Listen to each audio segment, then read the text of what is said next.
Howdy, y'all. I'm going to mute myself real quick. I have to set up over at Discord, so be right back.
check this size here. That should be good.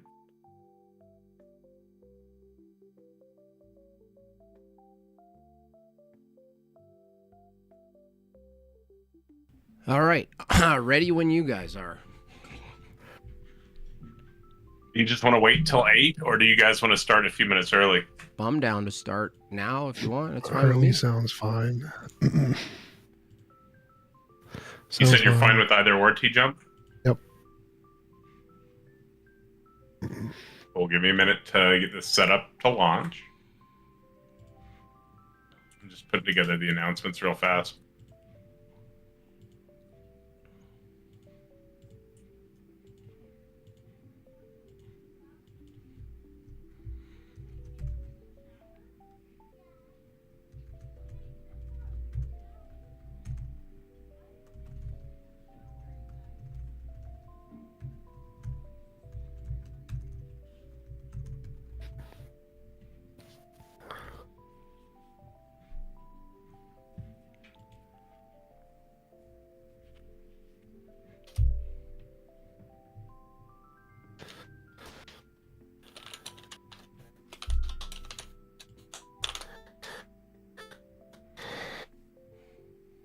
TJump, do you have noise cancellation on? No. If you hit user settings real fast and then go into voice and video, let me find it. You go to voice and video, and then scroll down to noise suppression and turn on crisp. It's the best in the industry, and it will knock out all the background noises, all your typing and everything. TJump is so defeated. He sounds like he just hates everything. Poor guy. Right.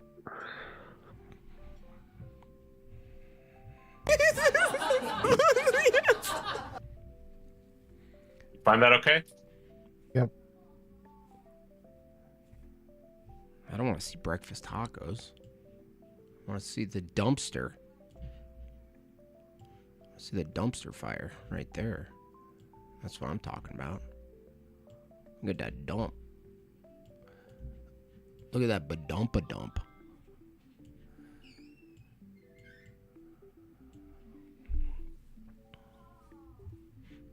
I'd be pissed too, yeah.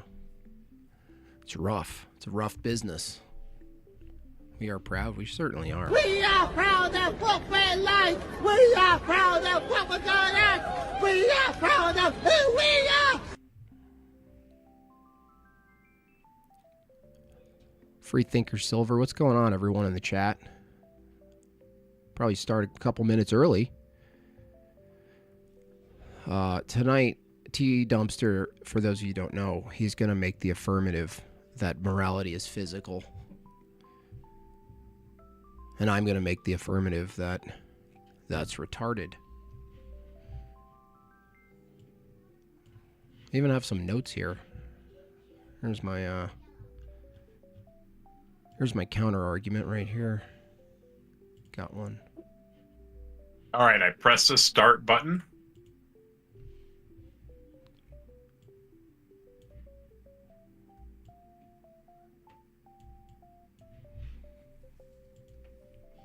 Get started here in just 2 seconds.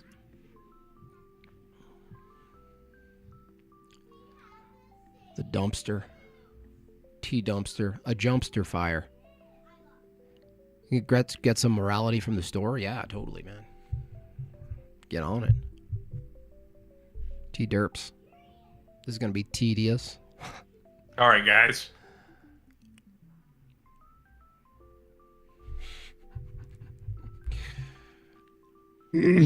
Testing. Can hear you.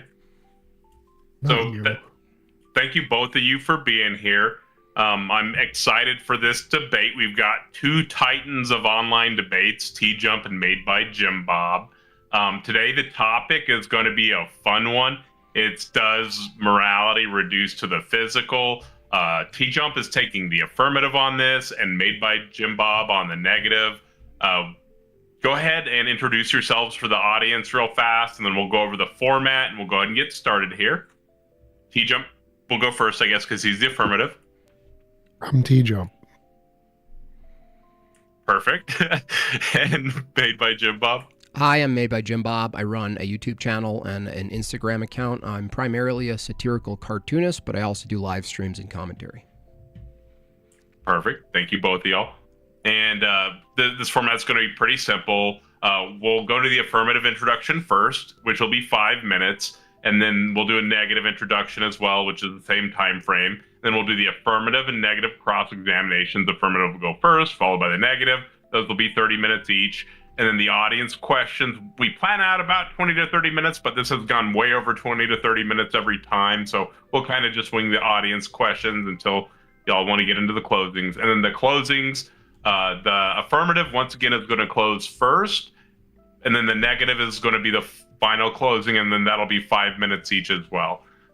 With this, do your best to stay on the main topic. The topic, once again, is does morality reduce to the physical? The goal of TJump here is to provide good reasons to believe that morality does reduce to the physical. And the goal Made by Jim Bob is going to be to provide good reasons to believe that morality does not reduce to the physical. The guidelines are pretty simple.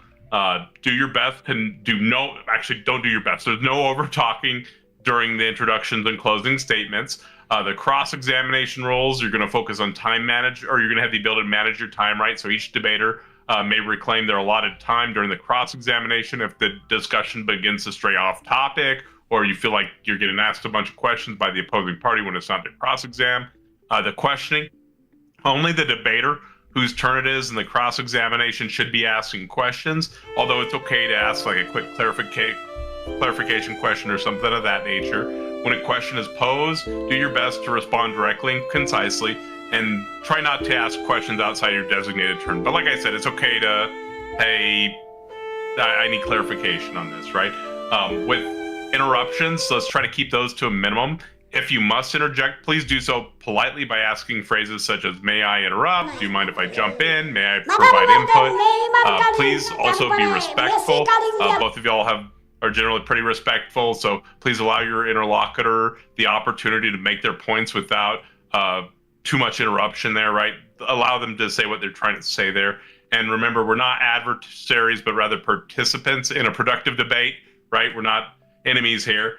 The moderation portion, I'm going to do my best to be as neutral as I can be on this. Continuous interruptions or over talking may lead to the use of moderation tools to ensure fairness. The goal is to protect the speaking time of both the affirmative and negative sides. I will strive to remain an unbiased moderator throughout the debate. Do either of you have any questions, or are y'all ready to get into this? No questions. Perfect. So TJump, whenever you're ready, let me know, and we'll start the timer for your introduction portion. Oh, I'm going first? Okay. You ready? Sure. Perfect. I'm starting now. All right. So the reason that you should assume that morality reduces to the physical is that all evidence we've ever had of anything is physical. There is no non-physical substances that have ever been discovered and have met the criteria of being demonstrated to exist independent of our imagination. There may be many things that the physical cannot currently explain, but for all such things, we should assume it's physical because the physical category is the only category that has been demonstrated to exist. And in order to conclude that something else exists, you would have to demonstrate that whole category exists first, and then you could conclude morality is of that new category. Until such time as we demonstrate that a new category exists independently of our imagination, then the only rational conclusion is that anything that exists is reducible to physical substances. Specifically for morality, we have lots of reasons to believe that morality is physical, namely that it's a part of our physical brains, that physically interacts with our physical systems, that physical interactions cause moral things and non-physical things cause no moral things as far as we can tell.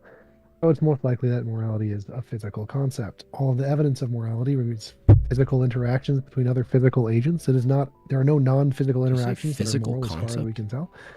Therefore, it's completely irrational to think that morality is anything but physical. I'll conclude there.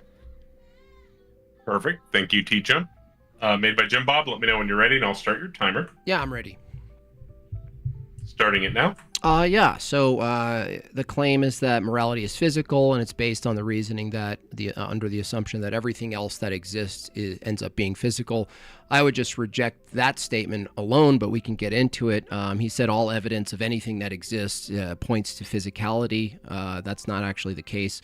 Knowledge itself is not physical. You can't pick it up or observe it directly. Truth is non-physical. You can't pick it up or measure it directly. Meaning is non-physical. The laws of logic, the three classical laws, they're not found as matter in the universe. He said morality is probably a physical concept. To me, that's a contradiction. Concepts are abstract. They're definitionally non-physical, and physical things are concrete. That's why there's a distinction between physical and abstract. Concrete, abstract. But further, if I would like to know TJump's moral theory on this, just stating that morality is physical. I'm wondering what the referent is that he's referring to when he says morality as a physical thing. Is it a force in the world? Is it a field? Is it like gravity? Does it act on objects? Does it not act on objects? If it is physical, then it should be inside the category of nature. And if it's a part of nature and it's acting on things, then it's probably some type of law of nature. And so if he holds the position that morality is some type of law that's impacting agents or objects in the world, for him to justify that, he's going to have to demonstrate what the referent is. What is it? What is it composed of? Does it have physical properties? Can you demonstrate it acting on an object and not acting on another object? The other thing that's assumed if it's physical, if it's whittled down to some type of law in nature, what we know of law of forces in nature that act on other things is that you can counteract it. So there are counter forces that are possible. So I'm wondering, under TJump's moral view, what are the counter forces on this physical thing he calls morality? So I'm looking tonight for the ontology of morality, if it is physical. Like everything else that we know to be physical, we can point to physical properties. There are particulars. There's a way in which it exists. There's a location in which they exist. And I'm not certain that TJump can present the necessary properties to convince myself or the audience that morality is in fact a physical item. I'm done. Perfect. Sorry, just resetting the timers. All right, are you all ready to get into the cross-examination, TJump? Sure. Perfect. Let me know when you're ready, and I'll start your 30-minute timer. Who's going first? It's you? So I'm asking him questions? Correct, and you're just building your case, right? Sure. Here, I'm You ready? Cool. Yeah. So if morality isn't physical, what is it? I would say at start it would be conceptual, so it would be non-concrete. What it is we're referring to when we say morality, it would be in the same category as the other items that I listed: knowledge, truth, meaning, perhaps laws of logic. There's we assume a conceptual realm, and there's a concrete realm. The consensus What's that? is that those things, conceptual things, are physical in the brain and nothing more. So what exactly do you think that they are? Oh, they are? Yes, that is the consensus of experts in all related fields. The experts. What do you think they are? So let's take one thing. Do you think the law of identity exists? Law of identity is a sentence that describes reality. The law of identity doesn't itself exist, no. Okay, does the physical reality exist? Yes, physical reality exists. Is that a concept in the brain or a concrete object? The concept is the sentence, physical reality exists. That sentence doesn't exist independent of our imagination. Okay, so but reality itself exists, and the sentence to describe it can correspond to it. That's what truth is. Truth. So, but I'm asking you the question. Yeah, you are. So what exactly do you think concepts are? Concepts are immaterial, and they're not identical to matter. And so a concept is a way of conveying information, meaning, universals or particulars to other minds. And so if you say something like truth exists and you say it's a concept, then you'd have to say that truth exists as a particular item of matter in one particular brain. And how could it be universal if it's different in all brains? This is very, very basic philosophy. Truth is whether a sentence describes reality or not. So if the say the sentence, the sky is blue, does that sentence correspond to reality? Then it would be true. The truth doesn't exist. Truth doesn't exist. That's the end of the debate. Is a property of sentences. Well, if the truth doesn't exist and it's not found. Stop interrupting, Jim Bob. Stop interrupting, Jim Bob. This is very, very basic philosophy. If you don't understand that the truth doesn't exist, that's basic philosophy. Jim Bob. Stop. Truth does not exist. There's no truth in the table. The table exists. There's no truth found anywhere in the table. Truth is a property of sentences. Does the sentence describe reality? Yes or no? Does that exist anywhere in the sentence? No, it doesn't. It's a conceptual object. So no, truth does not exist. Truth is a property of sentences. This is very, very basic. We all know this in philosophy. We all know this. Extremely basic. So no, truth in and of itself doesn't exist. There's no truth. You can't discover there's no truth. Is that true? Truth is, stop interrupting, Jim Bob. Truth is a property of sentences. This is very basic. Demonstrate to me conceptual things as you describe them as non-material things. Demonstrate any non-material things exist. Go. Any non-material things exist? That's question begging. You're begging the question of materialism when you ask the question. When I ask, does truth exist? To demonstrate it exists. I'm saying you're appealing to empiricism. You're begging the question for naturalism and empiricism and physicalism. I did not mention empiricism, Jim Bob. What is a demonstration then? What is a demonstration then? Tell me that means that you have to differentiate imagination. Tell me what you mean by demonstration. Tell me what demonstration means. Jim Bob, if you would stop interrupting, close your mouth and listen to the words, you will hear the answers as they come out of my mouth. It's magic. So demonstrate simply means you have to show that it exists independent of your imagination. That's it. Cool. Show me that anything. So you're basically saying disprove solipsism, right? That's your argument for tonight? No, I never mentioned solipsism. I said demonstrate non-material things exist. Demonstrate that non-material things exist? Yes. Okay. So was there a time frame in which our minds didn't exist? Yes. Okay. Did the physical reality that has objects and behaviors abide by the laws of logic? No. They didn't? The laws of logic describe nature. Nature doesn't abide by them, no. Oh, nature doesn't abide by the laws of logic. So a rock could be not a rock, right? No, the laws of logic describe reality. They accurately describe reality, but reality isn't bound by them. It's not like the laws of logic make reality reality. Okay, so a rock could be a tree. So the sentences describe reality. Well, he asked me to demonstrate, so I'm using a line of inquiry to demonstrate that the laws of logic, law of identity, non-contradiction, excluded middle, govern reality. Reality doesn't violate those laws, but they're not found in reality. So that's a demonstration of reality, hard reality, operating consistent with conceptual laws that are not found in reality. So I just addressed this. No. If it was the case that logic or that nature was under the rule of logic and logic controlled nature, then yeah, that would be a good demonstration that logic existed in some sense. It doesn't. That is just abstractly false. We know that's false. We know nature exists. It has a nature. It has a physical nature to it. The laws of logic describe that nature. They don't exist. They don't govern anything. They don't control that's anything. A contradiction. Describe it. That's a contradiction. How is that a contradiction? You just said there is a nature to reality. That's a law of identity. Can the nature of reality not be itself? That is not the law of identity. The law of identity is a thing is itself. Yeah, you just said there's a nature to the hard reality. Jim Bob, stop interrupting. Jim Bob, stop interrupting. Okay. The description of saying a thing is itself does not make it itself. The law of identity isn't what forces an object to be itself. It was already itself without the laws. The laws don't do anything but describe the existence of the object. That's it. They don't control anything. They don't govern anything. It's like saying the sky is blue. Was the sky blue before anyone came up with a sentence? Yes, it was.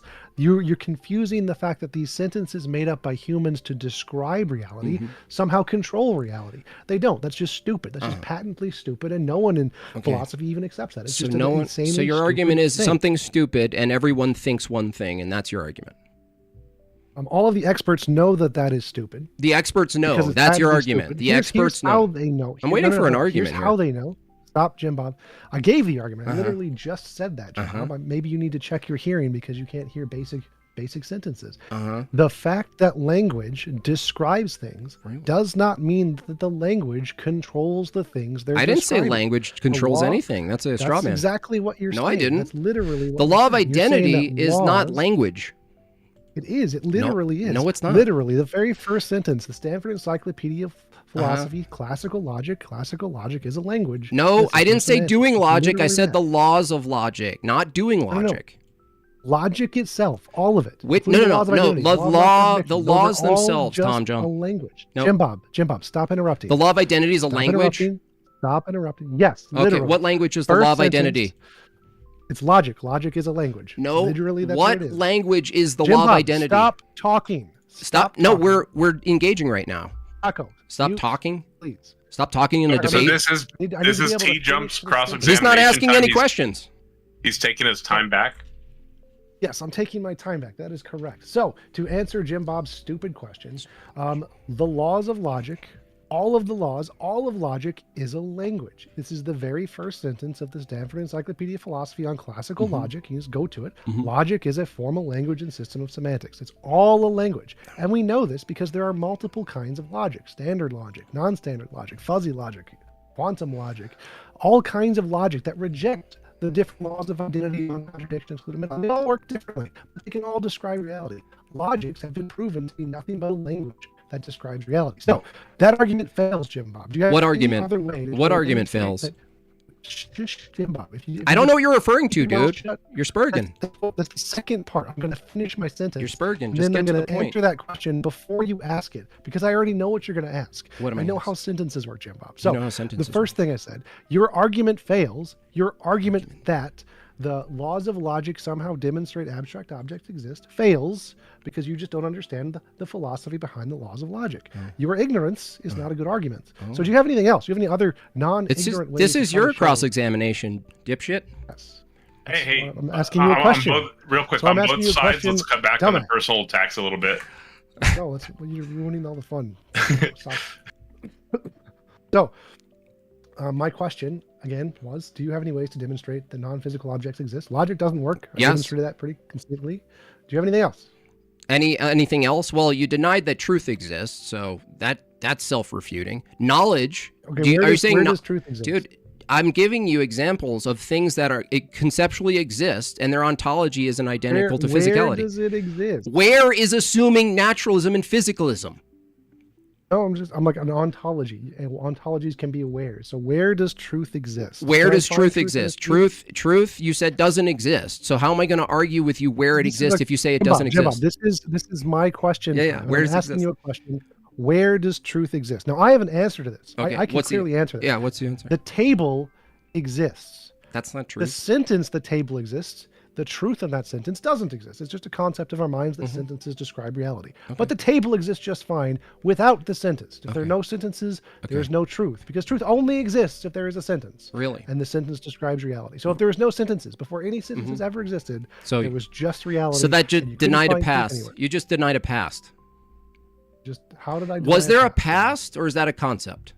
Yeah, there was a past. Okay. So now you're denying there's a past because you actually can't prove there's a past. I Because literally just said yes, there is a past. how do you demonstrate there's a past? That's a concept. That's a good well, I question mean- for your cross exam. Well, he's asking me the questions, so I'm answering them by pointing to the past as an example. That's something he appeals to that isn't found in the past is physical. literally a He just said physical- it the existed, past- but you Jim can't Bob, point the to past it. is literally physical. Where? Literally. Where is it? Space and Yeah, time no, where's are the past? Physical things. Where? What, Where's the past? the past? B theory of time. It's an actually No, existing thing. where It's is a the manifold. past? It's a space manifold. I literally just answered that, Jim Bob. Where? It's a manifold. It is a manifold. It's a that actually manifold? That exists. doesn't tell me where it Yeah, exists. it's a manifold. No. B theory of time. No, you just got debunked.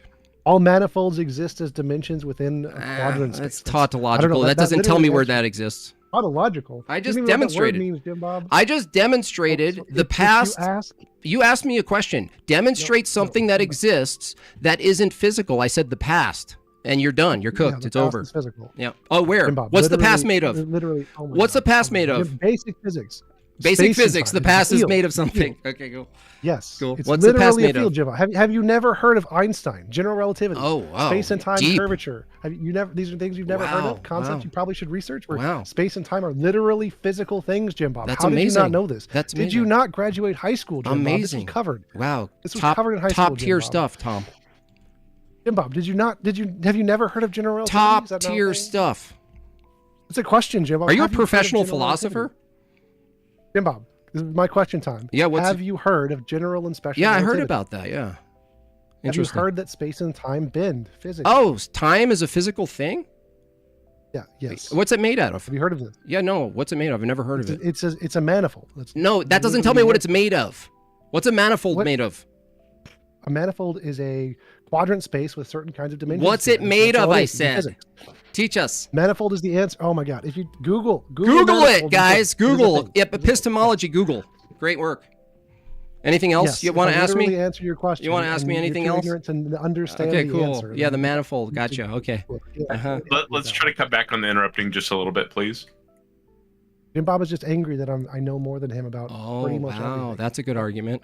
So your first attempt was logic. I showed that doesn't work. Your second attempt was time. We Uh-huh. all know that's physical from space time. Do you have anything else? Do you have any other way to try to show that there's non-physical stuff out there? Yeah, Anything knowledge. Does knowledge exist? else?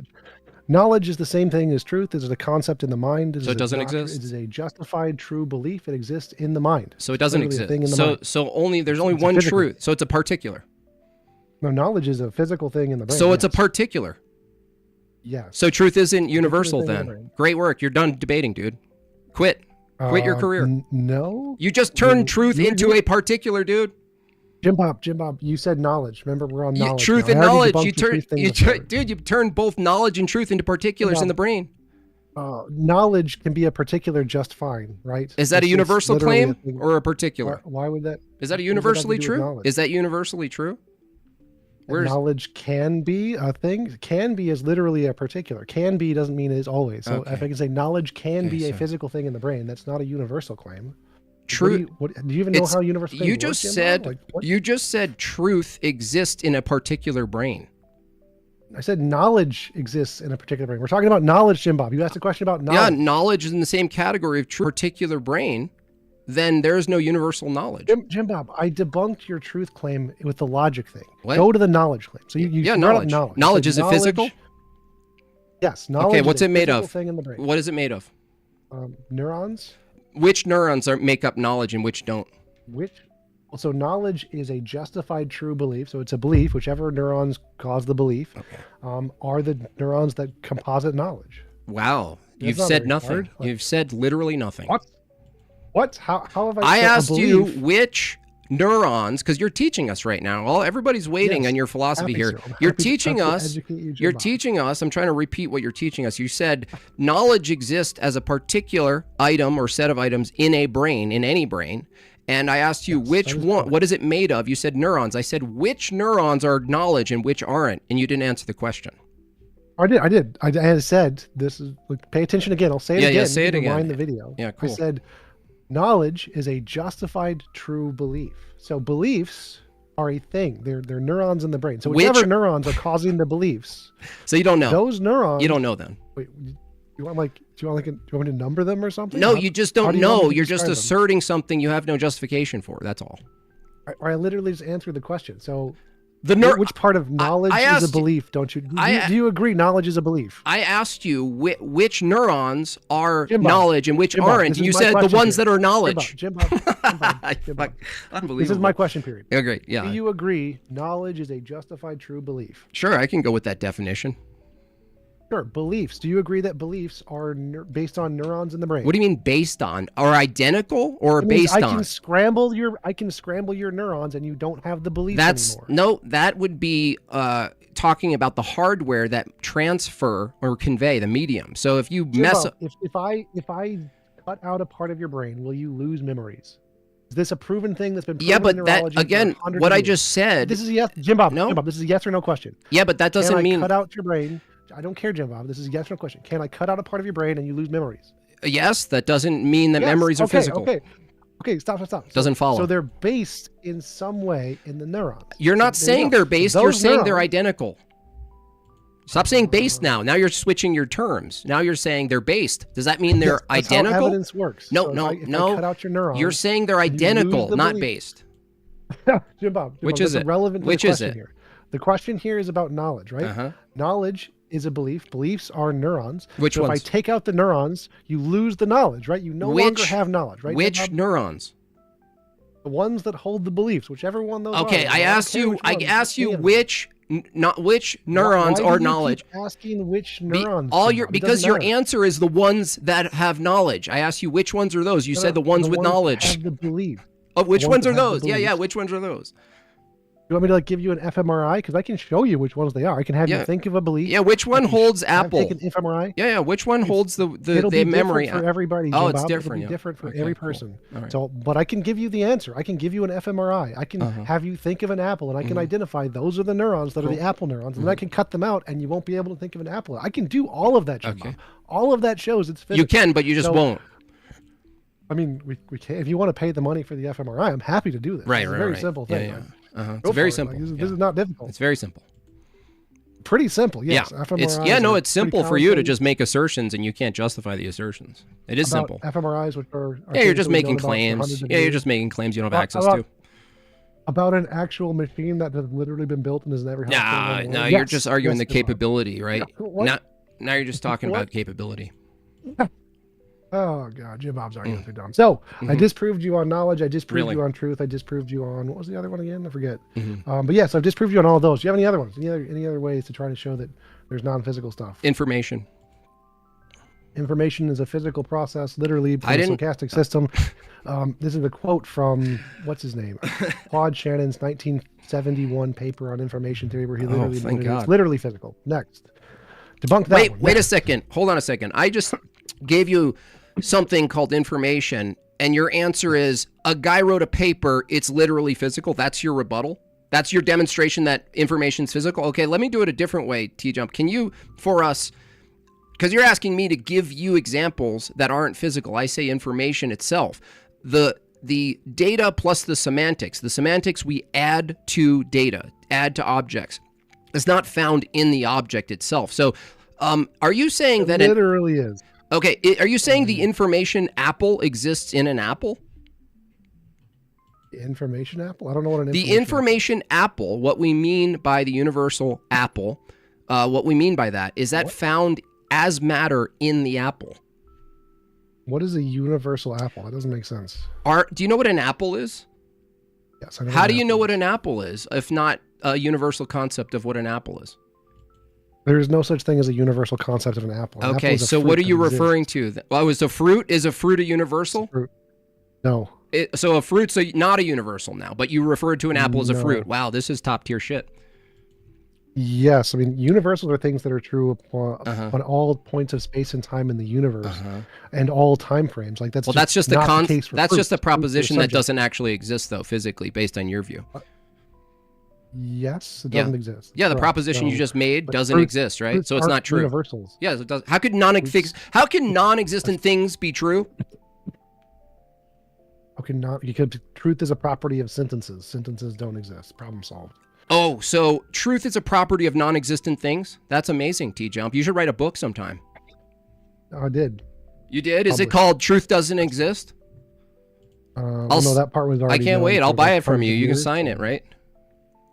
Truth is a property of sentences. It's a surprising fact to most theists. I know they Yeah. haven't read basic. What are we talking They about? should probably What work do you mean on it. theist? There's not Just nothing to do under with 10 minutes. theism. You just said that 100%. truth is a property of something that doesn't exist. How can there be a property of something that doesn't exist, Oh, TJump? I'm sorry. They exist in your brain. They don't exist abstractly. Oh, so truth is a property of only your brain, and my brain's different, so we don't share. There is no universal truth.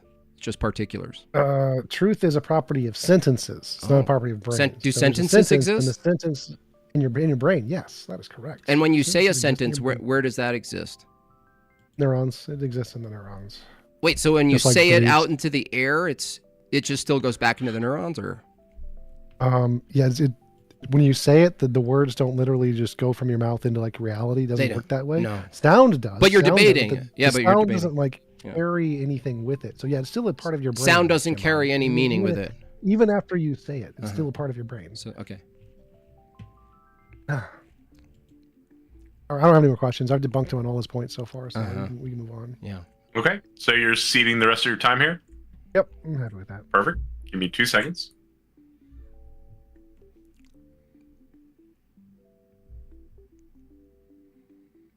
Jim Bob, let me know when you're ready, and I'll I'm start ready. your 30-minute timer. I'm Perfect. ready. Starting it now. Tom, do you think that the imposition of will is immoral? Yes. Okay. Do you think the laws of nature are an imposition of will? Some of them, yes. Do you think the moral field is a law of nature? Yes. Is the moral field an imposition of will? No. How is the moral field not an imposition of will if it's a law of nature?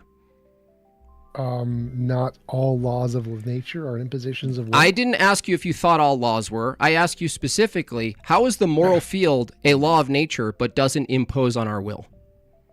So if not all laws of nature impose on will, then something can be a law of nature. I didn't ask and whether not you impose it on can will. be, Jim, Tom, literally- you sophist. I asked you a very Oh my God. specific question. The moral field is a law of nature. I'm asking you, how does the moral field specifically not impose on our will, please? So to impose on someone's will, you need to have a will that goes against something. What? Look, which laws of What do you think the nature word impose okay, means? is gravity a pseudo force? I don't. Sure. If I have the will to jump to the moon, is gravity imposing on my will? Yes. Is gravity Yes. evil under your theory? Yes. Okay, gravity's evil. The moral field is similar in its ontology from your view as gravity, right? It's some type of field that impacts objects in space, right? Sure. So I'm asking you, if the moral field akin to gravity impacts objects in space, aka human beings or other, how is it not an imposition of will? What is it stopping you from doing? don't- Gravity, you can't jump. So You're that's, asking me a question. Yeah. I'm asking Yes. you a question. If like gravity, the moral field is a law of nature that affects things, right? Like gravity. You said gravity is evil, right? What's the meaningful distinction categorically and practically of your moral field in contrast to gravity if they're both laws of nature? gravity stops you from doing something, namely jumping. The moral field does not stop you from doing something. And how That did would you be the determine the moral field doesn't stop you from doing something, but it maintains its ontology as a law of nature? Because you can do lots of immoral things. No, that's just What? saying, that's just claiming certain actions are immoral. I didn't ask you what actions you thought were immoral. I asked you, how is it that the moral field, in your view, acts and exists similar to the gravity and affects things? And how did you determine it doesn't affect things? So if the moral law was like gravity and it stopped you from doing immoral things, then you wouldn't be able to do immoral things. And then it would be an imposition on your will. Sure, I would agree. It doesn't stop you from doing things, so it's Okay. not an imposition of Okay, your will. so if I can fly up against gravity, am I countering? Is that a counter force against gravity? That I'm overcoming gravity? No. It's not?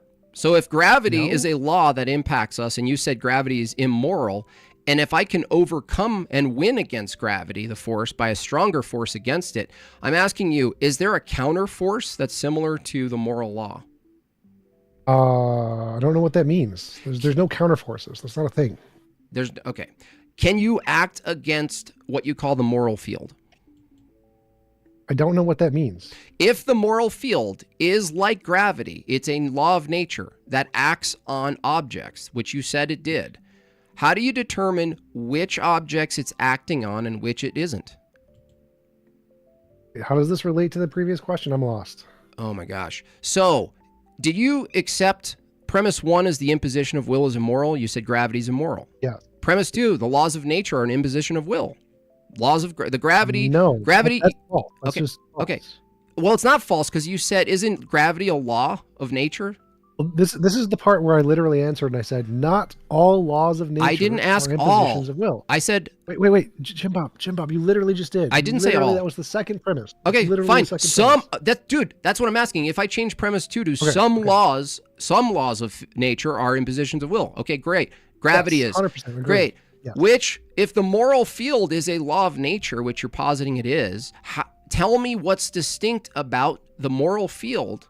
If it's in the same category as the law of gravity and it affects objects, how do you determine which objects the moral field affects and which it doesn't? You look at the evidence of the phenomenon of morality and say the things that it relates to are the things it affects and the things it doesn't relate to are the things it doesn't affect. Oh, okay. So can moral intuition, moral progress, moral can, dilemmas. can you name a phenomenon that you know from your model? Moral intuition, moral progress, moral dilemmas. Wait, an action in the world that you know is immoral that's actually going against the moral field. There's, again, going against isn't a thing. That part doesn't make sense. Okay, I'm asking you a fundamental question here. If you hold morality as a field, that it exists as physical in nature, I asked you, does this physical field affect objects? Is the answer yes? Yes. Okay. Yeah. Does it affect all objects? No. Probably not. How do you know which objects it affects and which it doesn't?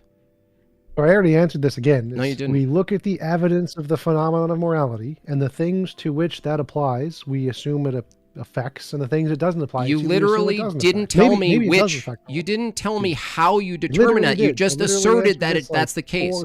No, you just asserted the thing I just explained to you. I asked you, how do you determine? No, hold on. I asked you, how do you determine between the two? Your answer was asserting that the two exist. I asked you, how do you distinguish between the two? With examples.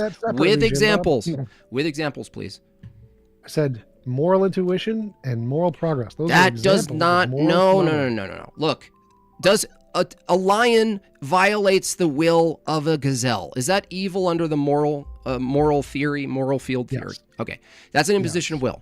How did you determine that was an imposition of will, but something else wasn't?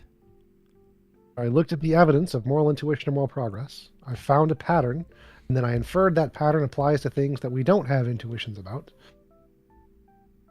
So your epistemic standard for determining your criteria is intuition? Yes. So if people have conflicting conflicting intuitions, what's the arbiter? We follow patterns of moral intuition, moral progress. No, that's just going back. That's like talking to a Protestant. You just go back to the Bible. I asked you, if two people have different concepts of moral progress and intuition, how do you reconcile or how do you arbitrate between the two in moral field theory? All right, I'll say it again slower. Maybe you'll get it this time. Yeah, say it slower. Patterns I'm sure everyone. In moral intuition and moral progress, and this applies to everyone. Wow, like all moral intuition, not just that's two amazing, people. TJump. So when I ask you, if there's two people who both look at patterns and from their intuition interpret the patterns differently in regards to what they claim moral progress is, they come to two different conclusions that are contradictory. How do you determine which one's right? We would take whatever their hypothesis is, take a bunch of data points that fits their hypothesis and see if it matches the data.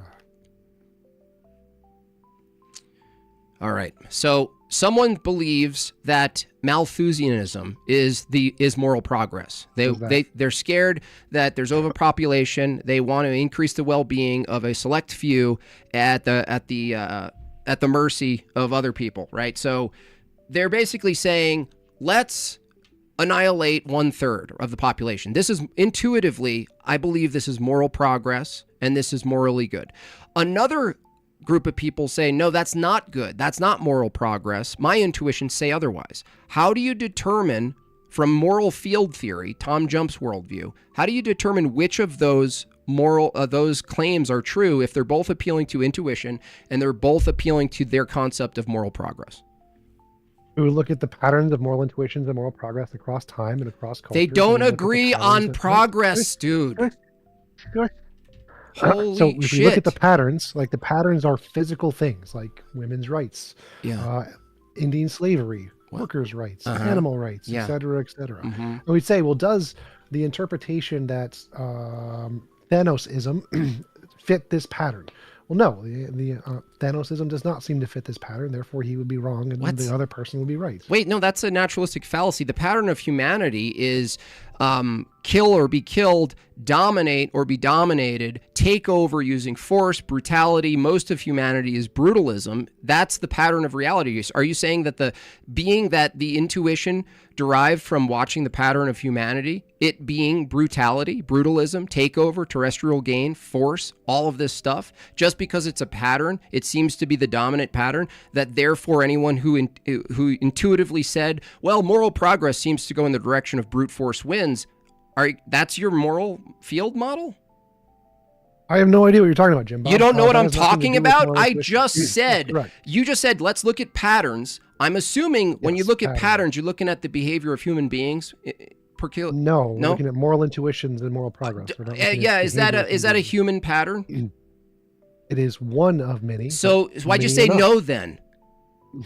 Because so Jim Bob, you keep No, running into I this asked you, stupid why'd you thing say of no just- to something that's a I'm yes? answering the question, Jim Bob. You're just not understanding. So there's this fallacy that you don't understand. Like all flowers or all roses are flowers, not all flowers are roses. So there's a big category and then there's a small category, and something in the small category doesn't mean it's a part of the big category, or vice versa. That's Jim Bob. amazing. So there are lots of human behaviors. That's the flowers. Lots of human That's behaviors. amazing, Then Tom there's Jump. moral- Listen. Shush. No, give me my I'm time still back. answering I the don't need question. your story. I don't need a I'm still chapter of your answering shitty the book question. here. Look, Literally have to no, answer no, the no. question, Just Bob. stop. Answer the questions. Okay. How do you That's determine what what I'm doing, progress Jim Bob. is? I'm literally answering the question. How do you Jim Bob. determine what's the methodology literally, you determine? Literally answering the question, Cool. Jim Bob. Two that people- I- He's moving on to the next question. It sounds like T-Jump. Two people. No. This is the same question. No, and it's the same no, answer. Hold on. Literally the same answer. No, just calm down. If you want to sell your book, you should probably answer this question. Okay. I literally was answering. Yes it or when you no? asked the question, Jim Look, Bob. yes or no. Do different cultures have different concepts of what progress is?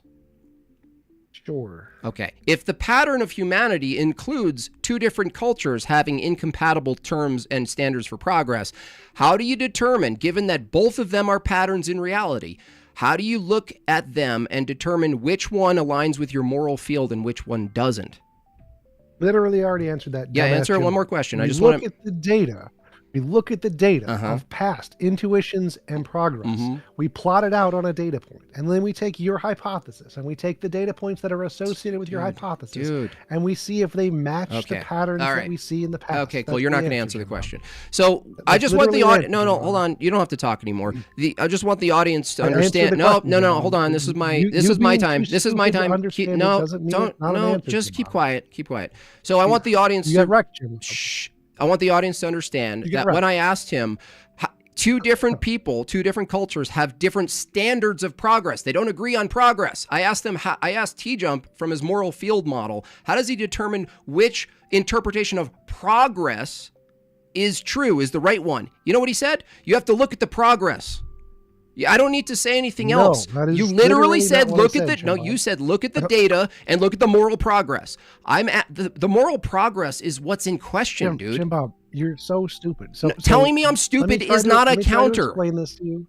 It is. It literally is. No, it When you're isn't. as stupid as you are, Jim No, Bob. no, you I can't have- tell Let's me. come back So- on the personal attacks Yeah. a little bit. You lost. You already This is lost, dude. very, very, very, very simple. Uh-huh. So if you have a hypothesis Mhm. and your hypothesis has entailments, there's going to be data apart those entailments. And then you're going to take that data and you're going to look at the data of the past. This is not, you don't get an opinion on this data. These data of the past are facts. These are just facts. You Oh, don't I get an got you. opinion We on. don't interpret data. And then if Yeah. Swish, Jim Bob. And so Yeah, if your okay. entailments of your hypothesis disagree Uh-huh. with the past, Yeah. disagree with the facts, your hypothesis is wrong. So Okay, if your cool. hypothesis is that Thanosism is moral, What data killing points? half the population is moral. Which data points? I'm literally answering No, that you're right being now, Jim Bob. vague. You're being vague. Be specific, What? dude. Which Literally data answering that right points? now, Jim Bob. Literally T-Dump. Okay, answering that. let me just So- take what you said. No, don't waste my time here. Don't try to waste time to save yourself. you No, asked the stop. question. Yeah, I'm asking the questions. You be Oh my quiet. God. You be Yes, quiet. and No, I have be answered, quiet. Jim Bob. Be quiet. Here, So dumb, Jim Bob. look. Oh my God. Is So the dumb. data of the past, T-Dump, is the data of the past primarily for human beings. The data of the past tell us that brutality, brute force wins. Yes or no? No. No. So the data of the wholeness of What humanity. does that have to do with morality, Jim Bob? Wow, really? Your entire Yes, moral really, field. Jim Bob, what does that have to do with morality? I'm asking you the questions. So if TJump says the moral field theory looks at the data of behaviors and intuitions across time for humanity, and if you look at the data points of humanity, we see a demonstration of force, terrestrial gain, brutalism, taking over societies, wiping out societies, taking their stuff, taking their women, warfare. That is the pattern of human reality. Okay? What does that have to do with morality, Jim? What it has to do with is if you're arguing, and I ask you, if two cultures have incompatible concepts of progress, let's say one says, no, we're a human culture that thinks domination is the thing. We're going to use force to implement our rules and our ideology and our customs. And another group is more passive and they say, no, our concept of progress is passive and nonviolent. I asked you, how do you determine which one aligns with your moral field? You said you have to look at the data of the past. Well, the data of the past will demonstrate, if the data of the past suddenly demonstrated that brutalism won out and was the dominant feature of humanity, that's the data that's going to tell you which one's correct, right? According to your model. Which moral intuitions show that, Jim Bob? Show what? So your argument is that there's two cultures. They have different ideas of progress. Yes. One thinks progress is war and stuff, taking over by force, and one thinks it's pacifism and kindness and socialism. And so if we think that war is the correct view of morality, then you would think that if we looked at the past intuitions of moral peoples across time, then they would moral lean peoples towards war good. Holy shit, dude. Like all Unbelievable. Cultures, all cultures, I'm all so throughout amazed. humanity. I'm actually amazed that Jim Bob, you can shut function up, in the shut world. up. No, it's my Jim Bob, no, it's shut my up and let me time. finish the No, question. I'm not Taco, gonna, no, you're not Taco, answering the mute him. I question. need No, you to- he's not answering the question, okay? Taco, mute He him. just Taco, said mute him. he just Taco, said mute him. Hang on. he just Taco, used the mute him. word moral in his Taco, mute answer. him. That's the thing in Taco, question. mute him. Taco, mute Taco, him? so- No. if you don't mute him, I need to be able to finish the So answer. hang on, guys. I need to be able So to finish my answer. if he's responding, and if you're responding and he wants to take back his time, he can take back his time. Sure, I'll but take back my time. It is fair filibustering. to No, allow him I'm not to going to respond. continue He's unless I get to answer filibustering. the question. He's End filibustering. of debate unless I get to answer the question. Oh, he's gonna end it. Look at the threats from teachers. You're Yep, such a end of the debate, you're such a unless I man get to baby, answer the dude. No, It is a fair request to answer the question It's that was by asked, though. interrogation, dude. It's fair Shut for up, me Jim to Bob. answer the Don't question. care. Ask the questions. Nope. Whose Debate's time is over it if I to don't cross? answer the question. Whose cross examination is it? Debate's over- Whose debate's cross over unless I- examination is it? You can take your time back. Whose after I cross answer the examination is it? question. Taco, mute him or I'm just going to leave. Oh, you're Can such you a baby, dude. Taco, Can he have a mute moment him. to respond to the question, gonna- Jim Bob? What's a moment? Because he's filibustering and wasting time. Jim Bob, you can take your time back. Do Cool. you not understand what that means, you dumbass? So I Cool. can take as much time Go as I on, want. T You get Dump. all You the time. man baby. Go Go ahead.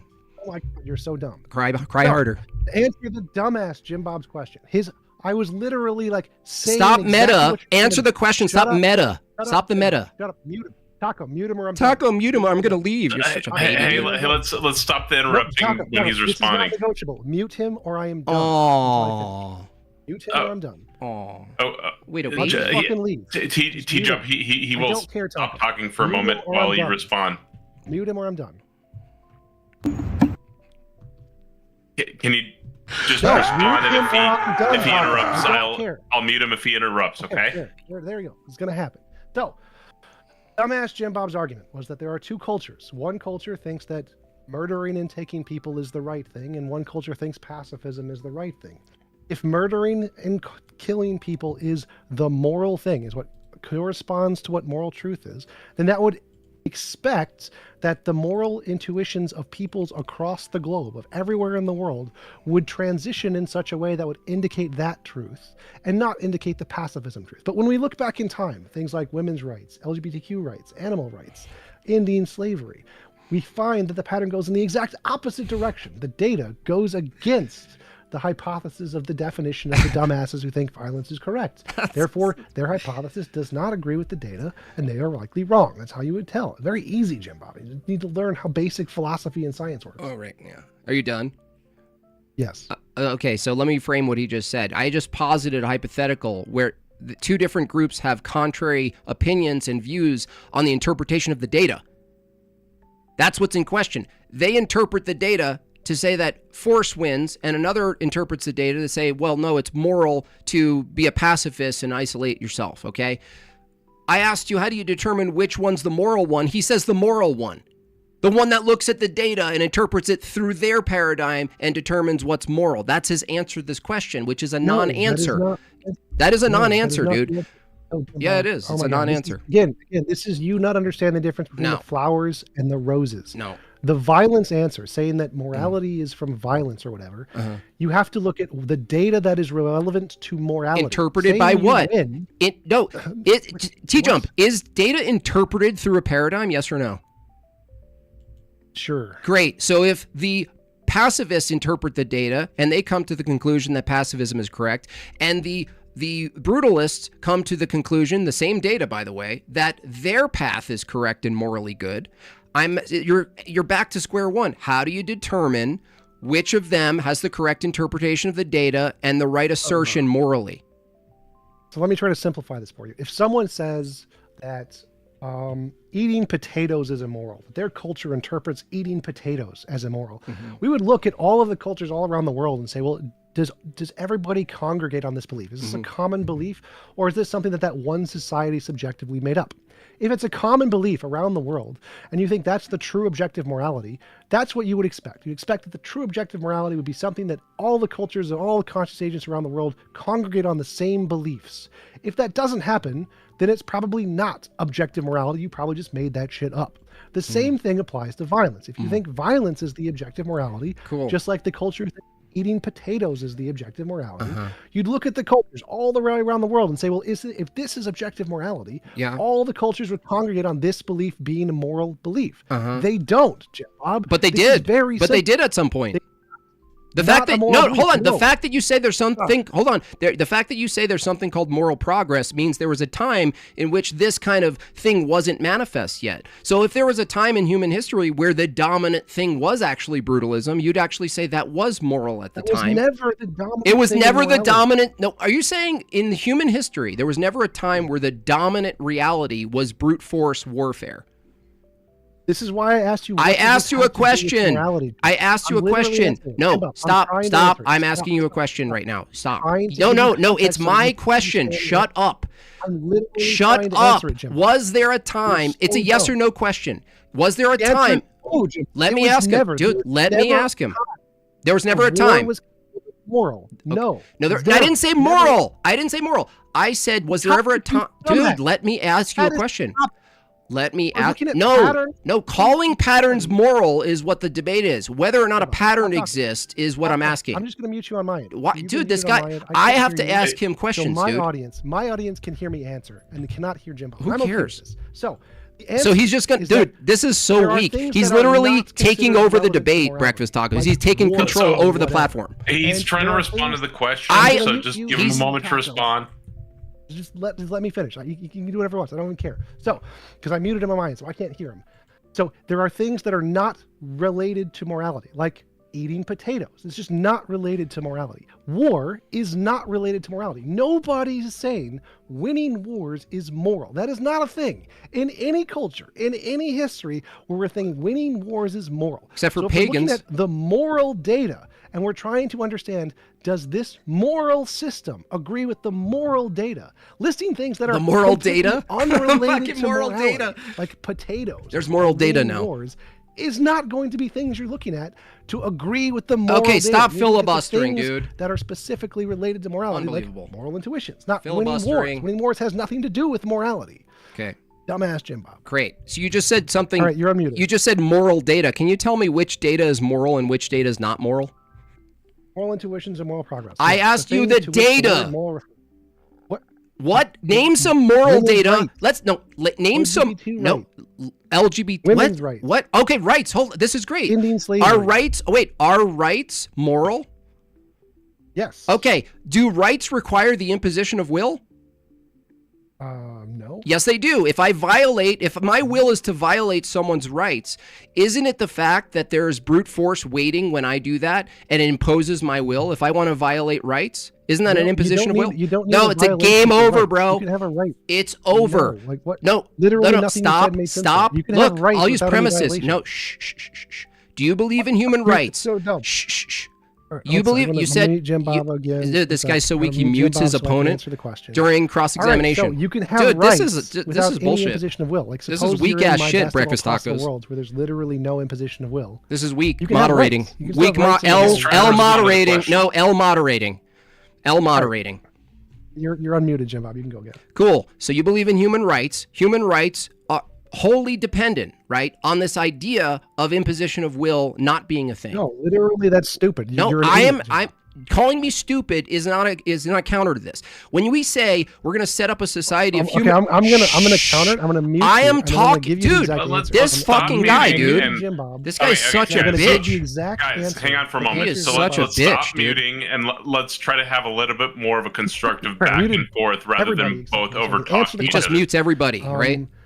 It's not your You turn can to have talk. rights. If It's- there is a world where it's literally impossible to have any imposition of will, it's literally impossible.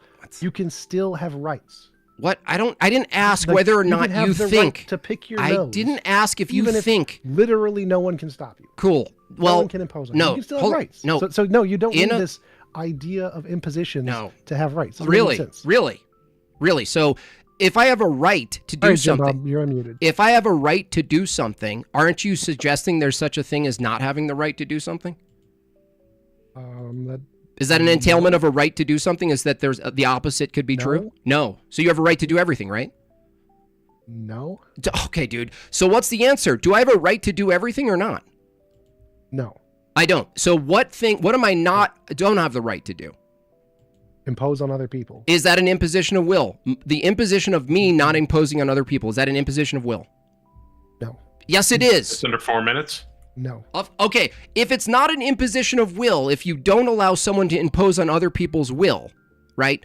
If that's not an imposition of will, I'm not sure he knows what an imposition of will is. If I'm not allowed to impose my will on someone else, right? And you call that rights, the protection of rights. There's a man with a gun that doesn't allow me to impose my will on other people. I asked TJump here, is that an imposition of will? He says no. Correct. It is not, because How is it will not? only applies to yourself and your property. You do not have What? a right to have a will over somebody else's property, and so no, Says it is not who? an imposition of will. Says who? Says me, who Says defines you. the term. Says you who defined it? morality? Right. So you're saying you Jim, can... Jim Bob, you're asking about my model of morality. Yeah, Yes, right. I literally Yeah, you have a defined the contradiction. term. Yeah, you have a Yes, Jim Bob. contradiction. You have a contradiction. No. Yes, it is. No, It's a I gave you the performative definition. contradiction. No, It's a I don't know, perform- you mute Jim Bob. Look, Answer yeah, the mute me. question. Shut up. All right, so will is Dude, defined this as applying tacos. to This is yourself not a and your debate, property. dude. This So is if not you will serious. to harm another He just human gets to being, mute yourself or your people property, and it is talk not to his an own audience. imposition of will, because will He's is the literally moderator. defined. He's the moderator. Only applies to He's yourself and your res- property. No, he's the moderator, breakfast so taco. when he's no, responding to your question, allow him to respond, and then you can ask Okay, another question, okay, right? right, sure. To be fair, there's Sure. a fair amount of interrupting during responses. Yeah, sure. Time up yet? There's just over 2 minutes left. Did you catch my answer, Jim Bob? No, I heard you assert the claim that if I have a gun in a society that's ordered and assumes I rights, never said I am that. talking. If there's a society that's set up and you say rights are moral, the rights that are set up assumes that one person can't do this other thing to another person, but that one person has the will to do that. And so the law and the force of that society is using force to stop and to punish the people who are exhibiting and expressing their will. I asked you, is that an imposition of their will? The answer you said is no. How is it not an imposition of will to put someone in jail for expressing their will? Well, that would be, but I'm not talking about. Yeah, jail. that's like, putting what- someone in jail for any reason would. Yeah. Be. So. Right. So, The question so you're was about against jail. rights. Your moral Can you model's have- against jail.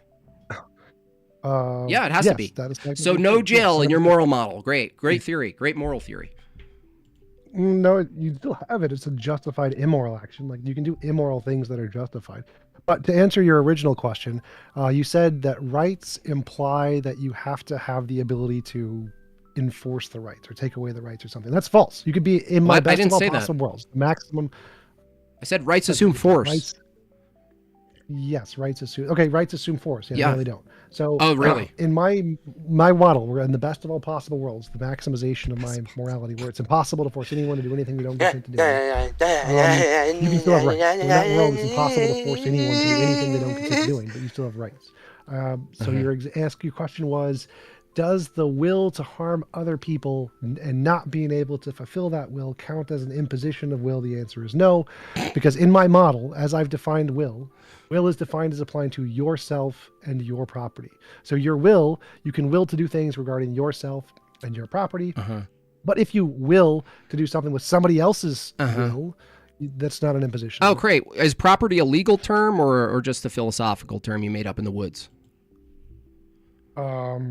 Philosophical term? It's not a legal term?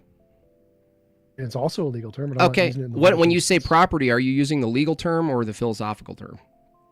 A philosophical term. Okay, In my all right. model, your property would be like your Okay. universe. Right. So you're in the That woods. is time, but we can finish up here. You guys Yeah. can have another minute or two Okay. to finish up here. So you're in the woods, TJump, and you collected some things, and you have some weapons to protect you from animals and potential people who are going to take your stuff, right? You claim you have the right to the stuff you have. You call that stuff your property. 3 men come along in the woods, and they go, "Hey, TJump, I like what you're doing here. We want your stuff, and we have force." And you say, "No, I have a right to my property." In that instance, there's only 2 things that are occurring. 1 will versus 3 wills. Okay? So under your moral model, I'm not certain what you're referring to as rights if what you really mean by rights is the ability to defend what is currently in your possession, and if you don't have adequate force, it's fair for the other 3 to take your shit. How's it not fair? Yeah, They're just that's using the their legal- will. That's the legal term of right. I'm using the philosophical term of rights. Yeah, I know. So what's wrong? What's immoral with about 3 people taking your shit? It's their expression of their will.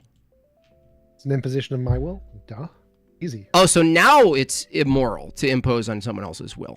Okay, last question and It's response here. always immoral. Okay, to it's impose always on someone's will. yeah, except for when your will is to impose on other people. All right. 'Cause then it's not your will, it's their will. Yeah. What? Easy. What are you talking about? It's 2 wills, dude. If it's immoral, If you- first of all, if you if will it's immoral, impose if on it's someone immoral to violate someone's will, then violating It's gonna some need Jim Bob to answer the question. here. some if All right, it's so if you will to harm someone else's will, right. the imposition is on the else's will. The other Why? person's will, Why? not your will. Yeah, So why? the imposition on Why their is there will, more not an important? imposition on your Why will. is there under your moral field? Why is their will more Right, Jim important? Bob, you're on mute. Why is in your moral field theory? Why is one person's will more important than the other? We did Well, just if the ask the will last is question, regarding Jim someone Bob. else's will. Yeah, then it's why? Their will Why is it priority. more important? So Because there's your will there's is no more literally questions. about their will. What? That's the culmination of the cross-examination. Thank you. We'll go ahead and move on to the next portion here, which is going to be the question and answers. It looks like there's one person with their hand raised right now. For anybody that wants to chat on stage with our guests, feel free to hop in the Discord. It's discord.gg/politics. And you just hop on stage, raise your hand, we'll pull you up. If you have a question that hasn't been asked yet, go ahead. There are a couple right now, but go ahead and hop on my YouTube. Doesn't cost anything. You can just hit the Q&A button and ask a question. Let me get those pulled up right now. So the first question was for Jim Bob, and it was from Northern Brother. And he was asking, did Jesus know about the germ theory of disease? Germ theory? Yes, the germ theory of disease. Yeah, well, God knows everything. So, yeah, what's your point? And why did he say not to wash his hands? Burned. That's not an argument against anything. That's just you don't prefer something happen. That's it. I prefer you washing your hands because. Yeah, of the that's germ not an theory of argument, dude. Who cares about your fucking preferences? Also, the question was to me.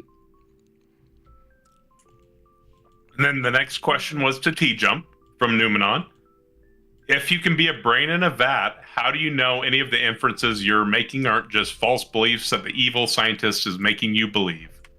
I can't believe I exist and be wrong. So even if I'm a brain in a vat, I can know that with certainty. And then from that, I can tell there's a difference between my imagination and reality. Then I can come up with a methodology to differentiate imagination from reality, which is a science. And that gives me justified reason to believe that there is an external world and science stuff. Gotcha. And then Evan Lord had a question for TJump as well.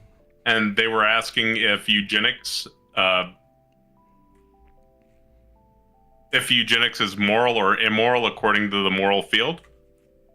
Eugenics would be immoral if you're killing conscious agents. If it's like fetuses which don't have any consciousness, then it's perfectly fine. They were talking more about selective breeding. What? Selected, like, that's what they wrote in the thing. Reproduction? Genetic Like engineering. Selective breeding. Genetic engineering. Like enhanced genetics. Totally fine. 100% moral. 100%. Gotcha. And then Synaxis, this was for TJump as well, I think. Why do you deny the existence of logic? Logic is a property of sentences, so it exists as a form of sentences. It doesn't exist independently as an abstract object anywhere. Gotcha. And if anybody would like to raise their hand in the audience, feel free to raise your hand and we can go ahead and get you pulled up. And then, is it against the moral field to silence another person as it overrides the other person's will? Yes. Gotcha. And then, so that's all the text questions right now. As I said, though, feel free to submit some more. I'll go ahead and pull up Iconoclast.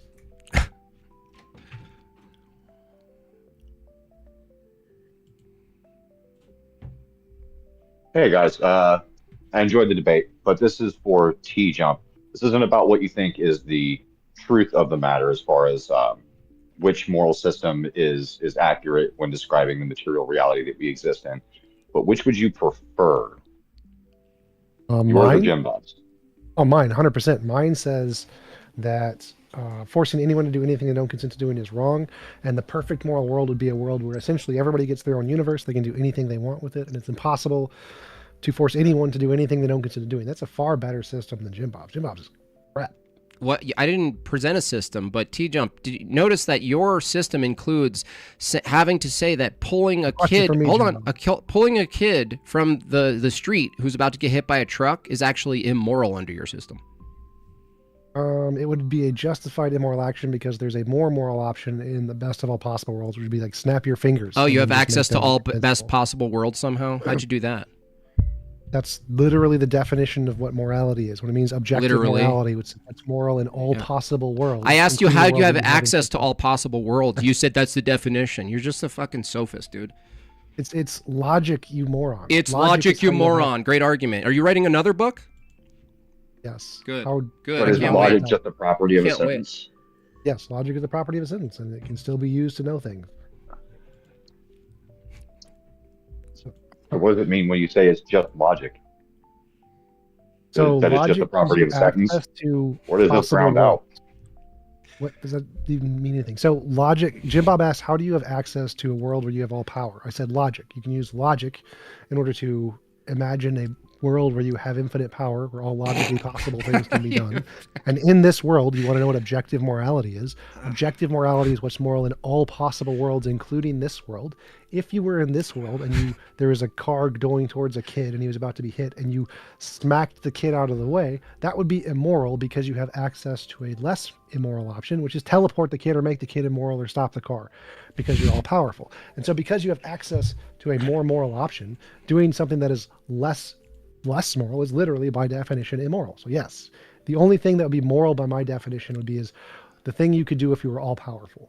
Isn't the only actualized potential moral world is the one where only you exist, though?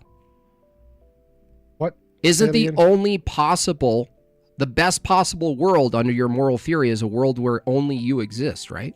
That only your will is fulfilled, right?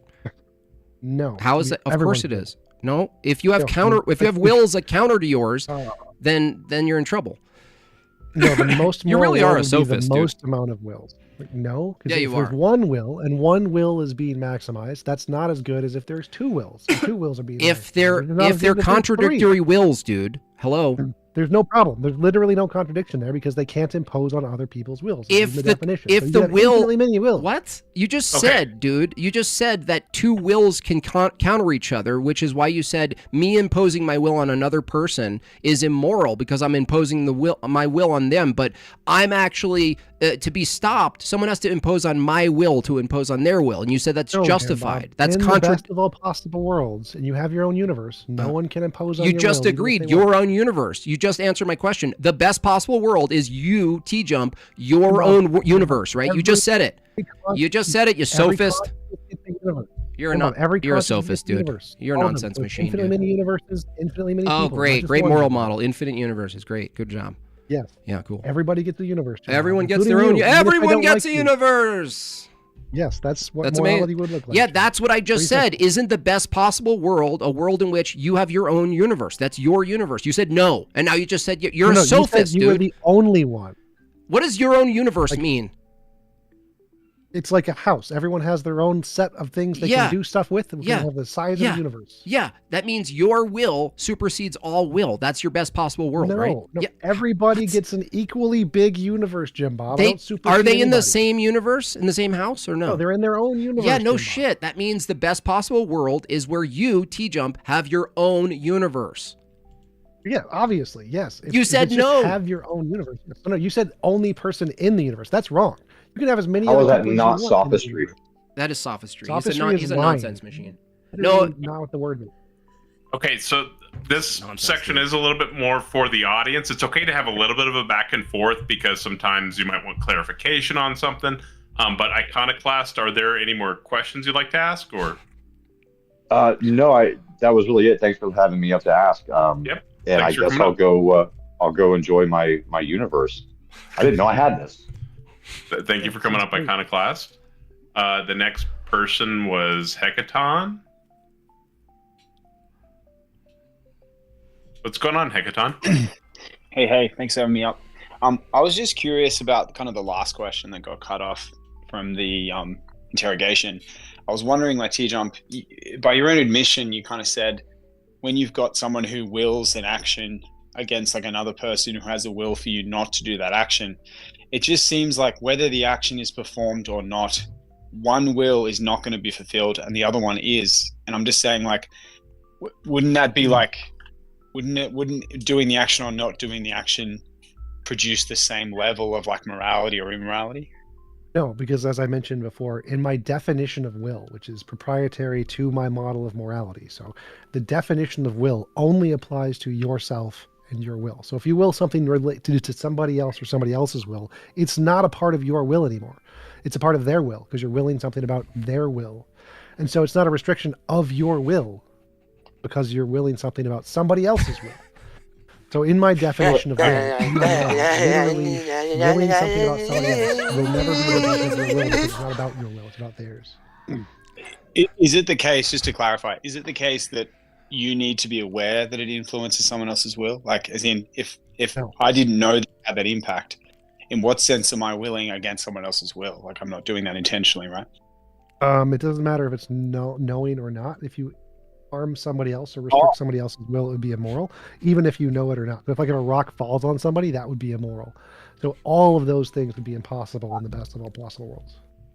Wait. So you're saying like every action could be immoral, even if it you're not aware imposes of on it? somebody's will, yeah. Yeah. So in most actions will do that, right? No. Well, how would you Like- know though? Well, whether you know or not doesn't make a difference. The question is, does it? So like You me just said, picking my nose. yeah. Like if I sneak into It's like someone's plane seat right before them and it looks like they're about to take it and I just am faster, is that a imposition of will? Yes, probably. It is? Yeah, probably. I mean, they will have that. So seat when you survival stop of them. so are you arguing that survival of the fittest is immoral? Absolutely. So evolution, the process, is immoral? 100% horribly immoral. Like, That's yeah, immoral? that's pretty well accepted. Interesting. So you're saying what happens in the But world Bob, that's not the question. is water Guy's boiling? Is water boiling immoral? question. No, because it doesn't have a will. Okay. Well, last question, and then I'm done. Thanks for clarifying. Do you think it's more immoral if you know that your action will be an imposition of will, or do you think it's equally immoral if you know or don't know? Equally as immoral. It's relative to the effect on the will who you're harming. Your intention or knowledge is irrelevant. Like you could intend to alright. harm someone's will, but actually help their will, in which case you're doing a moral action. Well, your intention isn't really relevant. You said evolution So you is could immoral. accidentally do moral. You could accidentally be moral, and you could accidentally be immoral. Like Yes, most of your 100%. actions could fall into. Okay, all right, cool. Thanks, Taco. I didn't have any more questions, man. Thank you, Hekaton. Then we've got a couple more text questions, and then I'll pull up another guess. So, TJump, Josh Ritchie was asking, do you remember when you said reality is reality? Do you still stand by this? Yes, reality is still reality. Yes. Gotcha. And then Austin Graham was asking, TJump, are you saying the data we use to determine what is moral is what the majority of people have come to agree upon? Not about agreement. Agreement doesn't matter. It's about the data of the past. So the abundance of the only data we have about morality right now is moral intuition and moral progress. We haven't demonstrated it exists empirically yet. So the only thing we have to go off of is the philosophical dilemmas, moral intuitions of all the people in the past, and moral progress of people in the past. That's all we have to go off of. That is the field of ethics. Gotcha. And then let me see. I'll find a question for Jim Bob here. JCC probably is going to have a question for Jim Bob here, so we can get one on both sides.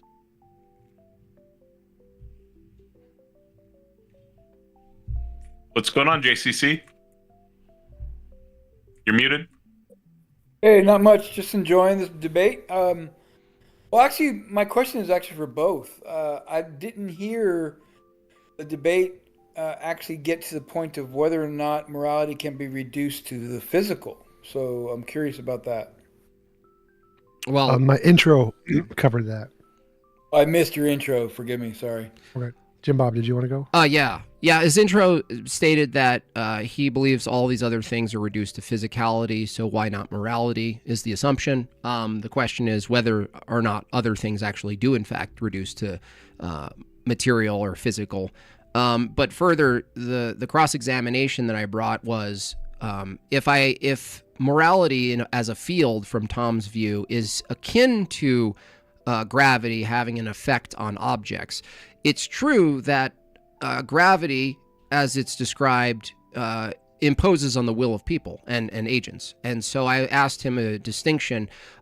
What's different about the moral field such that he knows that it doesn't impose on agents equally or at all, or some and not the others? Because if it were the case that the moral field was a law of nature akin to gravity, then it itself would impose on people. It would be immoral itself if it imposed on people. So I tried to get down to the root. How does he know when the moral field is affecting something and when it's not? And that's when it got into moral intuition, which then got into basically two intuitions having contradictory views of progress. All right, so my answer was that there's only evidence of physical things. There's no evidence of non-physical things in any field anywhere. So if you want to say that there is a non-physical grounds of morality, first you need to demonstrate that non-physical things exist and what their properties are and what kind of substances or ontology that exists in before you can say that anything is grounded in them, much less morality. Jim Bob's answer, the answer to Jim Bob's question was that not all laws impose on people's will. Gravity does. But so if morality is a law that doesn't impose on people, it's perfectly fine. So not all laws impose on people. It's one of the ones that doesn't. And how do you tell? You look at patterns in moral intuition and moral progress. Gotcha. Does that answer your question appropriately, JCC? Yep. Thank you. Perfect. Thank you, JCC. And then I believe Wi-Fi Gospel is up next. He raised and lowered his hand a bit, but he's been waiting for a while. Hey, thank you, Breakfast Tacos. What's up, guys? Hey, So, man. I have a question for TJump. So I'm walking through Walmart right now, and as a good American, I got that thing on me, you know. And so, let's say somebody came in here and wanted to unalive all of us. Yes, it would be immoral to kill them, but it would be a justified immoral action because you're doing it Right. to save the lives of the innocent people. So even though Okay. it's immoral to kill them, it would be more immoral to let them kill other people. What? Well, wouldn't I not be imposing on anybody's will if I just left it alone? Yes, but the immoral action would be caused by him. So he would be doing immoral actions that's greater than you would be doing. So yes, you wouldn't be immoral if you did nothing, but Right, you would so it's better prevent to do nothing. prevent more immoral actions if you did do something. But for me personally, it would be better to not do anything, morally speaking. I don't know if better or not. I don't think it's better or worse, but you'd be less immoral. Yeah. Okay, so better. Thank you, guys. TJump, I have an additional question. Thank you, Wi-Fi. If my will is to become an avocado, actually, Yes, it would be immoral for the universe to prevent you from becoming an avocado. so the laws of logic are immoral now. No, there's no logical contradiction with you becoming an avocado. What? There's no logical contradiction with you becoming an avocado. That is not a logical thing. So there's no laws of logic preventing you from becoming an avocado. Okay. Laws of physics are. Okay. So no, there's not a logical problem with me being both a human and an avocado. Yeah, no, there would be a problem there. No. There's no logical problem with me being both a human and an avocado. Correct. There would be Wow. no problem with that. Wow. There's no logical problem. Correct. Okay. Like you could No, I'm splice just the making two in a sci-fi movie. There's no problem there. Oh, I'm just making sure. There can be a conscious avocado. There's no logical contradiction. Oh, no, I didn't say a conscious avocado. I said a human being who's also 100% an avocado. Yes, you could do that. Yeah, we can. We can do that. Avocado-ness. Okay. Avocado-ness, and then make human beings out of them. Oh, You can have interesting. You can have ape avocados. Cool. Sure, not a problem. Cool. I'd be a little creative there. It's not Yeah, too yeah. hard. TJump, I believe this one's for you as well. How do you measure moral progress through time? You look at the amount of power a society has relative to like resources and see what kind of changes the society makes when it has more resources. And if all the societies make the same kinds of changes as they gain more resources, then you can see that that's progress. And you can measure it relative to the amount of power they have. Like a doctor in the 1800s can cut your leg off and it's totally fine, but a modern doctor can't cut your leg off anywhere in the world. It would be considered immoral. And that is a pattern of moral progress. Gotcha. And then we've got Wise Ape, who I know is an atheist, so maybe Jim Bob's first or second question. Maybe he's asking TJump. What's going on, Wise Ape? Hey, yeah, this is for both people if they feel like answering. Is it moral to enter into contract where you agree to submit to your husband? And then, is it moral, right, to not submit, divorce him, and take half his assets and collect alimony? I think it's more for T-Dump. I think that's more for Jim Bob. I think that's a question critiquing the Christian view. And No, it's morality already of- outside of the Christian view of what it sounds like he's referring to like a marriage basically. But that wouldn't be my biblical. It would definitely be biblical. No, but- are you going to let me answer or what? Oh, sure, go ahead. Yeah, cool. So yeah, the question is about just an ordinary contract that happens to be about a relationship and what constitutes the relationship and its behaviors. If you were presenting that as marriage, it would be inconsistent with my view of what marriage is. From my view, you're just talking about sort of like a legally binding contract that doesn't even have to be called a marriage or not. It sounds like your question could include someone who's not a wife or even your quote romantic partner that could apply to as well, right? The same conditions through a contract. Well, to clarify, like the contract says you agreed to submit to your husband, right? Submit, right? Yeah, I mean, under my view, And then the marriage itself. Is that moral? Is that moral to enter into that contract, right? Because you'll be offering up your will to your husband's. And if so, right, then is it moral then to not submit?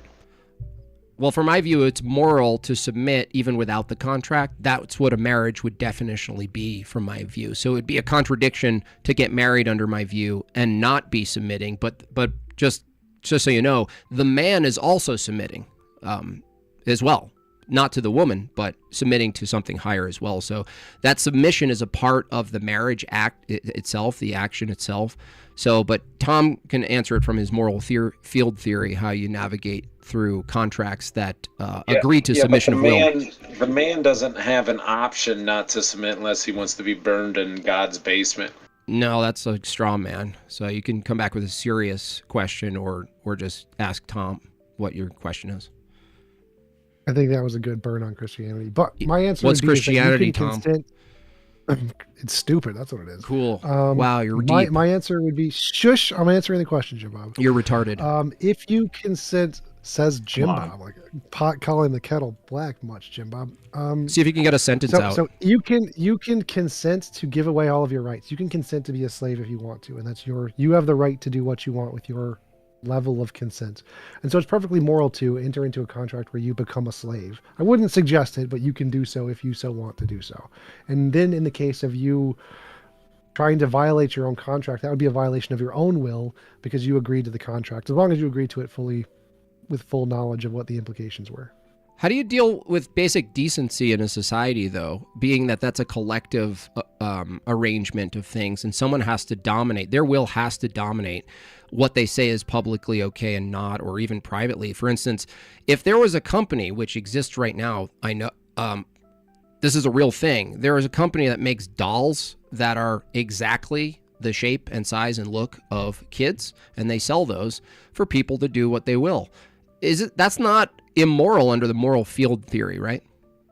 Because it's a doll. It's a piece of plastic. Right.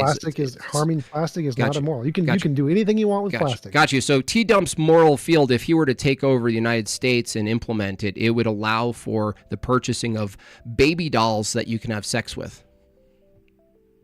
Plastic is plastic. Plastic is plastic. Yeah, I got you. Mm-hmm.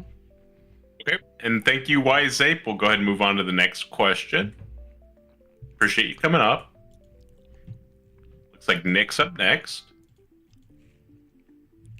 What's going on, Nick? Hey, what's going on?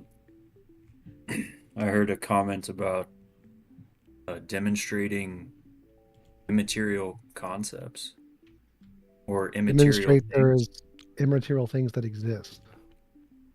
Yeah, so I was late to the debate, but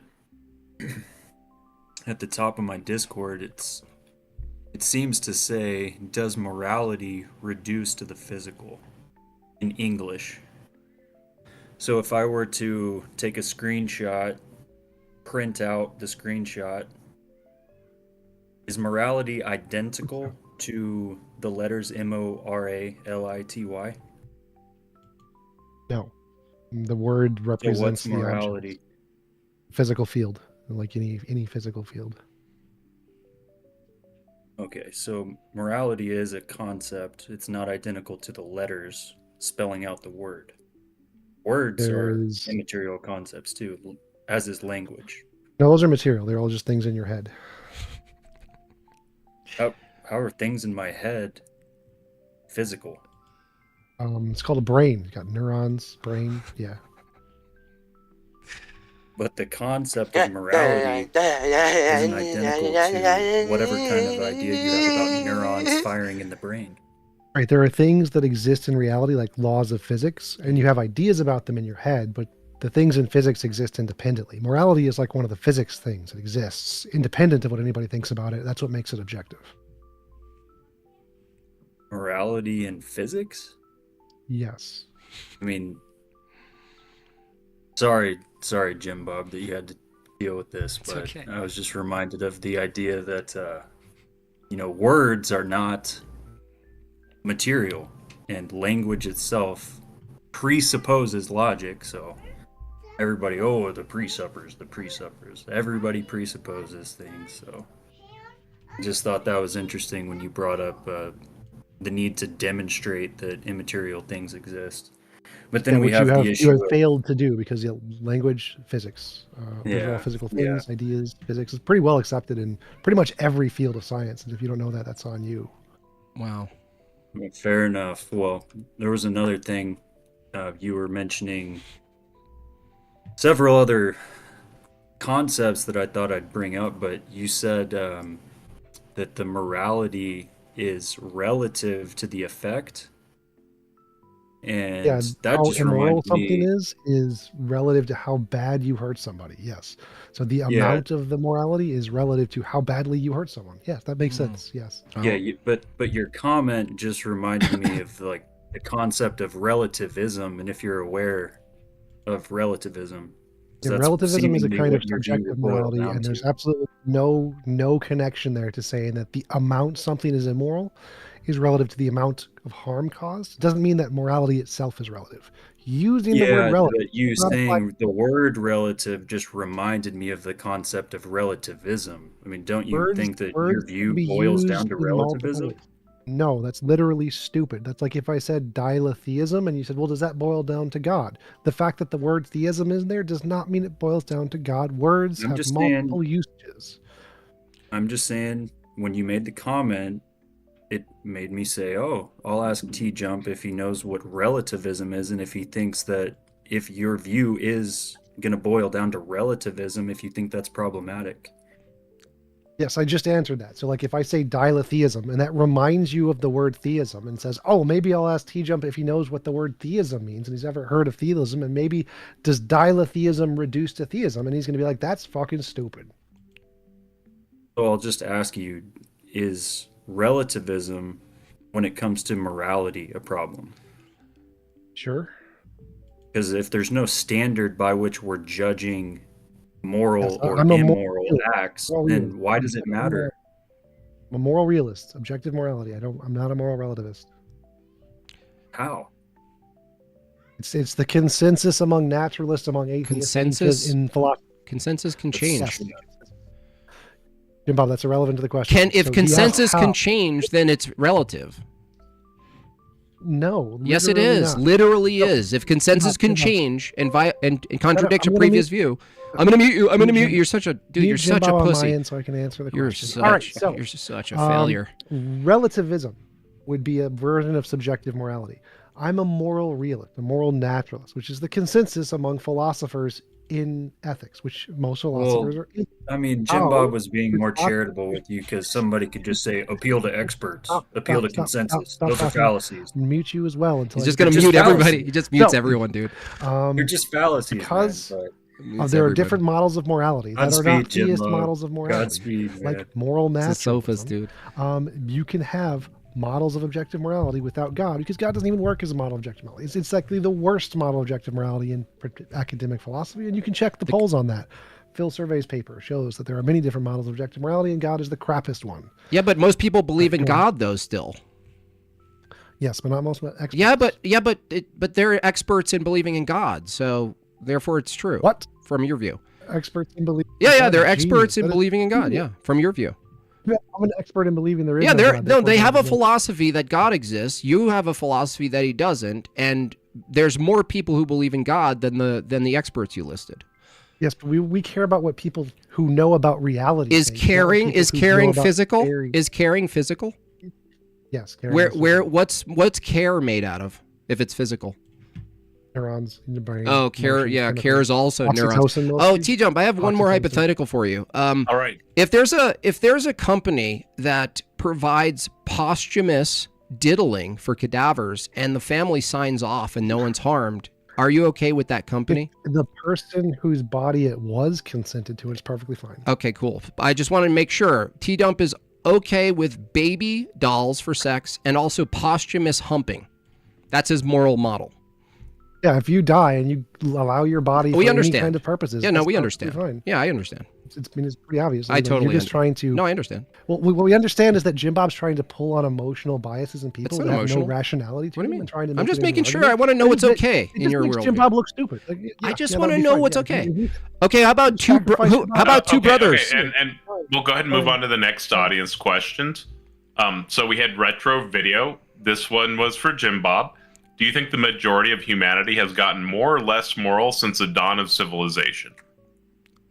I would say more moral over time, in resolution. So the morality that was ascertained of the time perhaps was appropriate for the time, but overall, I would say to say there's any moral progress at all that there's some sort of higher resolution that's being apprehended. So I agree that the resolution in which we're apprehending truth and morality is increased. Okay. And then we have without lies, Islam dies, which I think this is a pretty good question. Can both sides steel man the other side's position? And I guess we'll start with TJump on that and then move over to Made by Jim Bob just because of affirmative and negative. Oh, Jim Bob has the classical theist view that there's non-physical abstract objects, and this non-physical abstract object realm includes things like consciousness and morality, and there's no basis or reality or evidence for that whatsoever. Okay. And then Jim Bob? Steelman, T-Dump's argument is that morality is a type of physical field that exists in nature, and from his view, has some type of effect on some objects and doesn't have the same effect on other objects. And his view is that if morality exists, it has to be reduced to physicality because everything that exists is physical. And that's his view. That's his view, is that everything's physical, including propositions and evaluations and all of these things. And so from his view, he's going to figure out what the most moral position is based on looking at hard reality, concrete reality, patterns and trends, combined with moral intuitions to arrive at the most moralist positionist. And he believes that that's possible through that shitty metaphysics. Gotcha. Do you both feel like that was a fair Steelman?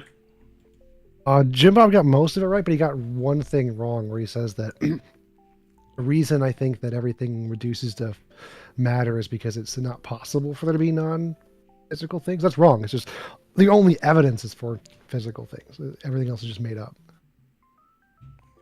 And Jim Bob? Yeah, I would just say that if it's added to his position that all things are made up, then philosophies themselves, which are not consolidated as physical matter, don't actually exist. They're also just made up. So his entire philosophy is just made up and not real because it consists of things that he can't demonstrate are physical. Oh, I'm sorry. I was also made up. Yes. Yeah, totally made up. Your whole philosophy doesn't exist. Gotcha. Cool. I was asking if his Steelman of you was a fair Steelman. Well, yeah. I mean, in a sense, if he said Jim Bob holds a position that reality itself, a question someone asked on my side is, does exist include different types of existence? So my position is that there's a way in which material things exist, and then there's a way in which non-material things exist. So to say, give me evidence for the non-material things, and then I'll believe they exist, is just question begging for materialism and physicalism. So when we point to things like information, knowledge, truth, evaluations, propositions, these things, meaning, these things don't exist as material objects. So I believe that there's types of existence in this reality, and it's not reduced to physical. And to argue otherwise, my position is that you're going to appeal to things that you don't believe exist. To even argue, you're going to appeal. I think the question was, did I accurately represent your worldview? No, I'm restating what my worldview is accurately so people can hear it better. Gotcha. And then we've got a few more voice questions. How much longer are y'all all right with going I'm good for a while. To the voice questions? I'm good for until there's no more voice questions. And TJ? My voice goes out. Okay. We've got Evan Gamer. Hey, Evan. Hello. Sorry about my voice. I'm recovering from a cold. Me too. TJump. I heard that you, correct me if I'm wrong, because this will influence the question.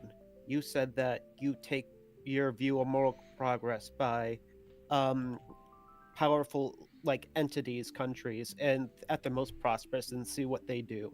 And as time goes on, you see the changes that they do, and you see those as what is moral, correct?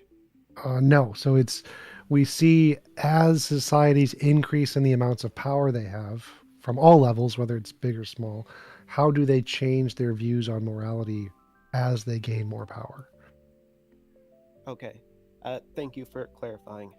On that note, it seems that every society, and I mean every society, from big empires to small independent city-states, they all focus on increasing a big core population, whether it's a culture, ethnicity, race, or whatever. And they go and they try to increase it.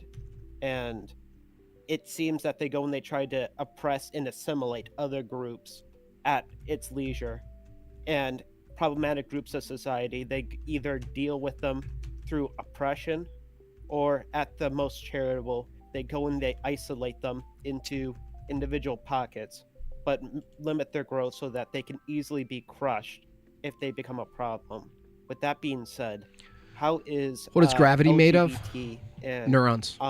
some other more progressive things? John that Cazell, happen now in the 1999. West? Jim Bob, How is I just that seen as joined. moral Did you or progress anyone ask if it goes morality is a against field? this Yes. common trend of He doesn't have a model. societal stability Jason, sorry. or country Jason. stability? Jason, he doesn't have a model. Societal stability has nothing to do with morality. It's not seen as having anything to do with morality.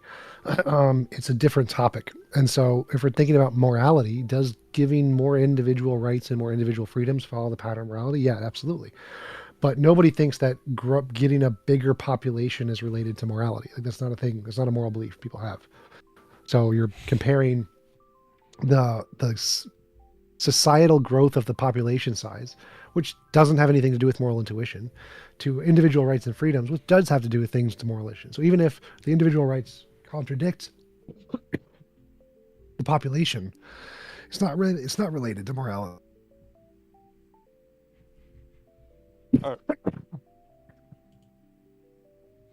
I just remember you saying earlier that you take these marks of progress as like data points to which you see where progress is moving. You also said that you take the opinion of experts, and you also try to compile that into an objective morality. So it just seems like some stuff like that throughout history, like I know in China right now, it is a major part of their cultural tradition that the Han core is maintained and expanded, and that the Chinization or the Sinization of other cultures and groups that is seen as moral and good through Confucianism and other societal groups. And that's just one example. There's other societies where like in Iran, seeing the personization of like other outside groups is seen as preferable. And in Germany, during like the height of their empire, Germanization was seen as good. Even the Western Slavs, they want to become more German and stuff like that. So I think I grasp your morality. I just don't see how you can it just seems like a cognitive dissonance on your part. Or no, you're just wrong. None of those things are seen as moral. Success isn't seen as moral. So you're confusing social success with intuitions of morality, and that's just wrong. Okay. From like the examples you've listed, you said how some things are immoral, but they're justified because they bring about more moral things, like killing a killer is good because it stops the killer from killing more people, even though killing Less in immoral. itself is wrong, right? It's less immoral. It's not good. It's less immoral. So I guess I'm having trouble comprehending like what is moral versus what is less moral. Like what is how that works under your position. Less imposition of will is less immoral. Okay. And with that, how does that go, and how is that related to like a physical field?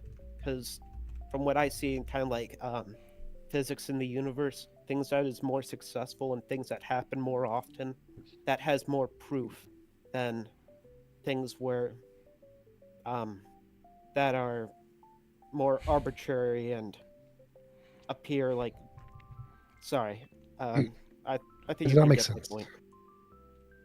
Not really. No, that didn't really make Sorry. sense. So yeah, there's only evidence of physical things. So if you think anything that we don't know about, it's probably physical. Wait, evidence There's no reason to exists? think it's not physical. Wait, does evidence exist? As a property of senses. So does evidence exist physically? Yeah, certain things exist that are evidence. What's like fossils, evidence yeah. made out of if it exists? Fossils? If evidence itself, evidence, the term, is physical, what is evidence made out of? Evidence itself is, the term isn't physical, but certain things are physical that are evidence. No, so if evidence doesn't exist, then what are you referring to? Evidence, the logical term, doesn't exist. It's So just what evidence humans doesn't language exist. So when you say refers- give me Stop evidence, talking, stop so when you say talking. give me evidence, you're saying give me something that Jim Bob is doesn't muted, exist. so I can Great finish work, the dude. question. So The word evidence is an abstract term that doesn't exist. Great. out of So our show me imagination, evidence means but nothing. It refers to particulars like fossils, which do exist and are Right. physical. Yeah, Problem yeah. solved. Yeah. Easy. So fossils are Next. identical to evidence, even though all fossils are not evidence. Thank you, Evan. But all fossils are evidence. For of what? Evolution. For what? What? Evolution. For evolution. What? No, we're not talking about evolution. We're talking about whether or not there's All evidence. fossils Dude, are are you evidence this of dumb? evolution. We're talking about whether or not there's evidence for the for evidence itself. You said, "Show me evidence." I said, Evidence I, for look, evidence? dude, That it's simple. doesn't make any sense. Yeah, it doesn't make sense. I know. If you say, "Show me evidence," and I'll believe it. I asked you, "Is evidence itself something that exists?" You said, "No." Evidence as a concept doesn't exist. So It's show an me idiot something way. that doesn't exist. Great work. So we've It already. exists as a concept. It doesn't Bring in the exist brain, though. bring in Show the me world. something that doesn't exist is what you're asking. No. Yeah, it is. I'm asking for particulars to which the concept refers. So if I say, show me Uh-huh. a rock, I'm not asking you to show me the concept of rock. I'm saying pick up one of the particulars to which this word refers to. So if I say, show me evidence, I'm talking about show me a particular to which this abstract word refers to. Very simple, Jim Bob. I Oh, know really? you're stupid, but try it. Really? Try a little bit. Just Really? Try a little. Okay, buddy.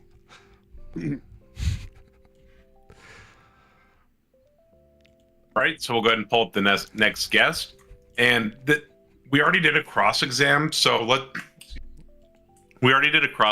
let's try to keep it more towards like maybe a clarification question or something rather than a handful of questions back to back. Right? We've got Woo. Hello, I've got a question for TJump. Can you hear me? Yep. TJump, am I right in understanding your definition of progress is when we look at progress and see it happening? No. We look at patterns in changes of intuition over time, and they go in one direction. And that direction we can label as progress. Does that exist, like, in the real world? Yes, those are physical data points that physically exist. So progress exists in the real world, okay. And another point, does love at first sight exist? Possibly. Like, physically? Yeah, if it existed, it would be physical. So, like, where does it exist? In the brain, very simple. Oh, in the brain? Yep, in the brain. So, could we, like, emulate that? And induce Yes, you that actually within can. you? We can. There are actually drugs that do that, yes. And that would be love at first sight itself? Yep. That would it? Okay. Yes. And if we induced you to have love at first sight, and it was just because of something in your brain, what's the difference between if it happened naturally? Nothing. One, it happened naturally, and one, it happened artificially. That would be the Yeah, difference. but both But you are guys, the thing I itself. hope you guys love are at- aware love that at first sight. TJump just made Right, this. love at first sight is in the This brain. is his So, brain yes, right that here. would still be the same sensation, just like if I showed you a color with the brain. It would still be the color you saw. Have you ever had love at first sight, TJump? No. Have you ever had love for like a mother or a sister or a girlfriend? Sure. Or a boyfriend? Sure. And where was that? Like physically brain. in the world, in your brain? Literally, it's oxytocin. We have already solved that one. We know exactly what it is in the brain. Wait, so Okay, if I that's get my question. oxytocin from Well, doing yeah, I something wonder awful, what does Jimbo have to think? I was saying if I receive oxytocin from doing something horrific to someone, is that love? If it's the Yep. same chemical? Yep. Great. It's not different at all. Like if you have love for your mother. Amazing. That's correct. Your brain can cause you to Wow. feel different things from different different kinds of experiences. That's Mhm. how evolution works. Congratulations. Well, so for which That's how reasons do you evolution think it is? For which reasons do you think you love your mother, TJump? Exactly. Because I Which get reason? the emotions from the brain. Why? Because it's oxytocin. That TJump, doesn't make sense. you said evolution. Do you hold the position that that our wills and our intuitions are derivative or symptoms or effects of evolution? Yes. So if evolution you said is evil, and what it Yep. continues to do is produce your own will, isn't your own will evil? Nope. Yes, it is. Yo, Nope. That's an origin fallacy. What? What? So that's an origin. No, fallacy. where's This the is very distinction basic. between evolution and your will? There's no distinction. It's not an But origin. your- It's not your an will- origin. your It's will the continuation. isn't Evolution. Are we evolving Your right will now? isn't evolution. Are we Shut evolving up, right Jim now? Bob. All right, we're gonna, You're done. we're You're Jim toast Bob, so I can again, answer the dude. question Again. All right. Again. So even if evolution is Again. immoral and it does immoral things and it produces your brain, that doesn't mean that anything your brain produces by extension is immoral. It's just a composition fallacy. What?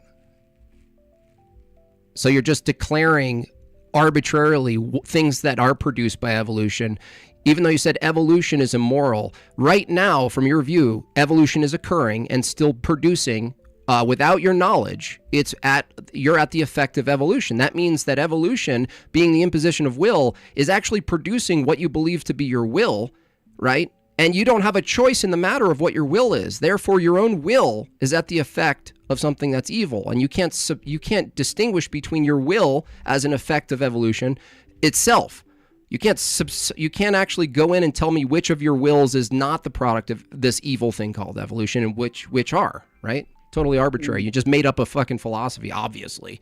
No, dumbass. The fact that it's a product of evolution doesn't mean it's evil. What did If I say? something You evil can't produces tell me. something- You can't tell me the distinction, though. Mute Jim Bob again to answer the question. Mute Jim Even if Bob. your will is a product Such a of crybaby, evolution, dude. And evolution is evil. That doesn't mean your will is evil.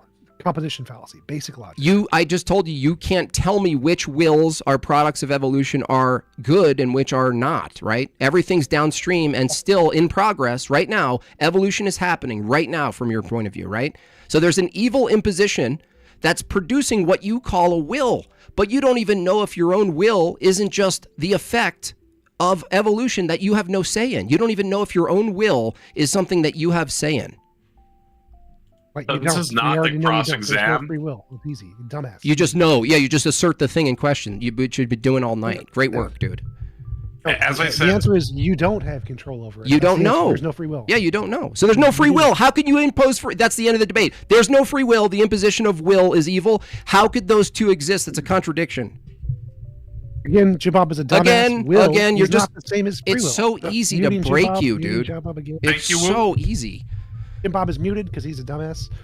Will Okay. is not the same as free will. Oh, you can have great. impositions of will, Oh. even if it's not free will. Cool. Very simple. Cool. Solved. Make up Problem shit. solved.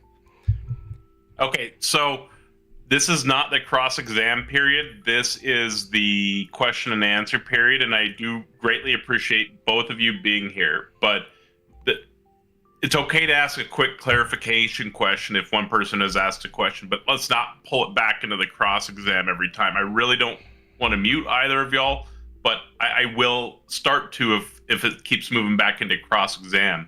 Now, I'll pull up the next guest. Eva Sage, I'm inviting you up.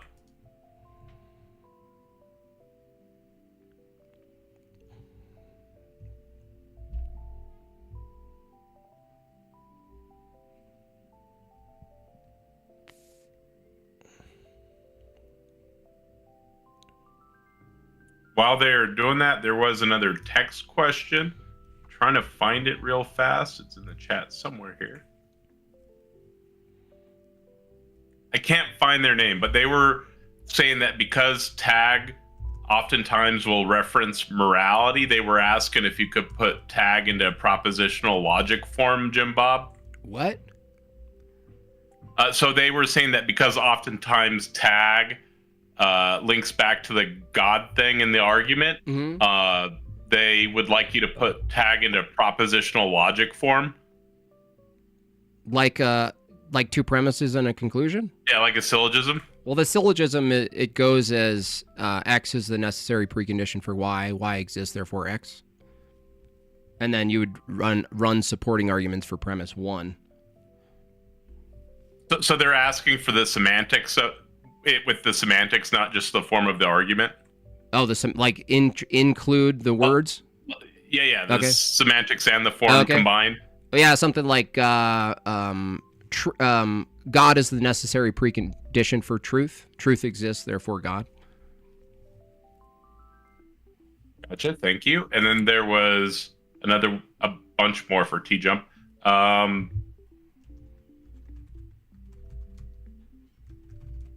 So how do you know the parameters for they phrase that poorly. So how do you know the parameters for objective morality are desirable? Because choosing impositions of will as immoral may have permutation consequences. What? He's asking, doesn't that assume you have the knowledge of the consequences if you don't know the future? I think he's asking. If it's a consequentialist position, ultimately, that X action causes harm, but you don't know it causes harm in the future, you could be wrong about that. I think he's asking about the knowledge of the future. Well, imposition of will isn't harm. So, if you impose on someone's will, it doesn't really matter what happens in the future. I mean, if it imposes on more wills in the future, it'd be more immoral, sure. But if it imposes on a will now, it's immoral regardless of what happens in the future. Gotcha. And then, let me see, I'll try to pull up another apophatic.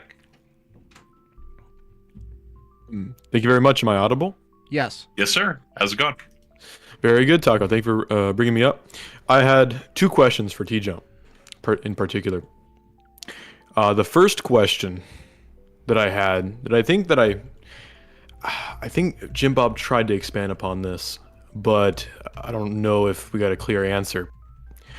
So, obviously you believe that morality is objective. That was a conversation, you made that pretty clear, right? Yep. So, how would you define objective? True, independent of opinion. Okay, so it's independent of opinion, right? Okay. My question is, how do you derive an ought from an is? You don't need to. What do you mean you don't need to? If morality is true, you don't need an ought in it. You can add the oughts, but you don't need to. So, the proof that you don't need an ought is something good because you ought to do it, or ought you do it because it's good? Okay, as I said, we're questioning whether oughts exist even, right? So you don't need them. How if morality is merely reducible to the physical, right? How can you derive what we should do from a fact about the world, such as your chemicals in your brain? Yeah, oughts don't matter. You don't need oughts for morality. It's there's several papers on this academically. You don't need oughts. Okay, I don't care about the papers. I care about the argument. Yeah, so that's the second part. So oughts, as I said, is something good because you ought to it, or ought you do it because it's good. If something is good because you ought do it, then oughts are intrinsic to morality, which doesn't work. If you ought to do something because it's good, then oughts are extrinsic to morality, and you don't need oughts for morality, so oughts are just... Thanks, Penguin P. Appreciate you. I'm solved. Okay, so the second question I would like to ask, all right, if morality in ethics is merely reducible to one's own brain chemicals or their mind or their feelings that they have within their mind, that would be subjective. Yeah, how is that not subjective or relative based on opinion? It would be subjective. My model of morality is that it's a law of physics, so it's not in minds. Okay, so your morality is the law of physics, right? So the real question is that if it's based on matter, what material is it reducible to? You haven't answered that question. The only question that you answered was the brain. Like the law of physics. It's very, very simple. Use your brain. You're so dumb. Laws of physics are imposed on people's will, though. So you haven't told us Not what. all. I covered this. I Not didn't all. say, It's not dude. all. Everything we Problem know, everything we know about the laws of physics impose on our will, and so you're just special pleading with morality and saying, "Well, mine doesn't," and you haven't told us how because you can't even tell us what matter it's reduced to. No, not all laws of physics do. Okay, I know he said not to go into a cross-examination, but I don't think you really actually answered my question, right? Because you're saying that it's reducible to laws of physics. I literally answered your question. You're just too stupid to How understand. can people share a morality if it's reduced to the physical? He's muting you. He's muting you too. This guy Very, is very such a simple. joke, dude. Muted. He just You take mutes the people. neurons out of my brain? Laws of physics. He's are imposing your literally will. He's physical imposing fields. on your will right now. Quantum, like gravity, is a physical field. Electromagnetism is a physical field. Morality is a physical field. Problem solved. No, that's an Have you measured assertion. like That's an 5 seconds assertion, of thinking dude. solves the problem. That's an assertion. He's asking you to justify the assertion. How do you know it's a That's what it physical was. field? Where is it that it's a physical field? The other ones you claimed you can interact with. We're asking you. Your claim is that morality is a physical same field. as every other physical field. Yeah, They're everywhere where? in the universe. Yeah, that says nothing. Tells Everywhere. you They're everywhere. everywhere. So that doesn't tell us how you interacted with it. I interacted with it. How do you I didn't know it's a interact with it. physical What are you talking field? about? That's the hypothesis. How do you know? You said it is, right? You said it is. Do you know it is? That's the hypothesis. So you don't know. No, I don't know. Okay. Oh, you're just making it up. Cool. What? I don't think you really answered how you measure it, TJump. If it's like physical and it's like a physical field, where can you measure this at? Never said you could measure it. Like, what are you talking about? Okay, so it's not limited to the physical if This you can't dude measure it. is Excuse me? actually a sophist, like no, an there's active lots of things in the sophist. physical you can't measure, dumbass. Try again. Are you sure about that? A physical Yes, I'm field, you can't 100% measure a I'm a- physical field? Yes, there's lots of things you can't measure, moron. It's literally there Name are one. literal principles that you can't Like a measure. physical. Like what? What physical field can't you Heisenberg measure? uncertainty principle. You literally can't A measure principle? particles' position and speed at the same time. There are lots of things you can't measure. Quantum randomness you can't measure. There's lots of things you can't measure that are physical. You guys are just morons. Next. Okay, I guess I'm a moron. I'll get down, Taco. Thank you, Apophatic. No Have a problem. good one. And then I think we might have a question for Jim Bob. I see B.S. Lewis in the audience. He's a Big fan. friend of both. Huge fan. Me too. Me too. I love B.S. Lewis's videos. I invited you up. You just got to hit the green button. Yeah, I get it. I got it. Sorry. Hey, man. I'm just nervous because I'm a big fan of everybody on the stage here, man. You guys are all the greatest. I just got a quick yes or no question for both the debaters here. Does the tooth fairy exist? I'll take my answer off the stage.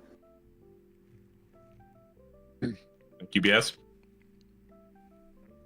T-Jump first, Only as an idea in the brain. then made by Jim Bob. I agree so far as an idea in the brain. Perfect. And then there was another question for T-Jump. Is it morally excusable for technocrats to rule society? Whether or not they rule society isn't necessarily moral or immoral. Gotcha. Well, I have And there's- just a follow-up question. I won't do a cross-examine. I just want to know from your view, Tom Jump, that is it better from your moral field theory that society is actually organized with law that has the ability to impose on will, like if needed? Is that better, or is it better under your view that it's completely like anarchistic and just kind of like wild? Justified immoral actions are good. So prison, while it is an immoral thing, prevents greater immorality by existing than not existing. Okay. And so if you know that it's better for society to be set up with this, let's say, a monopoly of force, then is there the most moral way to determine who gets to set up the society and what influences and informs the laws of the society? Like, how do you determine that from your moral field theory? You would determine that based off of the data of what works best in societies to produce the least imposition of will. So, like, which ones have the best healthcare, which is not the U.S. Which ones have the lowest crime rate? Well, not the US. least Which ones have the imposition best of will education? would be anarchy, though. That would be the least imposition of will. No, That no would government not would be be the the least- would be the least imposition of will. No. Yes, it would. No, because we can't free ourselves from nature. But okay, I won't make this a cross-examination, but you just said morality itself is nature. So how could something be? How do you free yourself from nature if that's the moral thing to do?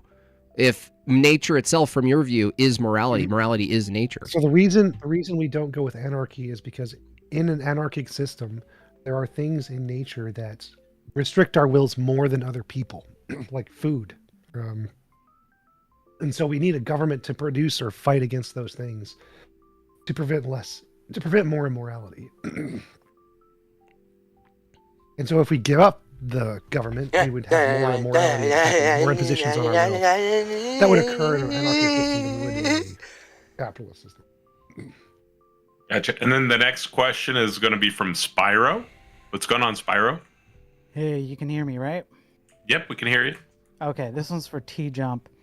Hey, so the concept of having concepts in your brain, which kind of reduces to physicality, is based on physics, right? TJump, is that kind of the line of thinking there? It's a physical concept in your brain, sure.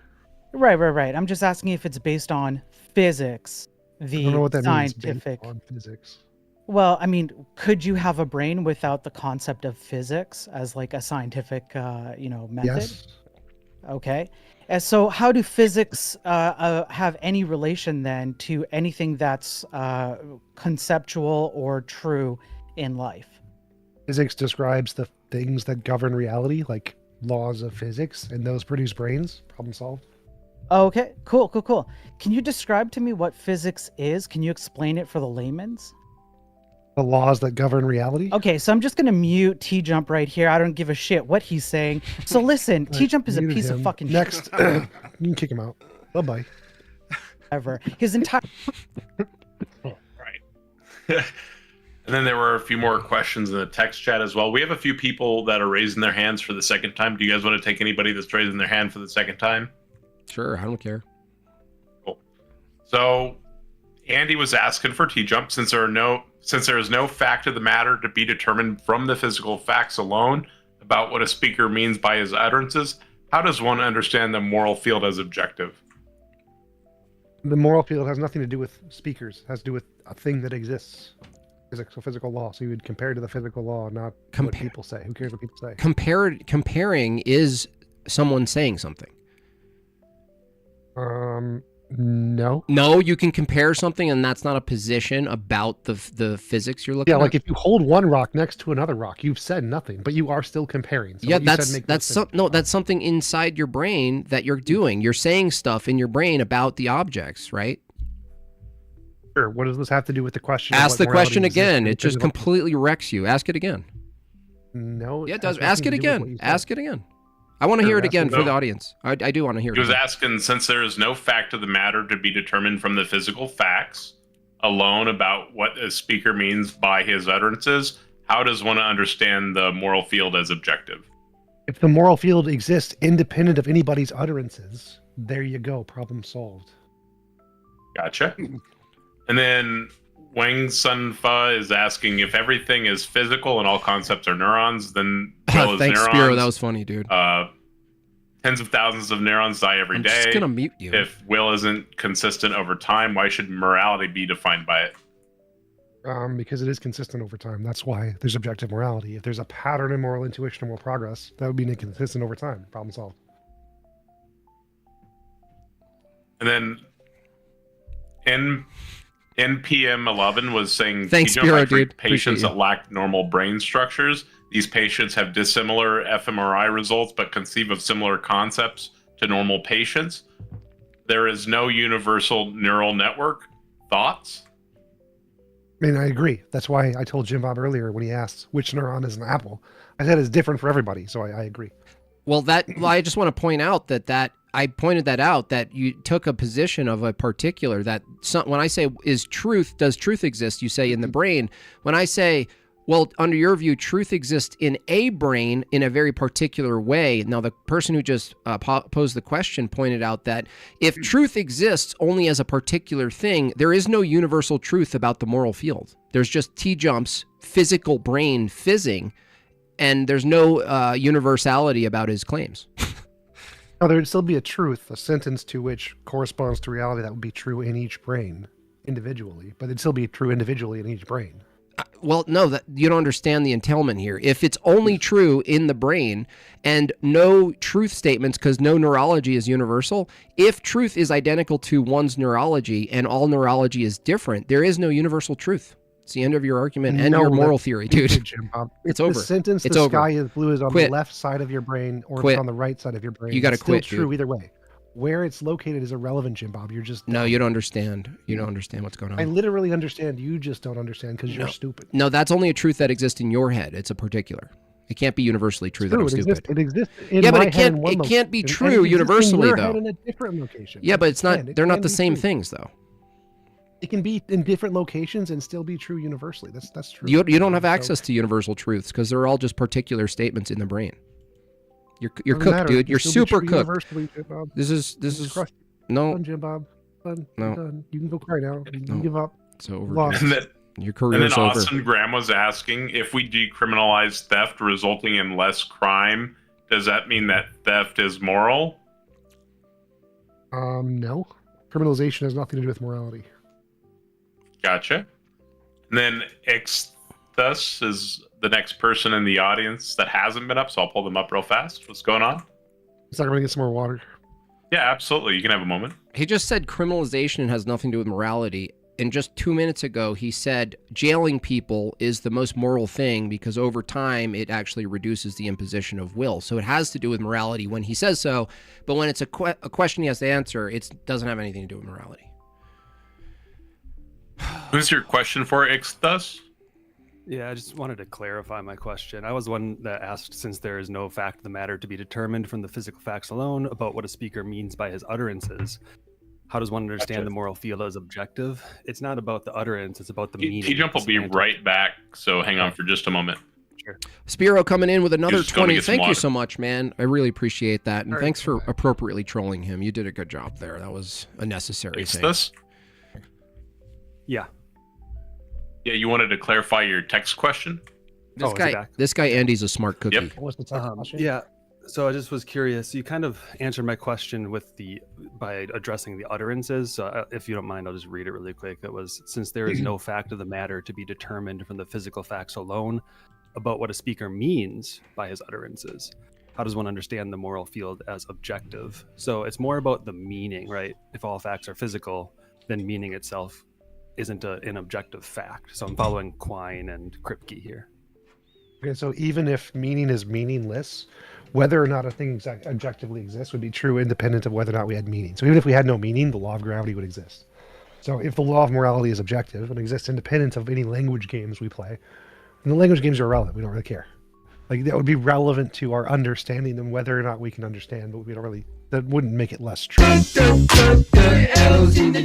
So sorry, I missed the first spot. You were kind of quiet. Dude just says a bunch of shit really fast and then says, that's literally dumb. My volume. Even if there is no meaning, if meaning is just a figment of human imagination that doesn't make sense, objects still exist, like the law of gravity. It still exists, even if there's no meaning. Their sentences, if they lose all meaning, will not deter physical objects from existing. So if morality is a physical object that exists, the language games are irrelevant.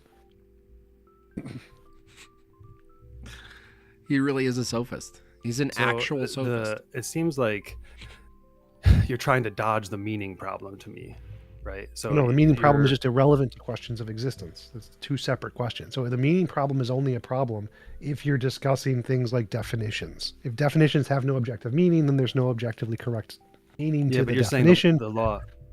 You're saying the law of morality is like the law of gravity, right? But the law of gravity like- describes how objects behave. It doesn't The prescribe. law of how gravity you is should- an actual existing physical field. Sure, but it doesn't give prescriptions.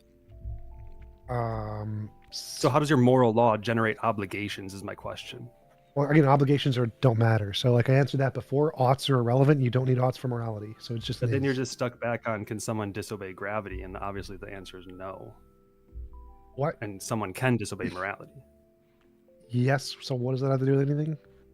That your moral theory is not a moral theory. No, it's still a moral theory. Whether or not people can obey is irrelevant to whether or not it's moral. So what are they violating, though? some- What are they violating is his question. If they're violating the moral field, what does it look like to violate that? Stuff like going against the law of physics, sure. Yeah, what does it look like for morality, though? It would be like if gravity was so weak that it didn't affect you barely at all, and you could just jump as far as you No, wanted, no, no. and you That's just jump. referring to gravity. We're asking you to give an example of morality. What does it look like, fly on the wall, of someone violating the physical law of morality?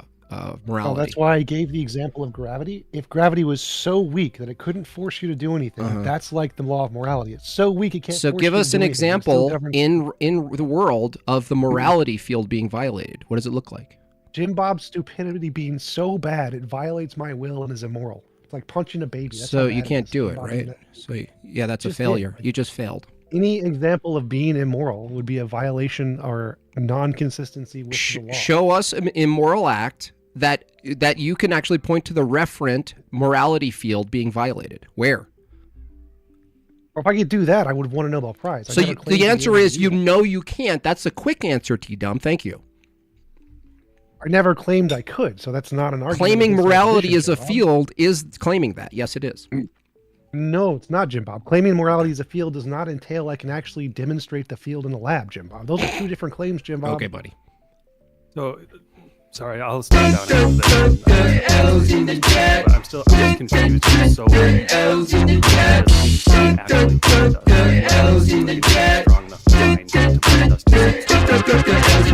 No, it doesn't. It just needs to determine truth. So if it determines the truth of what is moral or immoral, whether it forces us to do anything or not is irrelevant.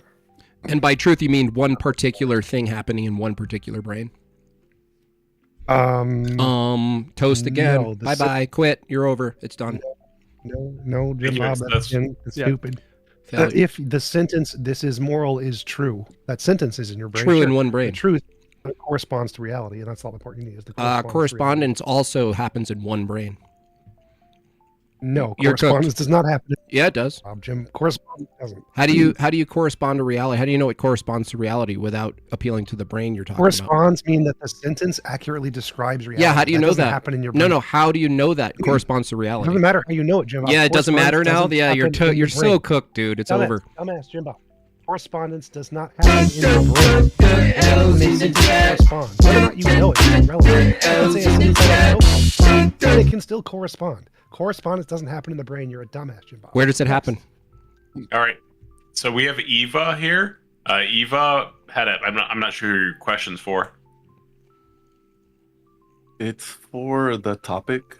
Does morality reduce to the physical? I think it does. Modern neuroscience says something about that. And so I guess a question for Jim Bob would be, what do you say about the neuroscience?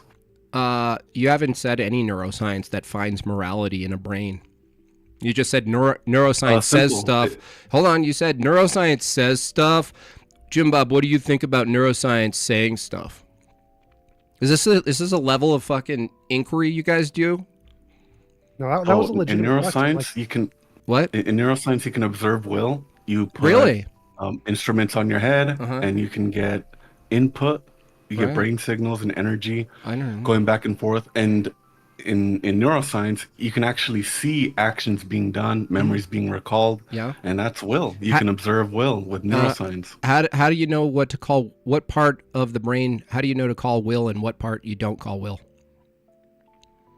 Easy. It's when you Easy. see energy in the orbital frontal cortex, Okay. and that energy travels to How did the you- nucleus accumbens. How did and you from know? There, How did you it goes determine? to- no, I'm explaining it. No, I'm you're just explaining it to you're you. just I'm asserting giving the you shit, detail. dude. I asked you, how do No, you no, now? this is actually a science that's No, observed, and dude. there's documentation about it. You're and calling subjective. energy There's intent. multiple You're calling people that energy being intent. tested.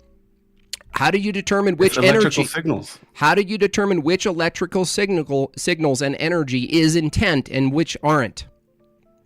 It's being observed live. That and is not you an can see answer it. to the question. How do you determine what you're Yeah, observing? Listen, real slow for you. You observe energy and neurology happening in the brain, right? Electrical circuits and all this stuff happening, right? You observe it. I'm asking you, how do you determine from what you're observing which of these signals and energy is, quote, intent and which isn't? It's very simple. It's easy when you see It's a result easy. from it. Like for example, When you see the if you result from see- it, you guys. If you see the energy where it results the user to move his hand from the apple to like see a different object, like if they ask them, "Hey, can you grab this green apple instead of Okay. the red one?" You can observe it and you can replicate it How do by you asking falsify other it? test subject. How do you falsify it? You damage that part of the brain and they No, stop being able that's to a do medium. You're referring to the hardware. If you damage the hardware and you demonstrate that because the hardware is damaged, the will can't communicate, that's not to say that the will is the hardware, right? That's like damaging a computer so the game doesn't work and arguing that the game is the computer. Now, as far as hold on, in regards, hold on. In regards, Eva's talking to me. TJump, shut the hell up, Eva. If you're asking, the topic of the debate is whether or not morality is physical. You pointed to energy and an exchange of neurons in the brain, and you just call it will. Even if I granted that, which I don't concede for the sake of argument, where does morality come into play here? Where is morality physical in this example, sir? Moralities are oughts, and no, if not you wanna according to observe- TJump. Not according to TJump. Let's if stick you with the wanna argument. observe No, not Well, according. I'm trying to answer you the No, question. no. I'm trying to This answer you the debate is question. about You're- Answer from TJumps. his perspective, Jim Bob. You can't ask him to answer. Oh, from so my he's perspective. Let him answer. positing his own moral theory now. Clearly, everyone. Okay. If he would you want him to answer from my perspective, Jim Bob? Well, that's the stupid. topic of the Use debate. your brain. No, the topic is not my morality of Cool. my model of Oh, morality. that's Jim fine. Bob. That's not the That's topic. fine. TJump. He doesn't need to say your savior. You just shut up. He's talking to me, Eva. So if it's the case that you're arguing morality is physical, from your view, if that's your claim, please tell me what physical properties or what morality is made of, being that it's physical. What is it composed of? It's composed of memories and electrical signals traveling from some parts of the brain, and it's observed. You could observe it. Which parts of the brain are moral and which aren't? Well, parts of the brain aren't specifically moral, What? but the brain. You just said that is, was, dude. I just said, where does morality exist? You said in the brain as parts of the brain and activity. I said, which of those things you're referring to is moral? And you said, and immoral. You said not, it's not now, right? You're contradicting yourself. No, I'm saying the brain reflects moral Reflects prescriptions. to who? What and are you can talking observe about? them. Wait, no. The brain reflecting statements and positions isn't the same of whether or not morality itself is grounded as matter. That's like saying the brain could reflect what someone thinks of a unicorn. That doesn't mean that the brain is the unicorn and that unicorn suddenly exists merely because a brain reflects it. I think there's a equivocation here because if you're asking where in the part of the brain morality exists, well, that's not what I believe in. I believe that morality has to also do with an abstract concept. Are You're those talking physical? about prescriptions. So Are those physical? Hold on, one at a time. One at a time. One at a time. Are abstract, dude, Eva, one at a time. Are abstract concepts, from your view, concrete, like TJump's view, or are they not? Are they abstract and immaterial? Wait, say that again. Ask that again. You said it's not just about the physicality. There's also abstract concepts. I'm asking you from your view, are abstract concepts also material, physical, like TJump thinks, or do you take a different approach?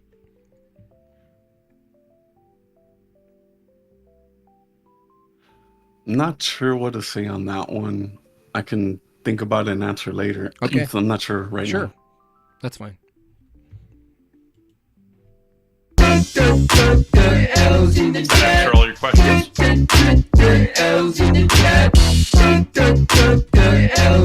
Well, I don't think so, because I think his main question was how does Jim Bob respond to the evidence of neurology that morality does stuff in the brain? There's no evidence. Jim Bob's typical answer is that it's just correlation, not causation. You see stuff in the brain, even though that's all the evidence and all the academic fields and all the experts agree. only thing that makes testable predictions. But Muscat Daddy could have done it too. No, no one said that, T-Jump, you dummy. What I said is that if you're making the claim that morality exists in the brain, you're going to have to isolate what part of the brain and what kind of activities are identical to morality as matter, not the argument of whether or not when you say a moral statement, a part of your brain lights up and you call the part of the brain morality itself. Dummy. Shut the fuck up. Just like what I said. Oh, wrecked. I didn't talk about causation, Thank you, dummy. And then You did. You're just too stupid to know. No, you got wrecked. Get out of here. You're done. And then without lies, Islam dies asks again, is there a contradiction when objectively claiming that truth is subjective, or even worse, when claiming truth doesn't exist? They didn't say who that was to. That's the T-Jump who said truth doesn't exist. It would be a contradiction to say that, like, objective truth is subjective. That would be a contradiction. It's not an objection to say that truth doesn't exist as an independent thing. It exists as a part of sentences in the brain. So it's not a universal again. We're back to the nominalist view that truth is identical to matter in the brain, and matter in the brain is not identical to other matter in the brain. Therefore, truth itself being reduced to particular matter that's not like other matter, there's no universality of truth. Cooked. Done. Stop talking. It's not good for you, T-Dump. I'm looking at this consensus among experts. Jim Bob's just a dumbass because he thinks there's a problem with Dude, that. I just He's not. defeated There's you. no problem I with just it. defeated you. Bob, You just said my experts say otherwise. You're a dummy. There's a problem You're a with the dummy. consensus. You're just a I dum-dum. explain why it's not, and he's like, "Oh, but Next, the truth statement next, can't exist next. in a different part of No, the the brain." entailment of Oh, your no. view. T-Jump, how do you not understand this? If the entailment of your view is that if truth itself is a particular thing in a particular brain, then there's no relation to other particular items in other brains. That's not a universal standard on truth. There can be a particular in my brain, and the same particular can exist in your No, brain. that's Oh, impossible. yeah, no, That's a violation of the law of identity. No, it's not. Yeah, it is. My particular matter can exist in your brain. I didn't say my particular matter. Yes, you It's the same did. thing. You said There can be your a rock over there, and there particular. could be a rock over there. No, it's they're not the There's same rocks. rock, dude. They don't need to be the same rock. Yeah, They don't need if to be truth is universal, then rocks Jim Bob, have to there exist. Can be, there Universal. Can be collection universals. You can say, oh, there's two different rocks, but there's You not don't. a You don't universal have rock. access to universals, dude. Jim Bob, you don't need universals to say that there's two rocks. That's you don't need universals. That's a contradiction. You're You dumb. just said rocks. Yes, rocks. You can say that there are multiple No, things without saying no, there's a you're universal. assuming universals when you say rocks, dude. No, Get out of no, here. Jim Bob, you're Quit. so dumb. Quit. Why do you think that You you gotta need quit. universals to say that there's two? You're of something? referring Why are to you so dumb? you're Why referring to are a you so category dumb, Jim Bob? because you're referring to a category. Why are you so dumb? Because you're referring to. Categories don't need to be universal. You can have categories that aren't universals, Jim Bob. Holy Okay, shit, how are you rocks so- universal? No, They're okay, not. so this is Cool. going back into cross exam. So let's go ahead and go to Gundersmoot, who politely raised their hand. What's going on, Gundersmoot? Hey everybody, I'm coming into this debate kind of late, so excuse me if this question has already been asked. I'm also kind of sick right now, got a bit of a cough, so I can't really have a big like shouty match thing. But I know the subject of the debate is, does morality reduce to the physical? But then so my question is kind of tangential, but we have kind of debated a little bit if secular morality is better or if religious morality is better. And I believe in secular morality, and I think I can illustrate why with a pretty simple question that I think is interesting to think about. So I'm gonna put it out there. Jim Bob, I'd love to hear your thoughts on it. T-Jump, I think I already know what your answer would be. But here's the question. Do you think it should be an acceptable defense in a courtroom of law to say something like, oh, God told me to do this, or the devil or a demon possessed me and made me do it? Because I would say no. Well, I mean, I would say no as well, because the law of the land can actually trump the theology. But the problem with that question is that if you turn it back on, let's say, a naturalist, an atheist who doesn't hold to free will or will at all, wouldn't it be just as much of a valid question if the lawyer raised his hand and said, Your Honor, free will doesn't exist. I just want you to consider that, given that your You're about to judge my client's behavior. It wasn't really him because there is no him. There's just an object in space reacting to chemical reactions, and he has no will in the matter or responsibility of the matter. Isn't that just as absurd as someone coming in and saying the demon made me do it? Swap demon with nature. I'm talking to Gundersmoot, dummy. Dummy, I'm talking to Gundersmoot. Or you don't want me to I'm talking to Gundersmoot. Let him respond to what I just said, dummy. So, Gundersmoot, you see how I reject that anyone can just say God made me do it, and that would be a valid defense. But if you swap it out, swap God with nature made me do it, chemicals made me do it, isn't that just as unreasonable in the court of law? I think under a secular morality, you would reject either of those. But that's not a bad answer, Jim Bob. Yeah, I can appreciate that answer. I appreciate the question. By the way, I'm Austin Sims. Oh, hey, Austin. Oh, hey, man. How you doing? How's it going? TJump, I'd love to hear your thoughts. Yeah, so in compatibilism, you don't have free will, but you still have responsibility for your actions. Even if your actions are determined by the physical structure of your brain, if the physical structure of your brain causes you to do crimes, we're still going to lock you up. It's like we'd lock up a bear. So it doesn't make a difference whether there's free will or not. You're still responsible for your actions. So no, it's not really a good answer. Wait, we lock up bears Totally. for being bears? We usually shoot them, but yes. Wait, when do we shoot them? When do we shoot bears? They violate the will of other animals, sentient animals. Why are you advocate for bear jail? Yes. You are That would be advocating cool. for We can bear jail. I got it. Jail animals instead of killing them. Yes. That So would the be more nature of a improvement. bear feeding its family by eating salmon or something of higher sentient should be punished with bear jail. Yeah, if we could keep them Just alive want- without doing yeah, that, just yes, want- we should. prevent Sure, them from no. killing Why anything not ever. bite that Yes. bullet? Yeah, go ahead. Put them in a zoo, right? Yeah. Well, you still have to feed them. Well, you still have to feed them in the zoo. That would be a violation of their will, though, putting them in a zoo. True, it would be, but it would be less violation than letting them kill things. Right. It would be a less violation. So basically, your ideal world is a world where nothing depends on anything else.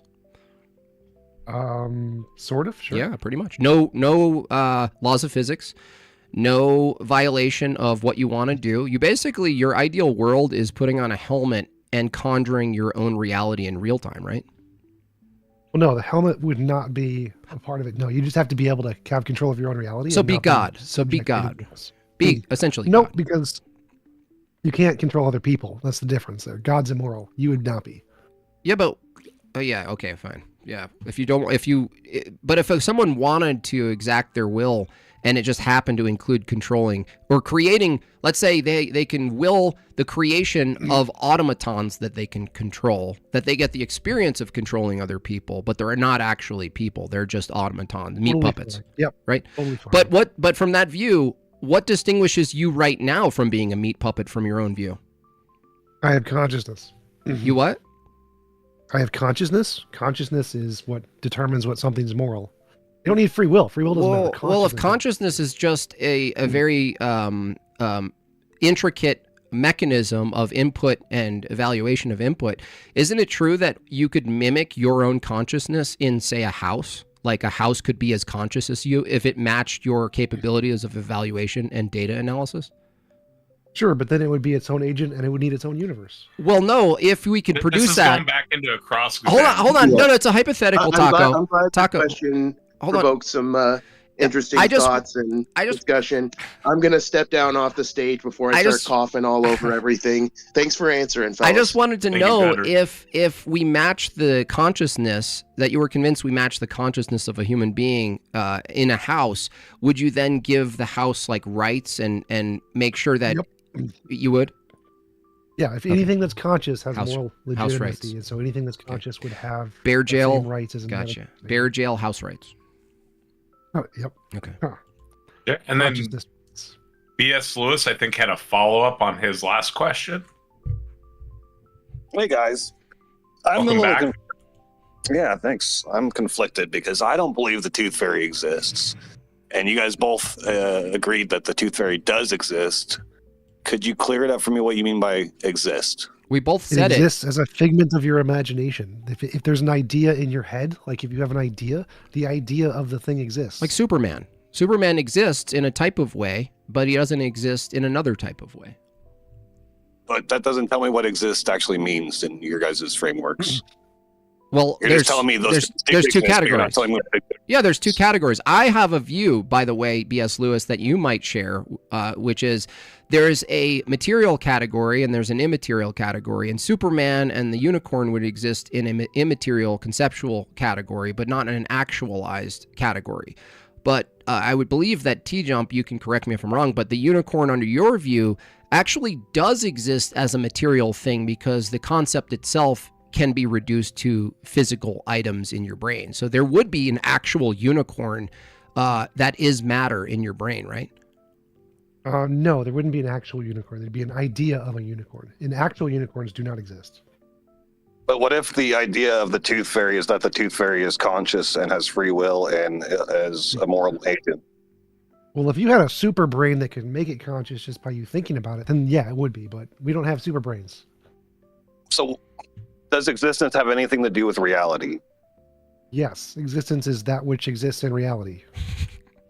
Okay, so imaginary things that exist in your brain are real. Because they are in reality, right? The ideas exist, but the things in themselves do not exist. This is my problem. Can ideas exist? Do ideas exist? Yes, ideas exist. They're physical things in the brain. So I guess BS is asking also, now correct me if I'm wrong, BS, is that when you interpret the external world, aren't you interpreting the external world through ideas, not a one-to-one? You're actually interpreting it through a lens of ideas and language? Sure. So so that view, if that's true, what's the essential difference between the unicorn existing in your brain as a thing, as an idea, and the ideas that you're using to describe hard reality? What's the difference between the two? Well, they're both ideas. One is one that corresponds to reality. One is one that doesn't. Does it make you a polytheist, TJump, because you're aware of all the other gods that exist? No, because I don't think ideas are gods. So the ideas of the gods exist, but the gods themselves do not exist. So Jim Bob's god does not exist? Nope, he exists as an idea in my brain, but he doesn't exist independent of my brain, no. Yeah, but you're saying that the idea is synonymous with the thing. No. So the tooth fairy idea exists, but not a tooth fairy existing. Correct. So what does exist mean? Things that exist in reality. So ideas exist because they exist in reality. But does the idea exist as a thing independent of the idea? No, because the unicorn doesn't exist in reality independent of an idea. But that's a circular reasoning. I'm asking you what exists. You're saying what premise was in the conclusion? Exists in reality. What premise was in the conclusion? If you're going to claim it's circular reasoning, you have to show which premise was in the conclusion. That existence is what exists according to reality. What? That wasn't the part of my argument. I said that if an idea of a thing exists, the idea exists, but the thing itself does not. If the thing itself exists independent of an idea, then it would exist in reality independent of an idea. There's no circularity there. So is it possible that your moral field theory is just an idea that exists and not actually existing? Every theory could be wrong, sure. So then, Okay, he's asking, like, if that's the case, Make if you're predictions. positing that it does, where, if I say, He asked me a question, Jim. He asked a question. How do we test it? We make predictions. We say, if my model is correct, we would predict that moral intuitions continue to change in a way that I would be consistent with my model. Like rocks falling on people would eventually be seen as immoral. That would be a way to test it. How could we test if the tooth fairy exists? You would have to find the tooth fairy and then find what entailments would exist in it and then test if those entailments were true. I don't really know. Wait, you said testing, you would test it by saying the rocks would stop. We would find that rocks falling on people is immoral, but why did you choose that and not choose the fact that we require air to breathe? Isn't that immoral? That's an imposition of will, right? I would actually agree. I'd say if my model of morality is correct, eventually we'll see the case that we have to have air to breathe as immoral.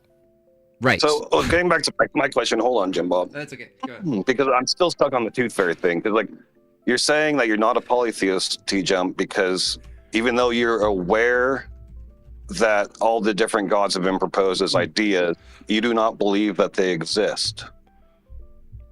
Right. For them to be gods, they have to exist independent of ideas. If they don't exist independent of ideas, they're not gods. They're just ideas of gods. Problem solved.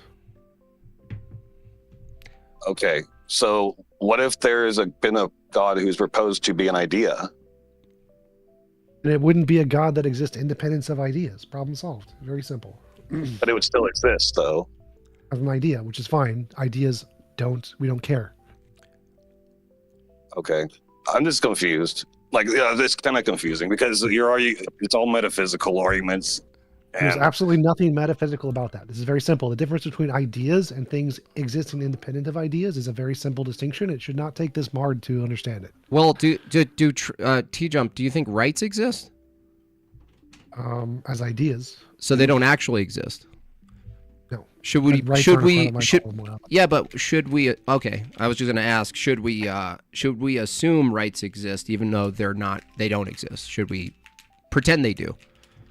I mean, it's pragmatic, so sure. So should we pretend gods exist? If it's pragmatic. Some societies have had benefits of believing in gods, and so in that case, maybe. Okay.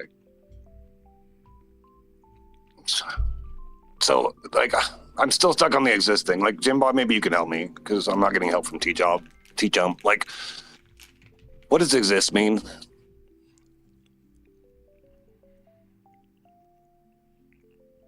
This is not hard. Let's just move on. I'm just asking Jim Bob, like, if he's aware, like, what exists, because you keep saying that exist means that something's different if exists as a idea, and ideas do not exist in reality, or they do exist in reality. But Oh my god! Yeah, what does exist mean? Does it mean take up time Anything in reality? Anything in reality exists. Okay, and hallucinations, they exist?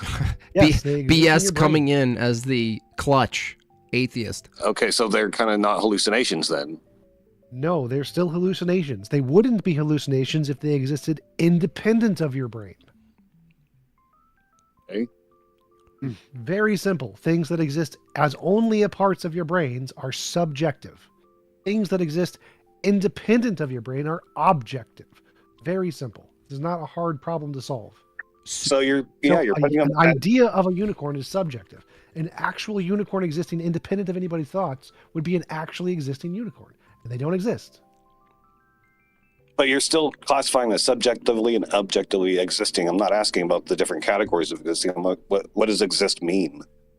Anything in reality, that's what exist means. Would be objectively, or objectively and subjectively. Yes. Anything So in we- reality is all things that exist, both objectively and subjectively. This is not hard. This is so incredibly simple. Everything, the concept of nothing exists. The concept of nothing exists, yes. So nothing exists. The concept. No. Again, we've already covered this. Objectively, nothing does not exist. Subjectively, nothing exists as a concept. This is very simple. We've covered this. Okay. Well, I don't think I'm going to get anywhere, but I appreciate your good time. Thank you. Thank you, BS. Have a good one. And then we've got Repsev. What's going on, Repsev? Yes, hello. I got a question for TJump. Why do you posit imposition of will as a universal principle when there are clear exceptions to the rule? The pattern in moral intuition and moral progress is that as we gain more technology, less impositions of will are tolerated as moral. And so if that pattern is continued across time, infinitely, you'd come to the conclusion that any imposition of will is immoral. Okay, but it doesn't apply universally, so The pattern does apply universally. like when we save a child from an oncoming car, that's an example of the imposition of will being a good thing, right? No. So again, the pattern is as you gain more power, less impositions of will are seen as moral. So if you were an all-powerful being, would smacking a child out of the way of a car, harming the child, would that be considered moral? No, it would be considered immoral if you had the power to snap your fingers and move the child without harming it. So no, even in that case, as you increase in power, it would still be seen as immoral to push the child out of the way. Does the imposition of will necessarily imply harm? No. So yeah. So what makes it necessarily bad? What makes what necessarily bad? Imposition of will. If you could move the child without harming it, like you said, is that still immoral? You're still imposing on the will. Well, no. So in that case, that would be less immoral if the kid didn't want to be moved. If the kid wanted to be moved, it'd be moral to move the kid. So the most moral thing to do would be essentially to teleport the car or something. But that's an imposition of will on the driver.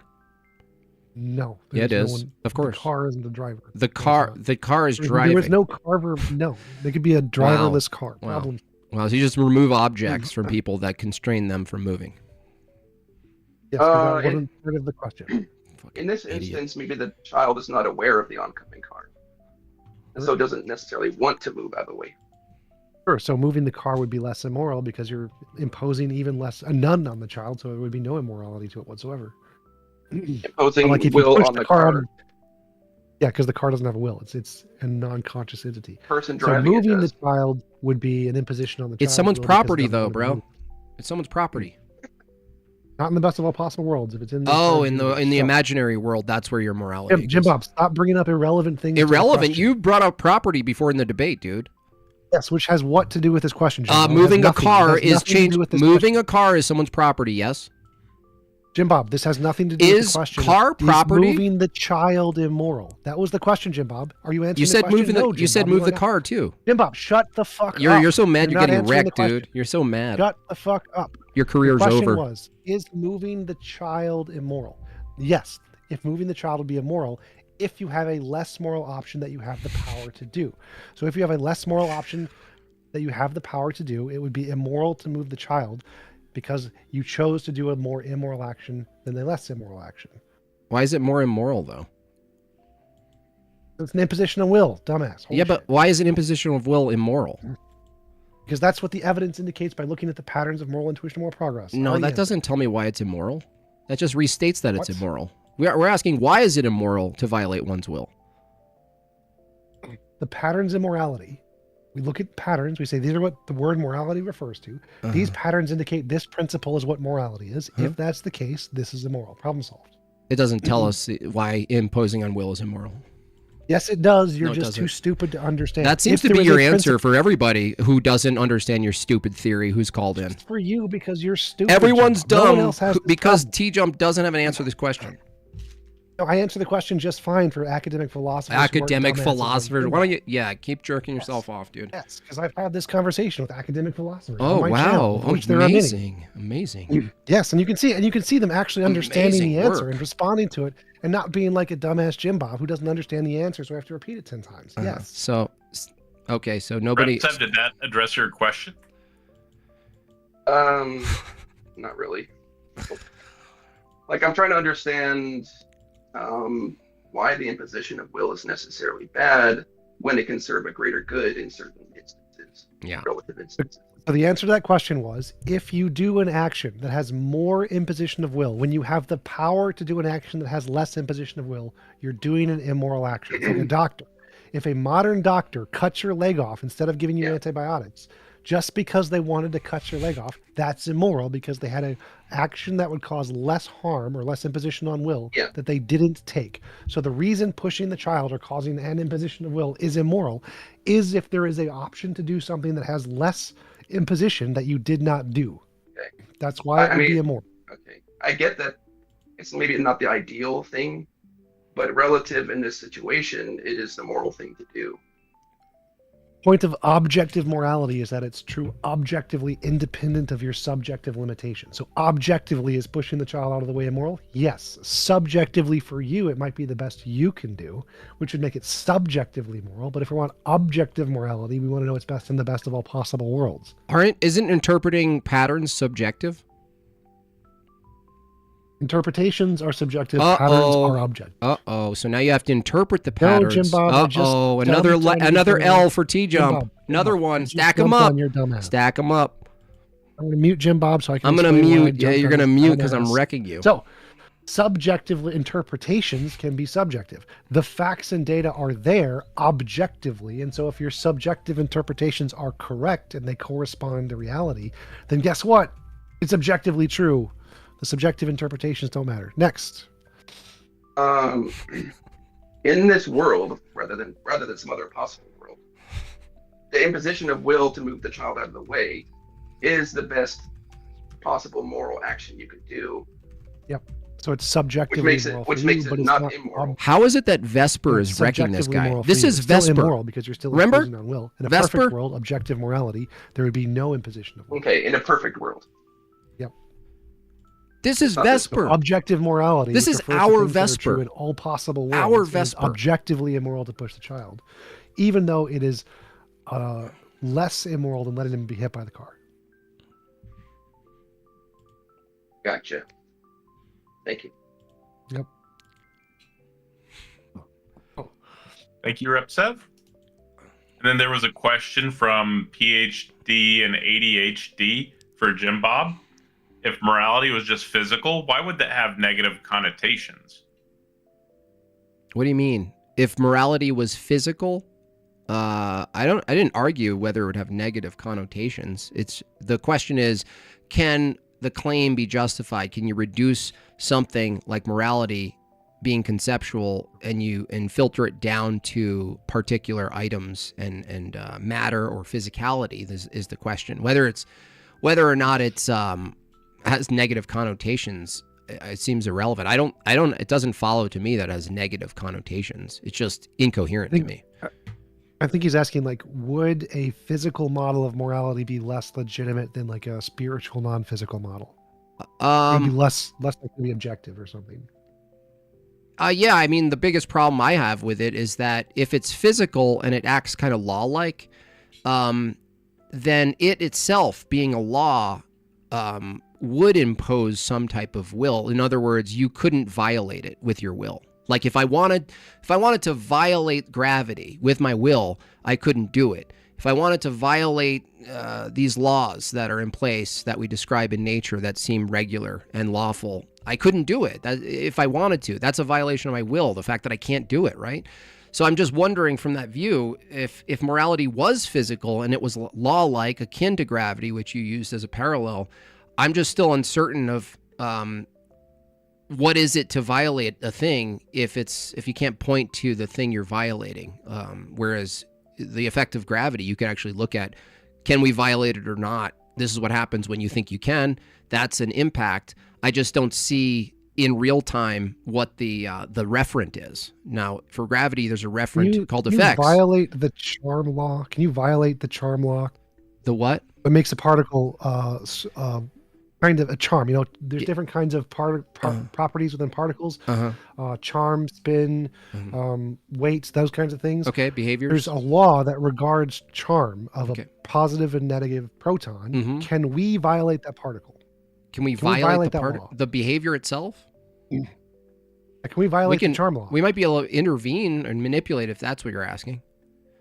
No, we cannot do that. Well, if we can't, then yeah. I mean, I'm talking about laws. If it's something that's lawful, then That's a law. can't. We can't violate it. So that if I wanted to violate it, if it was my will, TJump, to violate it, is that an imposition of will? If I wanted to violate that and I couldn't. No. Well, yes, but that's is it different question? Well, different question. well- So in this case, wait. A law can exist that we can or can't violate that has no effect on us whatsoever. The charm law does not affect us. It has no effect on us whatever, but it's still there. It determines the truth of whether or not a quirk has a charm aspect to it. That's it. And so there could be a moral law that's there that determines whether or not an action is moral or immoral, regardless of whether we want to violate it. All it does is determine the truth or falsity of what actions are moral or immoral. That's it. TJump, yeah, but I don't agree that it doesn't affect you. The knowledge of knowing what a charm law is and how these things behave does inform how we do further research. So it does actually, in fact, impact what we do. The point of whether or not we can violate the law doesn't mean it doesn't exist. So there can be a law of morality. Yeah, but that has you have no a referent effect on us directly. All it does is it affects the charm of the morality. It determines if the action is moral or immoral. Whether we can violate it or not but is the irrelevant. TJump, the problem is that you have a referent when you're talking about the charm. I'm asking for the referent for morality, and you can't give me one. It's a quantum field, just like every field. There's the answer. Where is morality in the quantum field then? Everywhere. It's everywhere is saying it's nowhere. Fields exist everywhere. All the fields exist everywhere. Every field exists everywhere, okay? Where do you separate the moral field from the other fields? Same way you do. All How? fields have different components to them. So you can yeah. separate What's the fields pretty components of easily. the moral Right. field? Well, if I could discover that, I'd have a Nobel Prize. Well, So the answer is you we'll don't discover know. that in the future. Yeah, the answer. Yes, you don't and know. that's You just fine. made it I up. never claimed No, you to- just made it up. No, it's a part of the hypothesis. That's perfectly fine. Nah, Like, I didn't make it no, up. a hypothesis. God, Sky Daddy no, was made up. A Sky Daddy was made up. hypothesis, T-Dump, is when you observe something and then you attribute the Oh, cause. like moral intuition and moral progress? Where Yes, did you I did that. observe moral progress? Question begging. In history? No, In people? where? Give me an example of moral progress. Women's rights? I know you probably don't agree with Did it, the but yeah. moral field cause women's rights? No. So then what caused women's rights? The moral intuition and moral progress changing over time. So can we do The moral intuition? field just determines the truth. Dude, the moral if intuition, the moral it's- field just determines the Dude, truth of whether it's moral or not. No, That's it. if it's a fact that we can do moral progress, and there are people who also think that women's voting and women's rights is moral progress, if they can come to that conclusion without a moral field, I'm wondering what's the use of the moral field? Determine whether or not it's true. Yeah, they've already used their intuition, which is your standard for determining whether the moral field is true, is the intuitions. We already established that intuitions inform us For of whether or something not. to be objective, It's totally it needs to be circular, true, dude. Independent of intuitions. It's Intuitions circular, can be man. the data points, but for it to be true objectively, it needs to correspond to something independent, like a law of physics. Problem solved. And what evaluates the moral field? The intuitions, right? No, nothing evaluates the field. The intuitions are like seeing something. You could be wrong, but it's evidence.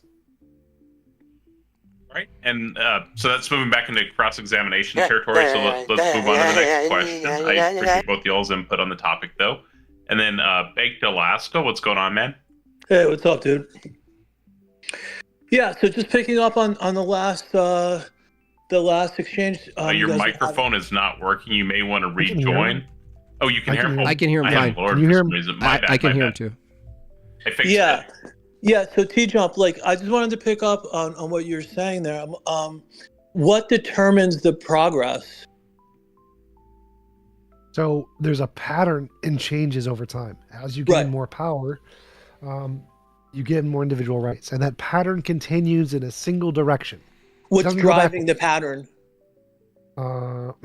Like gaining power as we gain power because of our moral intuitions, we tend to think that Is power the same as morality? This isn't going to go good for this No. guy. power is Okay. like So we're going to separate the two.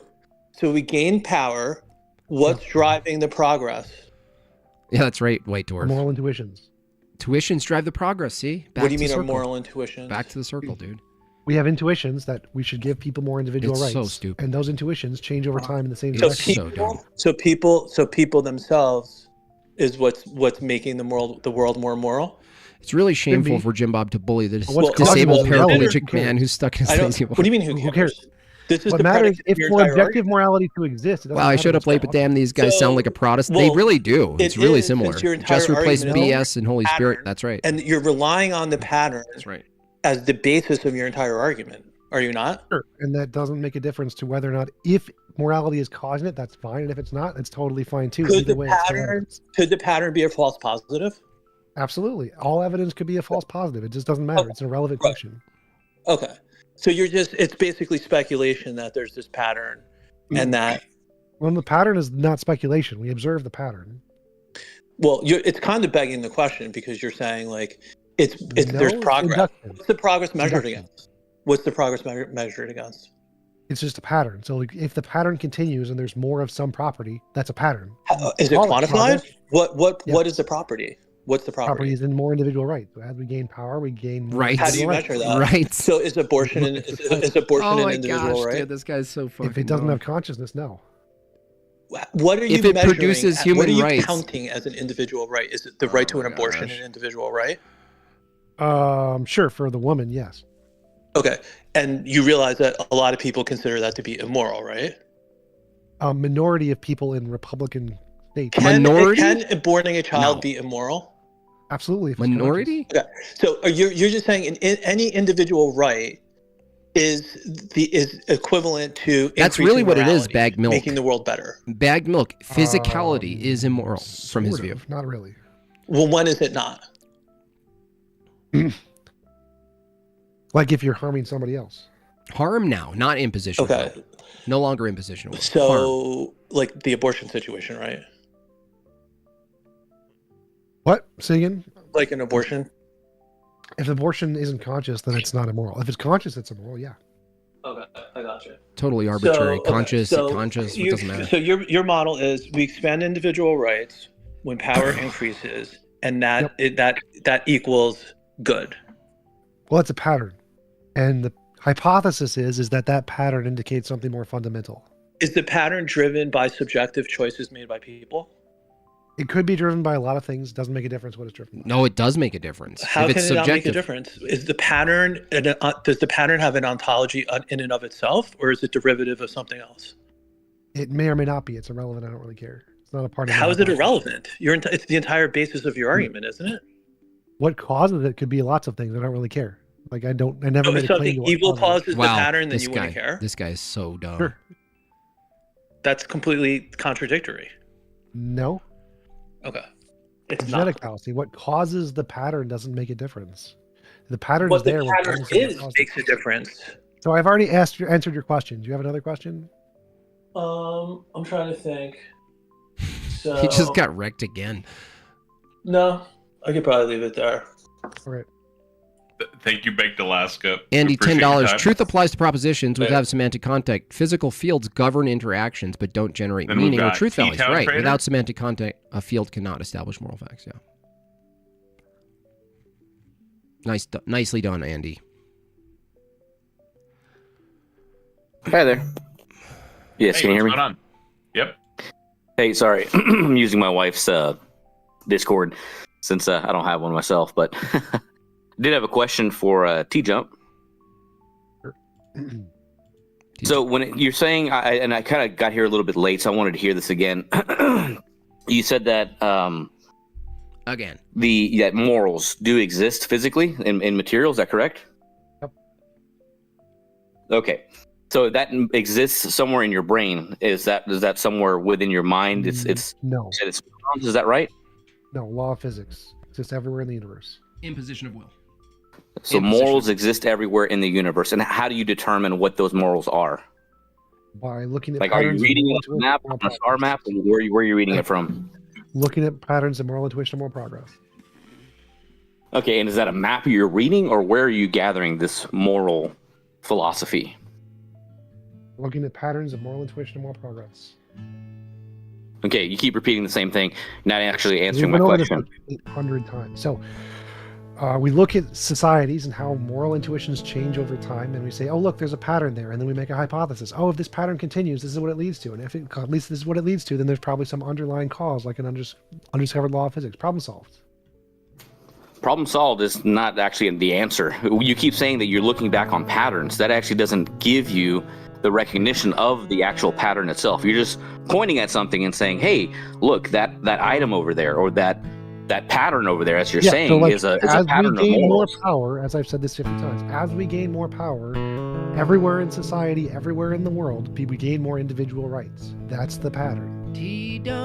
If we continue the pattern infinitely, it will lead to the conclusion any imposition on will is immoral. That's the conclusion of the hypothesis. If that's true, and this is caused by some underlying law of physics, then it's objective. Problem solved. Like, what about this? Don't you understand? Now, there's a big, massive flaw that you have is you basically are presuppositioning all of the entirety of history of where do you get to this, at this point? Like, your idea wouldn't have been able to exist, or back, let's say, 1,000 years ago. What you said literally just made no sense. I'm not presupposing anything about history. I'm just looking at the history data. Like, what am I presupposing? What are you talking about? Presupposing the material itself. How was anyone ever able to have this thought process, let's say, 1,000 years ago? What are you talking about? I'm not presupposing materialism. It has nothing to do with materialism. It's just a pattern. Materialism is a separate argument there. So the morals that exist, they exist in your mind, but also in the universe, is what you're saying. So this field, they exist in the is universe. that what you're talking about? They exist in the universe. If your mind doesn't exist, they still exist in the universe. So again, that's just an assertion. That's not actually Yeah, that's a part of the provable. Where can you measure hypothesis. this? If I could prove it, I'd have a Nobel Prize. I know nowhere I claimed I could prove it. That's not the point of the argument. No one claimed that. So then how is that any better of an argument than a theist who's saying God exists, but yet I can't prove it with certainty in science?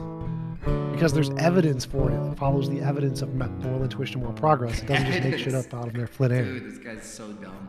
Well, actually, we have the same thing that we could say and go back to in historiological, findings for the actual facts behind the Bible itself. Historically, we've been able to find tablets and stones and cities that existed underground. So how again are you any better than a theist or the Bible itself? That's all false, but it's irrelevant to the Now, you can say that it's false, but it doesn't mean that it's false. I can say yours is false. It's academically proven to be false, which is why all of the academics think theism is a joke when it comes to anything related to like science. But in regards to morality, there is no evidence of morality related to anything in the Bible. All of the evidence contradicts the Bible and what morality is. And so, like, if we were comparing which model is a better model of morality, we'd say, well, is killing people for disobeying their parents in agreement with the moral intuitions or moral progress or philosophical dilemmas that exist in the field of morality? No, it's just stupid. So when we're comparing different models of morality, we want to say, well, what does this claim morality is, and does that agree with all of the evidence of morality from moral intuitions and moral progress and philosophical dilemmas? Theism does not. My model does. That's why that would be better than theism. Also, because there's no evidence of non-physical things, and mine is based on physical things, which you do have evidence for. So science is your God, basically, is what you're saying. No, I nowhere did I say that. I know, but you're basically assuming that God is essentially your science. Science is your God. No, that's just a stupid thing theists say in order to try to make a false God argument. No, I never said God is science or science is God. Science isn't all powerful. No, I don't worship science. It can't kill people. No, so no, it's not like God at all. It's just a stupid thing theists say for no reason. But is it discovered? Is it a discoverable item that you found or people find? Yes. Okay. So that's something that you're discovering constantly. So is there an infinite amount of science to be found and to be had, to be changed? In other words, could you be completely wrong right now, and then in 100 years they find that this guy TJump was just bananas? If you know anything about philosophy, you know everyone can always be wrong, especially theists. We're usually wrong. All right, perfect. Then you can easily be wrong. Great. I'll leave it there. Theists. I'm less likely to be wrong than any of the theists. That's the point. That's what makes it argument. That's what makes it better than the theists. It's less likely to be wrong than the stupid theist arguments.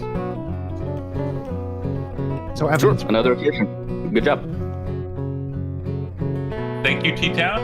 And then, okay, I want to be considerate of y'all's time as we've been going for 3 hours. There's still a lot of questions. If y'all want to take more questions, I'm cool with it. If y'all want to move into the conclusions, we can do that too. What would y'all like to do? Yeah, my throat's going to get out pretty hard, so I'm ready to head out. I could take more questions if they're for me. If they're not, I can head out too. It's fine. Cool. If you want, what we can do here is we'll move into the conclusions. And then if you want to stick around for a few minutes, Jim Bob, we can do a quick question and answer with you. Is that okay? Yeah.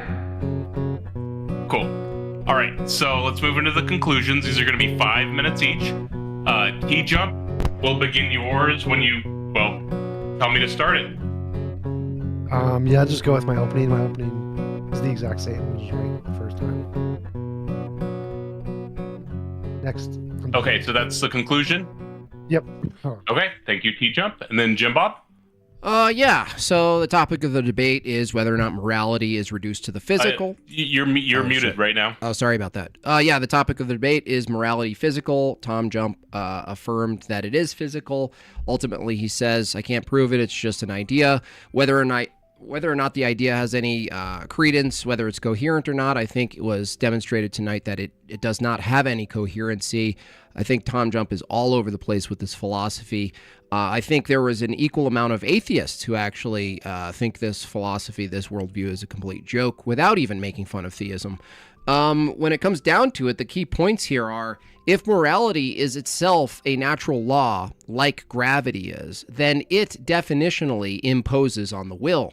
If immorality is the imposition of will, then morality is an imposition of will. That is to say, the conclusion would be morality is immoral under this moral field theory. Further, when I ask him, what is morality made of? What's the referent? He points to physical things as some sort of parallel analogy. I didn't ask for analogy. Many callers ask for, what is it you're actually referring to that's physical that you're calling morality? He says, a field. I say, which field? He says, all of it. It's everywhere. Okay, well, if every field is everywhere, how do you distinguish between one field, a quantum field, and another thing you're calling a moral field? And what does it matter if we can just violate it anyway? Is it a weak force? Is it a strong force? Can we oppose it in any way? Can we say that the morality field made me do it? And lastly, the real destruction here was that last caller who basically demonstrated that from TJump's view, when it comes down to the ontology of the pattern itself, TJump doesn't have a position on what's causing the pattern, what's derivative of. He said if it was derivative from subjective opinions and intuitions, it wouldn't matter. Well, no, that would make it subjective if it was derivative from subjective trends. The question was asked, is there anything ultimate and universal about this moral field theory that states that the pattern itself has its own positive ontology such that you can't manipulate it? It would be irrelevant to the patterns of subjective preferences and trends throughout society. It would exist before humans existed. So what would be the ontology of the moral field before humans existed, and what would it affect? The answer is obviously, I don't know. Why? Because TJump made up his entire moral field theory, and it's total trash. Gotcha. Better than the Sky Daddy, that's for sure. Yeah, that's not what we're talking about. Sky Daddy already is a better theory. No, it's not. It's equal, dude. You just make we just made it up too, just like you did. No, because you're no. We just made it up. No. The pattern of human beings. The pattern of human beings is that they believe in gods. That's the pattern throughout humanity. Intuition is that gods exist. It means that the intuition of man, is exactly. You're correct. No, you got right. No, the intuition of man is to believe in God. Cross cultures, cross time. That's the pattern. No, actually, the pattern is going away. I talked to some people who have a PhD on my podcast, and they said otherwise. Get out of here, dude. Yeah, because remember, get out of here. Pattern moral Shut up. progress Shut up. over time. Shut up. You're muted. You're muted. I don't hear you. You're muted. No, you're muted. I don't hear you. I don't hear you. You're muted. I don't hear you, TJump. I don't hear you, bro. I don't hear you, bro. Moral progress. The progress. I literally don't hear you. People are becoming less religious over time, which means that would actually be evidence of my position too. Bye bye. Okay, thank you both of you for such a fun and lively debate. It was a pleasure having you both here. I appreciate both of your time. I do want to say, everybody in the audiences, make sure you follow Made by Jim Bob and TJump. They both have a ton of great content. And then on top of that, we're on the Politics Discord, https://www.discord.gg/politics. Make sure you join the Politics Discord. It's awesome. That's where you can see these debates live, raise your hand, talk with the guests. But make sure to join us. You can even talk with some of us in the Discord throughout the week. Anyways, do either of you have any additional plugs? I know you just released a book, TJump. My book is Objective Morality Without God, ? You can find it on Amazon. And yeah, I would just say to Breakfast Tacos, your channel, your followers, be sure to support Tacos if you like what he's doing. He does a lot of work that you guys don't know about, and even though I have my own opinions about tonight's moderation, I think if you do like his channel, you like what he does on Discord, you like what he does on videos, definitely show him some love and support there. He's really bad at asking. So much Jim Bob. I almost said TJump there, but cool. I know TJump wanted to go. If you want to stick around, it sounded like you're cool with it. There's still a ton of hands raised, right? I'd be happy to host a quick pull some people up and chat with you for another 30 minutes or so if you want. I could do that. It might be 25, or maybe 30 if it goes. No worries. Okay.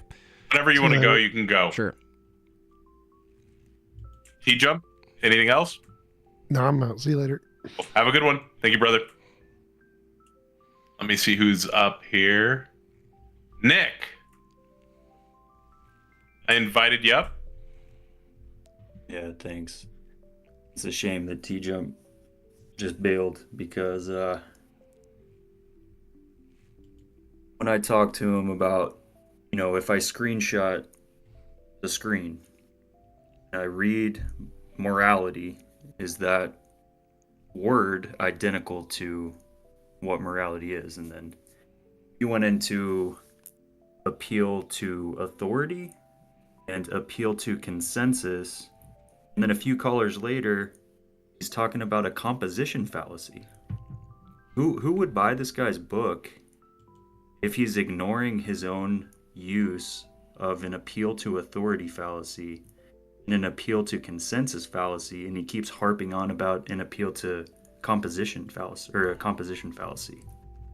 This is like the worst part of the internet, where it's just seemingly a result of decadence, and it's just pure hot air. Like, that's not even a debate. So did you have a question for Jim Bob?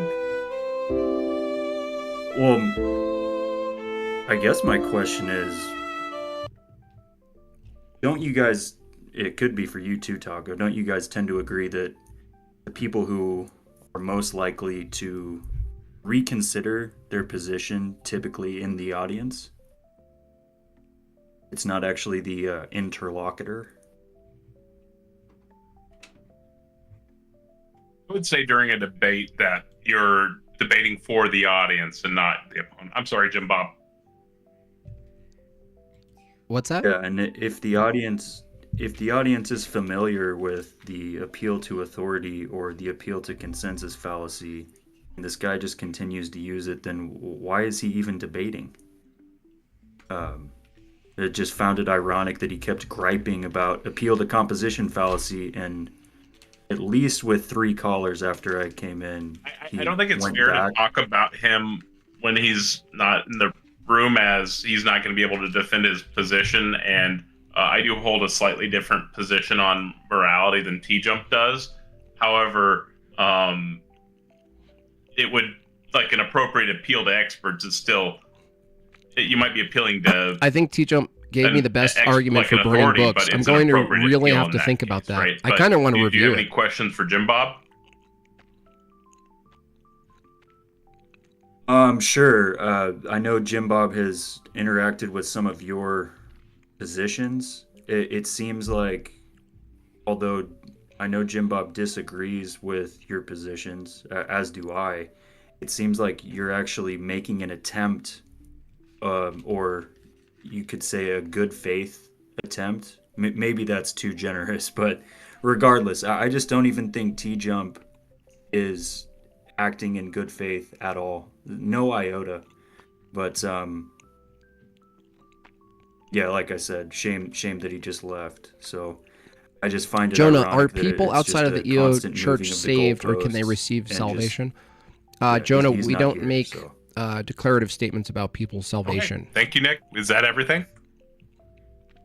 I wanted to say, seems like you have good potential to. I didn't experience or listen to the moderating, but you've at least got the voice for it and the platform. So, hopefully, more fruitful debates can actually take place in the future. Best of luck to you, Taco. Thank you. Thank you for coming up, Nick. And then Wi-Fi Gospel has still got his hand up. Do you have a question for Jim Bob Wi-Fi? Yeah, real quick. One, you said again way too many times, so Again. don't punch yourself right in the face for that. Try not to say that. And you seem to have a problem with TJump's argument that gravity was evil. But just real quick, if gravity good, why can't I dunk?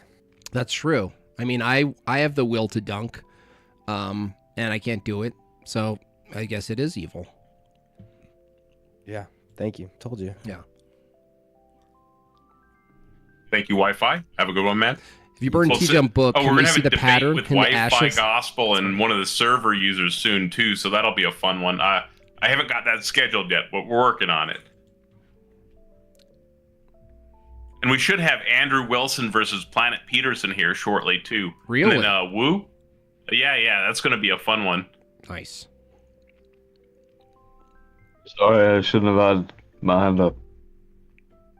Oh. Did you have a question for Jim Bob?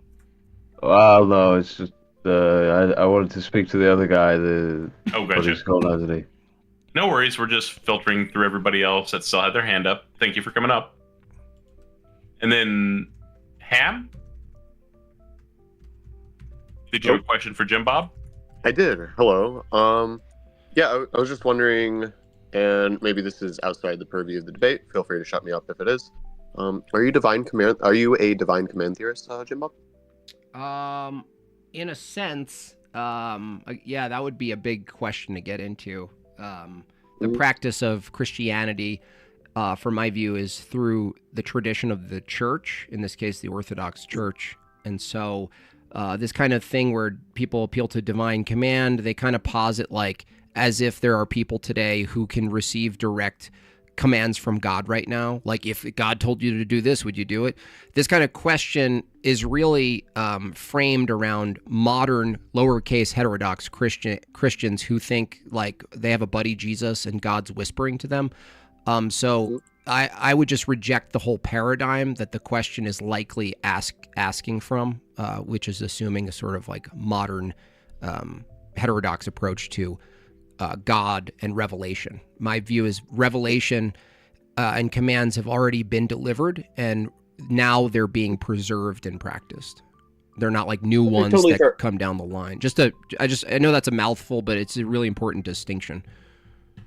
Just to be clear, because maybe I'm misunderstanding, you do think like the truth value of a moral claim is going to come from God's commands, though, right? If I'm not mistaken. The value, morality would be grounded in God's very being, from my view. The propositions being sourced from God, the propositions themselves aren't the standard. So God, his being, his very ontological being, from my view, is the standard, that he is the good. It's an actual being, not a set of propositions. Yeah, you believe in like some sort of like divine simplicity or whatever. If I'm not mistaken, the question I guess I would ask is like, how is it not tautologically the case that goodness is God if you just define it as such? That's it. How is it not tautological? How is it not tautological? Yeah, how is it not? Well, no, I wouldn't say it wasn't. I would say that is self-referencing and tautological at that level. But it's no more tautological than one is one and orange is orange, and a variety of linguistic tautologies we totally accept one-to-ones for. It's just that where we're talking about is the nature of a being. So it's like saying like a human is a human, like I am human. Jim Bob is a human, right? If that's my nature and my ontology, there would be no way around referring to human as a universal thing, a nature, and all humans being that. It would be a tautology eventually. You just say, well, okay, so what you're saying is you're a human and Jim Bob is identical to human? Yeah, I am saying that. Okay. I don't want to take up too much time, so that was it. Have a good one. Thank you. Thank you, Ham. No worries. And then PhD and ADHD. Yeah, can you hear me? Yep. What's going on, man? Hey, Jim Bob. So my question, I wanted to kind of go back to the question I had originally.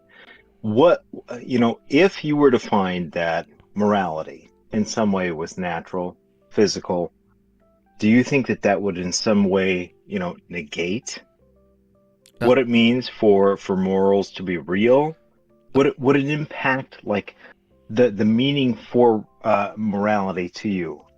That would impact the laws of logic. That would actually violate the law of identity in categories. So like if you said suddenly, Jim Bob, if the law of identity became an object in space and started like doing its thing, would that change your notion of argumentation? You're basically saying if the nature of something being abstract and conceptual, if the nature of something changes, would that change your view of reality? Well, of course it would, but that's not saying much. That's like saying if reality wasn't Isn't the way. that kind of assuming though that morality is that way instead of physical? Well, natural. Well, it's if you were assuming it was natural, that would be natural. That would be an assumption too. I have reason to assume morality isn't identical to Well, any. one could be agnostic about it, right? Well, you could even being agnostic, you would be appealing to some epistemic system. So being agnostic doesn't give you neutrality at all. The problem is with your counter, your hypothetical is, for me, I could actually point to a whole variety of things that are not found as items in the world, and I'm reasonable to hold a conceptual category of reality and hold a material. And from my view, the immateriality and the materiality of reality work together in perceiving and apprehending knowledge. Now, if you're using some terms that I wouldn't really agree with. Like what? Like material. That's not what we were talking about before. Physical? We were talking about like physical. Okay, physical, that's fine if you want to make the distinction physical. Physical would mean there's a referent, right? Yeah, a physical referent. Okay, or so physical cause. So right? here's the problem. If even the process that you would pose to figure out if morality was physical would appeal to things that necessarily couldn't be reduced to physical. For instance, is it the case that investigating... Why? I'm trying to tell you. Isn't it the case that investigating whether or not morality is physical appeals to and requires this your evaluations, your mind? So that's a question. What's the argument for that?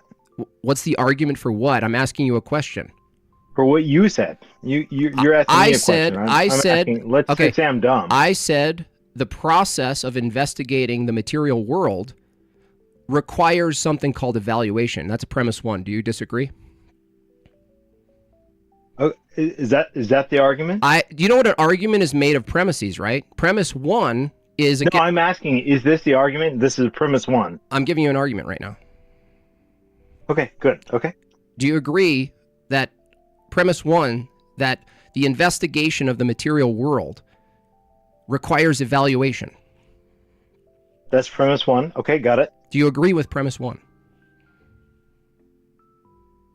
Yeah, that's a premise. I mean, God, get them the fuck out of here. Get out of here. If you're not going to engage with the argument and say yes or no and deny premise one and reason through it, you're just going to... I didn't ask if it was a premise. I asked, do you agree with the premise? If you don't agree with the premise, you can say, I don't agree with the premise for this reason. You didn't... Okay. All right. Let's say I agree.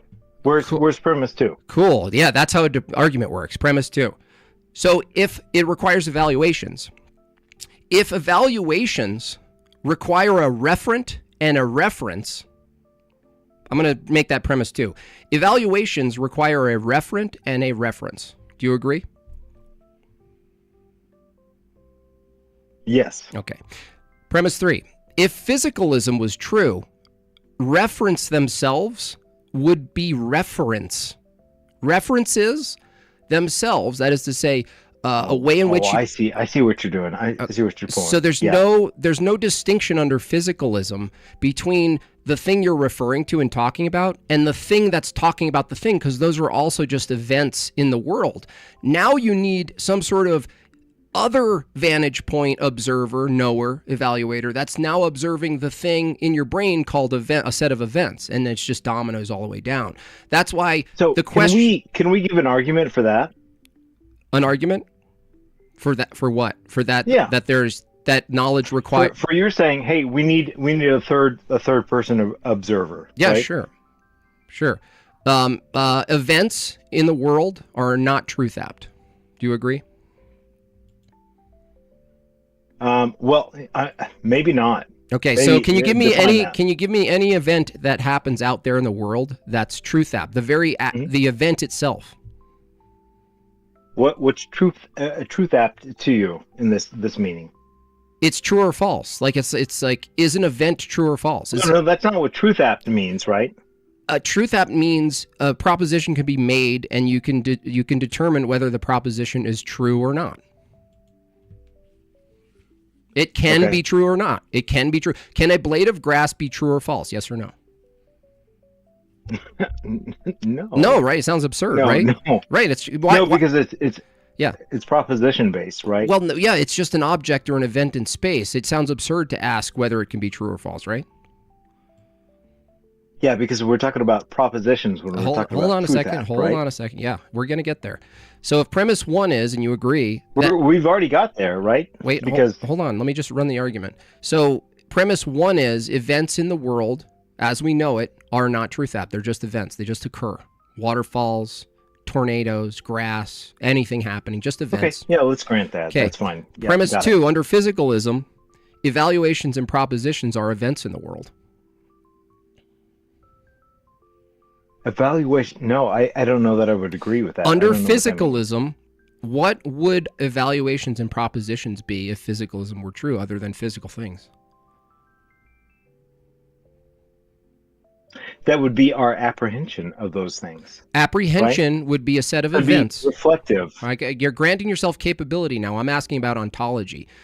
First, grapple with premise 2. So you're confusing ontology with epistemology at this point? Well, you don't get epistemology if the ontology of your epistemology, the methodology itself. So why would you ask about epistemology? Because it's the this entailment of this. You're not letting me go through. So you're just trying to. You're not dealing. trying to You're not dealing with the epistemology argument directly. into a bare You're ontology. place, not right? letting me run the argument. You're blocking the No, argument. I know, You're because, blocking like, the the argument. argument is dumb. No, just calling it dumb before you hear it means you're bad faith. So we can move on if you don't want to hear the argument. No, I've heard it. What? Yeah, I've Tell heard me it the before argument you, then. Jimbo. Tell me the argument then. If you Because tell me the what argument. I asked you beforehand. Okay, he's not going to answer the question. Was tell me the argument if you already know what I it. asked you- Tell oh, me. what I asked you Tell me. beforehand- Don't be a liar. blah, blah. Don't be a liar, dude. I'm sorry? Don't be a liar. Tell me the argument if you knew where I was going. Tell me the argument. Yeah, no, you want to confuse ontology with epistemology. Nope, like that's you not the always argument. do. Nope, that's not the argument. You have no argument. You have no counter. All you're doing is Oh, you meta. don't wanna- All you're doing Son? is meta right now. Okay, well, maybe I'm wrong. I'm sorry. Do you want to hear the argument or not? Yeah, go ahead. Cool. Premise 1, events in the world are not truth apt. Premise 2, under physicalism. I don't care about what you think. Under physicalism. Sure. Evaluations and propositions, appraisals, are physical events. Okay. Do you agree? Under physicalism, propositions and evaluations are events, physical events. No, I wouldn't Okay, agree. okay. Because I would say there's an emergent Oh, emergent. Here we go. thing dude. that you're not. Here you go. Emergent. By the way, emergentism debunks you using emergent property, but that's a different conversation. So Yeah, but so, that's okay, cool. just you No, using no. language No. there. Oh, because oh you yeah, already losing. agreed Oh, God to forbid I use definition. language. Okay, so if you reject premise 2 and you say there's a new You ontological, think you're gonna talk fast? dude, It's so funny. dude, little guy. So if you reject premise 2 and you say, Little guy. listen, concentrate. If you reject premise 2. And the basis for rejecting premise 2 is that, no, propositions and evaluations are emergent properties. That's what you're going to say, right? Well, say that again. I'm still stuck on little guy. Are you going I was to... laughing. Yeah, that got you. Because I know your size, right, in real life. Do you? Real life? What are you talking about? You know where I exist in real life? What kind of weird statement is that? IRL? Yeah, what are you talking about? What kind of weird statement is that? What are you talking mean about? What I'm talking about? What do you think that I mean? What are you referring to? What are you talking about? Like I know your height in real life. What's my height? So it's like 4.5. I'm 5'10", so you don't know, but it's irrelevant. Okay, all right. It's irrelevant. Okay. So you're gonna say no. I reject premise 2. Fine.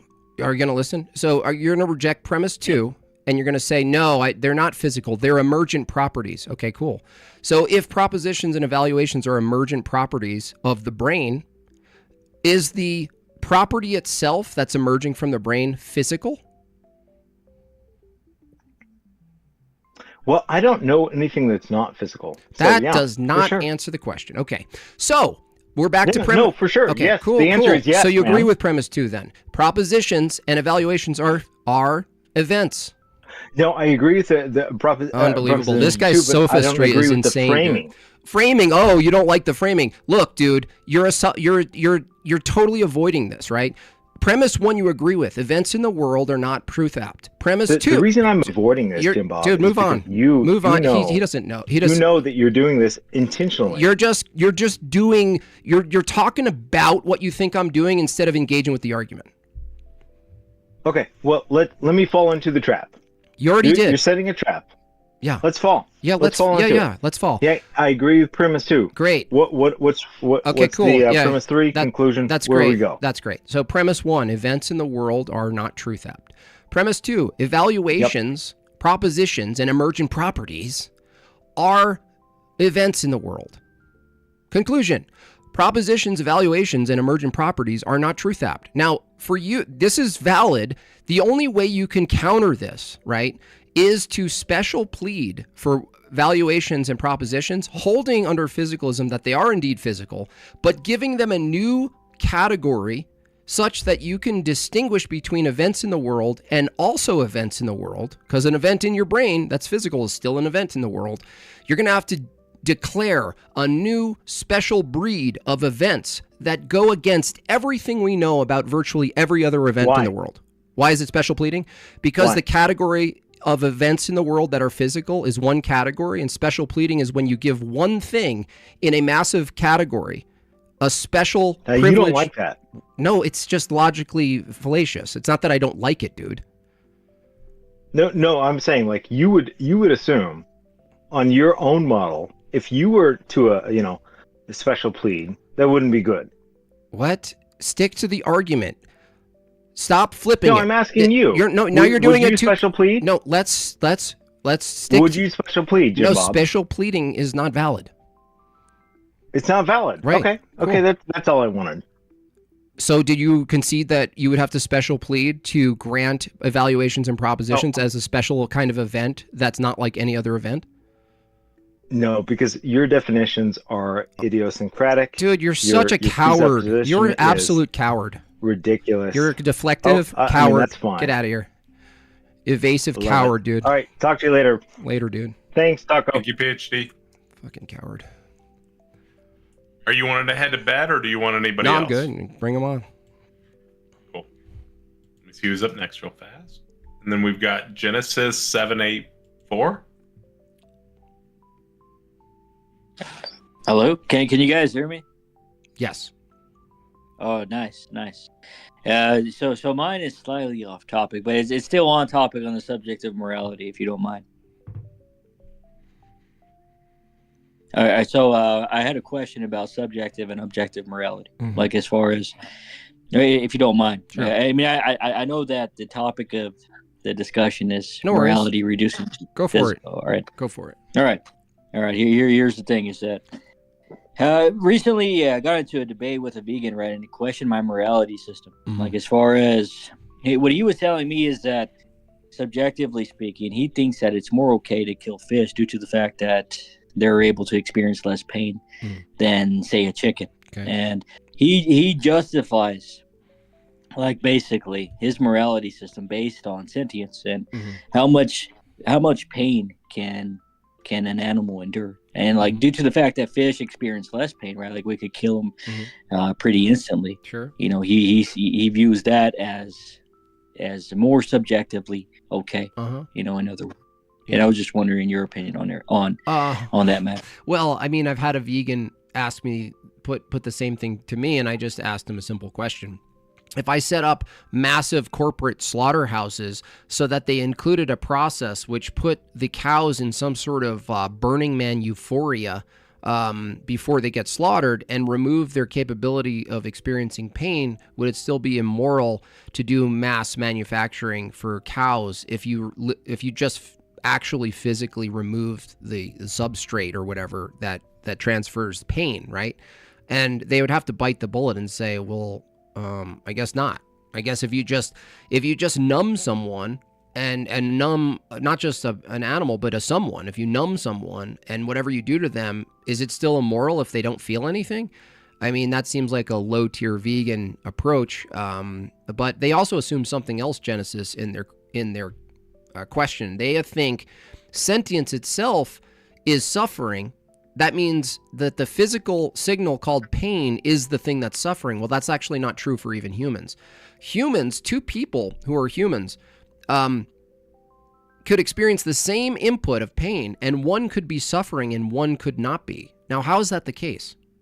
How is it the case that two people experiencing the same exact level of input, and I'm not talking about they have different pain thresholds. I mean, you test their pain thresholds, and they both experience the same threshold of pain, 9, 10 out of 10, let's say on the scale. How is it that one can communicate that they're suffering and the other is suffering?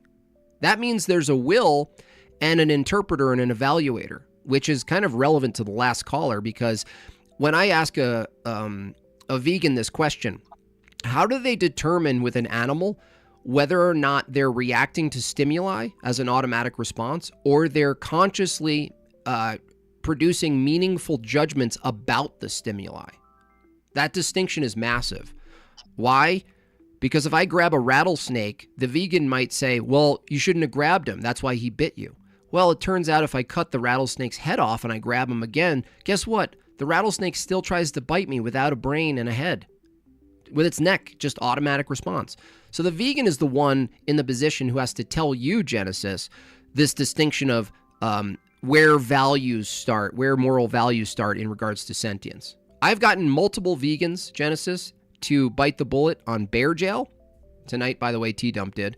House rights, if you mimicked sentience, if sentience was just some sort of a complex structure of input-output evaluation, and you could mimic a house to think like a human and present propositions and say, I don't like when you change my light bulb without asking. Well, by all means, you'd have to give house rights, right? You'd have to declare it. So, house rights. There are levels of sentience, however. Yeah. Would you agree with that?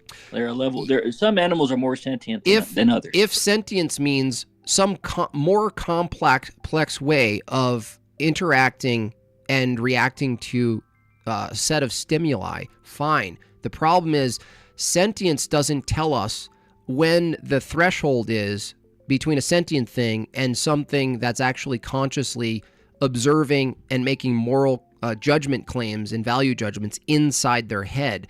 Like a human, we feel pain. It's not just the feeling of pain we're experiencing. We're actually making a value judgment about the sense. It's not just the sense. The vegan has to do that for animals. Yeah, fair enough. Yeah, it makes sense. Yeah, they have to do that for animals. Okay, so I take it you're not vegan. You're Hell no. I have no problem with people being vegan, by the way. Like right now we're fasting, so I'm actually vegan right now. So I'm vegan, but not because of animals. I have no problem with vegans even holding their position. It's just that when they try to come in and they say justify eating animals, I go, you're assuming that it's unjustified. Why would you assume that? Why are you putting me in the position to justify eating animals if I could just take an amoral approach and you're the one who has to tell me why it's wrong? Mostly referring to slaughterhouses. Yeah, I mean, the process. Breeding? Sure, yeah, the process is you can argue if you find some icky or not. Ultimately, the moral judgment, though, I think a Christian has a better account, even if you didn't believe in Christianity, for stewardship over the land and animals. There is some implied workability with animals. It's just that the threshold for what constitutes moral value, trying to equalize the human and the animal is actually a performative contradiction. Why? Because the human's the one that's making the moral judgment and the animal isn't. So we're basically assuming animals should listen to our moral judgment about animals. You're still assuming stewardship and superiority anyway. Yeah, can we? I mean, is there an objective truth in all of this? Is there a way we could somehow put ourselves in their shoes and basically make their own to put ourselves in their hoofs? Well, no, because in their own shoes and make their own moral arguments for them. Well, no, that would be a violation. That would just assume if they were human, what would they think? I had a vegan say, "Listen, buddy, it's really simple. If you were a cow online with your family ready to get slaughtered and you looked at yourself from the sidelines and said, look at that guy, he's going to eat us. And you looked at me, the vegan, which one would you pick?" Well, I said, that's weird. You imported the human reasoning into the cow. You like literally transposed human moral evaluations into the cow as if that's an argument. That's what they have to do. They have to literally, they even draw pictures like this. They'll like swap the animal. They'll have the pig as the farmer with hands pulling the little human into the slaughterhouse. And you're like, imagine it was like this. And it's like, that's a contradiction. You're still assuming human superiority. You're just swapping them in a picture. I mean, veganism is so, to me, it's like, it's hard for me to say, but I think it's just as incoherent as the moral field theory. So certain animals are humanized in a kind of way, because here's the thing is, when it comes to dogs, right, for example, we give them human names, and like now all of a sudden it's not okay to kill and eat these dogs. Yeah, I Like, don't believe in that. Yeah, I don't believe in that. I think you could kill and eat a dog. I think the reason we don't kill and eat dogs is because of luxury. Suddenly the threshold of scarcity across that line, and then suddenly dogs are on the menu. It just requires some kind of time. I think luxury and modernity has given us a really flawed view of not just morality in general with people, but a sense of reality itself, that we're kind of like in a fog of decadence. And don't get me wrong, I like all the amenities. I love the technology. I love the, quote, progress. But I'd be lying to say it didn't fog our sense of what reality is. When the shit hits the fan, dogs are on the menu. Not necessarily for me. I said they're anthropomorphized as far as humans go. All right. Well, your family's going to starve, right? Let's say you look at your little daughter. I'm just assuming this, just pretend for a second. She looks at you and says, Daddy, I'm hungry. She's suffering.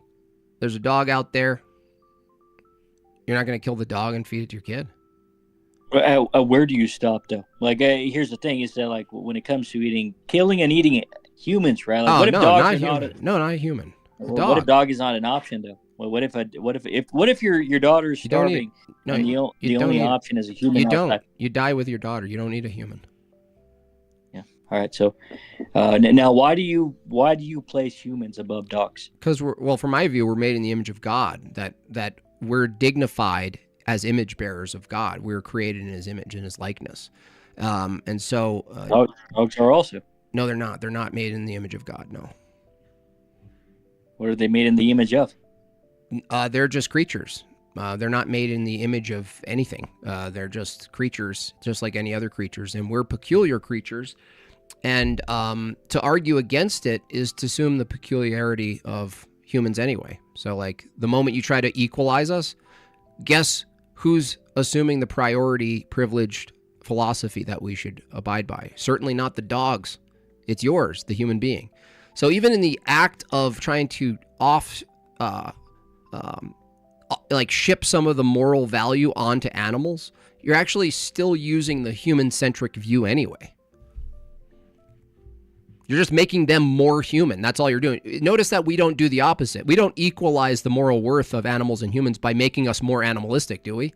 Isn't it always interesting that the way in which you try to elevate the moral status of an animal is to elevate them closer to you, but not you closer to it? Why is that? Man's best friend. Like, I'm sitting by my dog right now, actually. I named him after a human, like a Dennis. That's his name. That's like a guy's name. Yeah, that's just an emotional connection. I mean, luckily, you're not in the position where you have to eat your dog. But the question is, I would never eat my dog. Like my dog is part of my family. Yeah, that's totally fine. But that doesn't really get to the core of the argument, whether it's immoral to eat dogs generally. Yeah, but here's the thing: is besides God, right? Like, let's say I'm atheist, right? Uh-huh. Let's just say I'm atheist. Yeah. Besides God, why do you place humans above dogs? We're all other animals on Earth. Why do you think that we're more important? Because I'm a human and I find myself more important than a dog.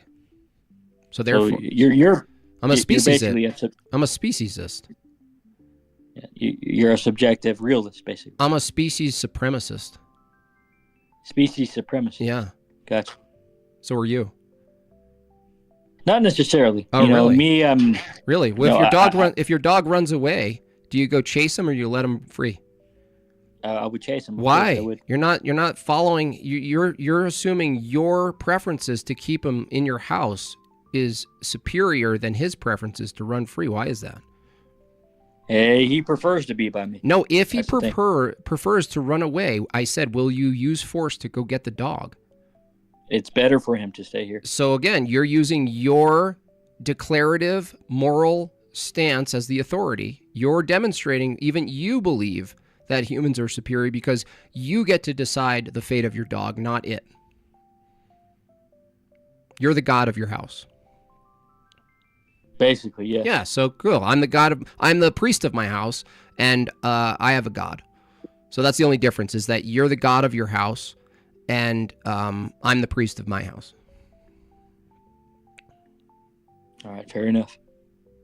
Thanks. Good questions, though. Thanks. Yeah, no problem. Thank you for coming up, Genesis. And then I'll pull up Ruin real fast. And whenever you're ready to head out, don't worry about it. I'll feel tell free you. to just cool. Hello there. Hello. So I was interested in the previous conversation about physicalism. Yeah. Now I'd like to hedge that I'm not a physicalist. Okay. But one thing I'd like to propose would be the possibility that it is not special pleading to suggest that different events can have different properties. Okay. Well, let's just agree on what special pleading is. Okay. So if we agree that special pleading is taking a category of things and taking one thing in the category, one specifically, not plural, one specifically, and giving it some sort of status that is unlike and special compared to everything else in that category. Do we agree that's what we're referring to? Yes, however, one does not necessarily have to embrace the premise that it is a part of the category of events that events cannot be truth apt. Okay. One could, for example, distinguish between one event that possesses ballistic properties, being an event in which a fragment penetrates a plate of steel, and another event that has the property of containing truth-apt propositions, being comprised of the communications of propositions. Yeah. No, but this is a thing. To me, and I've done this a lot, this argument. And what always happens 100% of the time is that when I ask for the categorical distinction, and I granted you an option to not do special pleading, the only thing that my opponents come up with is just describing the capabilities of this other set of physical events, just granting them the capability. But that's not really the question. The question is, under physicalism, what's physically different about those events and things that they are capable of doing these things? And now the only thing I get, and I get it every time, is they just restate what they're capable of doing, which isn't the question is, how is it that there's a world of things that are 100% the case external to our mind that are events that none of which are truth apt? And they're all made of molecules and they're all subject to the same physical laws and chemistry as our brain is. And then under the physicalist position, they say, no, I'll tell you, the propositions and evaluations are also physical. They are molecules in motion. They're subject to the same chemistry, laws of physics, laws of nature as the non-truth apt things out there in the world. And I go, okay, well, it's fair for me to ask under that view, what is it physically about, because we're talking about physicalism, what is it physically about a set of propositions or evaluations inside the physical brain that give it the capability? Don't just state that they're because it's capable. That's why. Just you have to say what's physically, what is it physical about those things that make them the only events that you can point to that are now truth apt, and every other event we know of is not truth apt. Well, unfortunately, no one has fully deconstructed or decoded, I guess, what the neurological and neurochemical events inside the brain, what the significance and meaning of each and every single one is, and it could very well be that changes from brain to brain.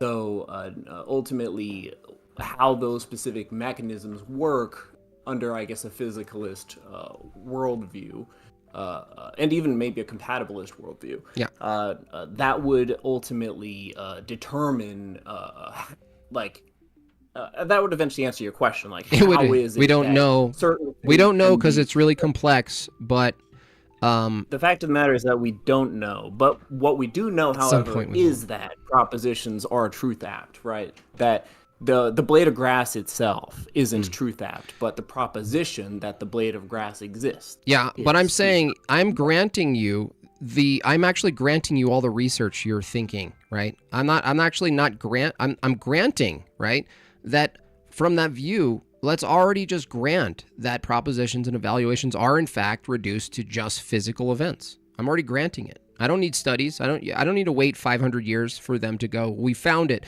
I'm actually just granting it. Fast forward. The problem is, what I'm asking is still, if an event, like, look at it this way. There's a set of events in the world. There's a set of events in your brain that's trying to describe the world. The problem is, the new set of events that are happening in your brain also need an evaluator. But the problem under physicalism is that the new thing called the evaluator of the previous events are now a new set of events. So then it reduces the knower, the mind, the thing that's observing and trying to appraise the situation. That too, under physicalism, needs to be a set of events that are physical. Well, now who's appraising that? Well, it's just this endless domino of molecules, chemicals, appraising and evaluating previous chemicals. But then you need another appraiser for the most recent set of chemicals. It's just endless. I don't think that the physicalist presumes the appraiser before that which is being appraised. Rather, I think the physicalist would argue that the appraiser exists as a consequence of the reality that can be appraised. I understand. A physical consequence, right? Look at it at dominoes, right? Let's say the beginning of observing the external world inside the brain, for the sake of simplicity and visuals, that a domino set is set off, right? Can you tell me under physicalism where in the dominoes being set off is the special domino that has the appropriate and correct appraisal or observation of the previous dominoes?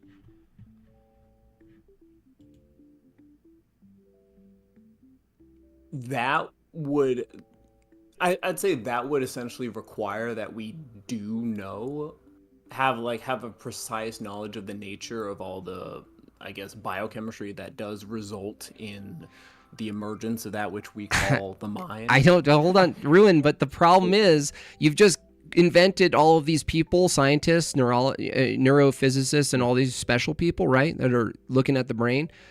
You've granted them now that they're sitting outside with this privileged observable position, and everything they're doing isn't just another set of dominoes. So when you include these other observers, guess what? In my question, they're more dominoes. They're just put them in the domino row, right? Put them right in the domino. You know what I mean? Just put them right there. I don't see how that. I guess I don't really understand what you mean by privileged position. It means that if you're going to say that propositions are truth apt, you have to say that there's a distinction between a referent, which is an event in the world, and a reference, the thing that's observing and talking about the event. Do we agree that seems like a reasonable precondition for truth and knowledge is to say there's reference out there, and then there's a way in which we talk about the references? Reference. I hate that these words are so similar, by the way. That is definitely the idea of reference and references is antecedent.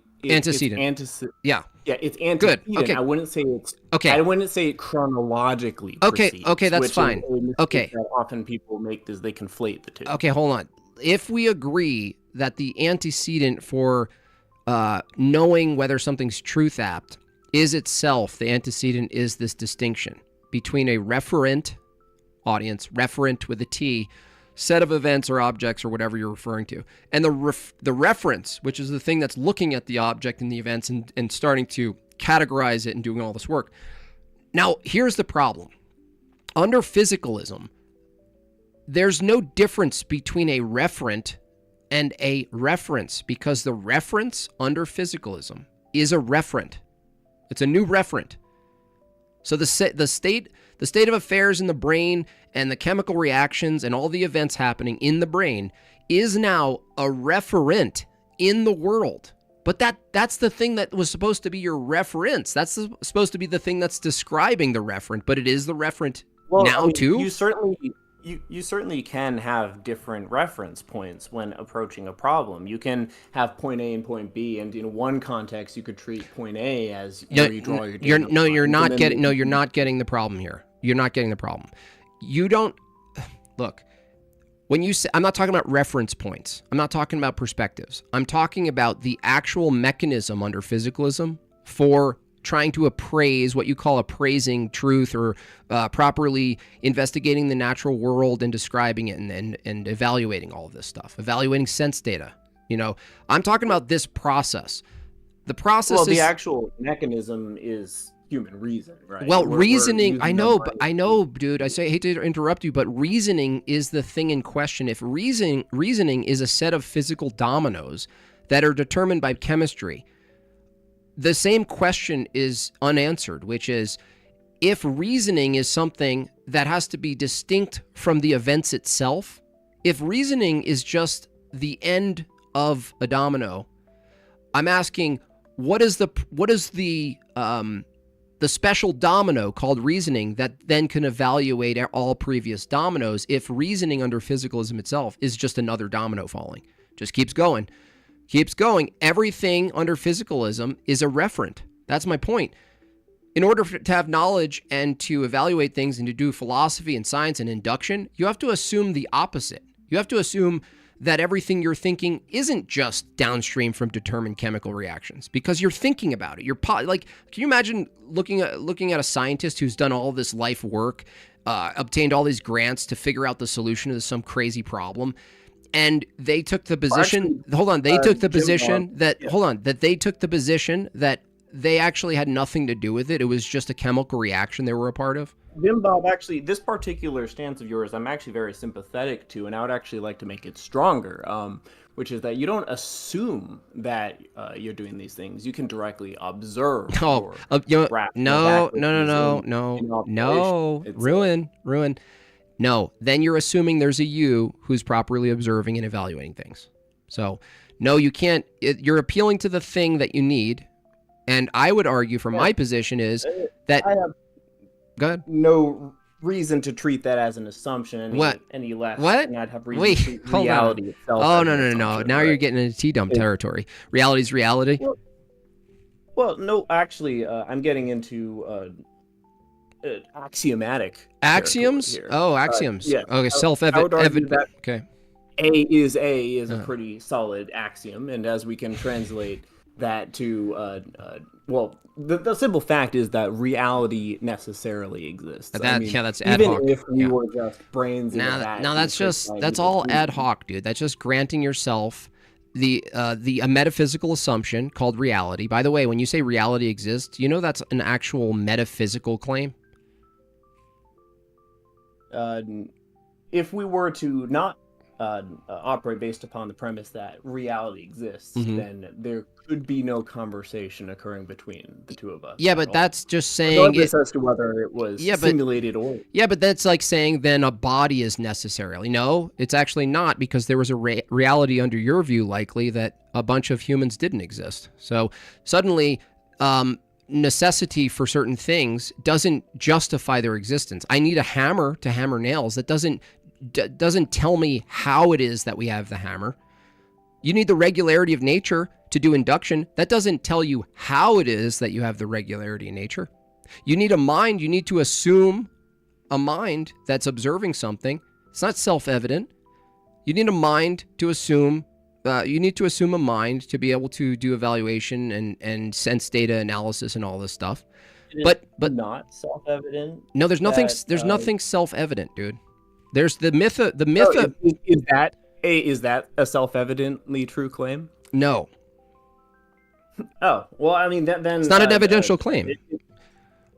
Evidential is based in your perception of things existing and just basically saying, well, I perceive they exist, therefore it's self-evident that they do exist. But the problem is, I'll ask you a simple question, Ruin. Does the observation of the external world have to go through your interpretive lens? In order for an observation to occur, it has to. Okay, so to call something evident, doesn't it need to go through your interpretive lens? Well, to call something evident, yes, someone Okay, would have to. so it's not observe self-evident. If it was self-evident, it wouldn't require an interpretive lens. It would, the knowledge and the information of the thing that you're calling self-evident would be in the object itself. It would literally, you're basically arguing for some sort of what is it called, telepathy or something, like where you just Well, you that don't is need. not what people mean when they I know. use the term. Well, no. You're using Wait. a very different definition. Well, no. What of is? self- Give me one thing that's self-evident then. A thing is itself. No. Is a self-evident claim. Was there any preconditions for that to be the case that weren't self-evident? There are no preconditions. There are no necessary for- preconditions. Okay, cool. So there are no preconditions for you to make the claim that A has to be A. Yeah, there's no logical preconditions. That's the starting point. No, that's not true. For something to maintain its identity, it requires identity over time, right? For something to maintain its identity Yeah. requires identity. Yeah, to know that A equals A, you need A equals A to exist in moment to moment to moment. Otherwise, you're taking a particular in time and saying, well, A equals A only in a single moment. Is there ever a period of time in which a thing isn't itself? I don't think so. I think it follows a law, but this gets into another aspect of this conversation is like, if the laws of logic, the law of identity in this case, govern hard reality, so a tree cannot be not a tree, and these things maintain over time. It's not just that it exists as a tree and that it has some sort of source to become a tree. It not only has a past and a present, but there's a future that object maintains treeness and doesn't become a rock or doesn't become a dog or anything else. For this to be the case, these objects need to abide by these laws, that they don't become other things. The laws. I don't see how anything that you have presented presents a difficulty to the notion of a thing. I'll tell you. Itself. I tell you. You just granting that it is itself is just taking it ad hoc, and you're like, well, yeah, it's just itself. Well, it could be it's logical that the world you live in could have been, from your view, from our view together, would be unintelligible. That things pop into existence and then disappear and go somewhere else, and there's no coherent fabric of reality that's physical to reflect on and interpret. If that were the case, you wouldn't have this ad hoc position of self-evident. You'd be in a world where you kind of got glimpses of things, but they didn't maintain identity enough to call them universal things. And so if that's the case, now you have another precondition. You have a precondition that says the world needs to operate in time consistently with the laws of thought for you to make any discerning inferences or conclusions about the world. It's not self-evident. Tomorrow, guess what? Tomorrow being like today, that the sun comes up, that's not self-evident, right?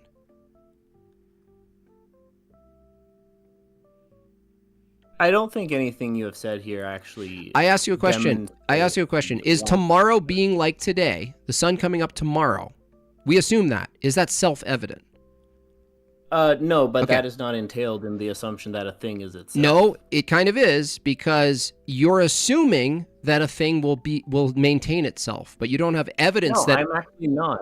It Okay. is fully possible for there to be snow on the mountain. Okay. At one moment, Well, no. and then no snow on You've the mountain at the answered, next moment. dude. I just But debunked. What you have failed to realize is that in both circumstances, A remained A. I understand. In the circumstance Yeah, but in that's- which dude. There was snow on the mountain. Dude, the A, that is snow on the mountain, remained snow on the mountain. In the case where there was no snow on the mountain, the A, no snow on the mountain. You're proving my point. Remained A, You're proving no snow on the mountain. Yeah, you're proving my point that another precondition for you to have something which you think is self-evident is something that's not self-evident, which is the maintained identity of things over time.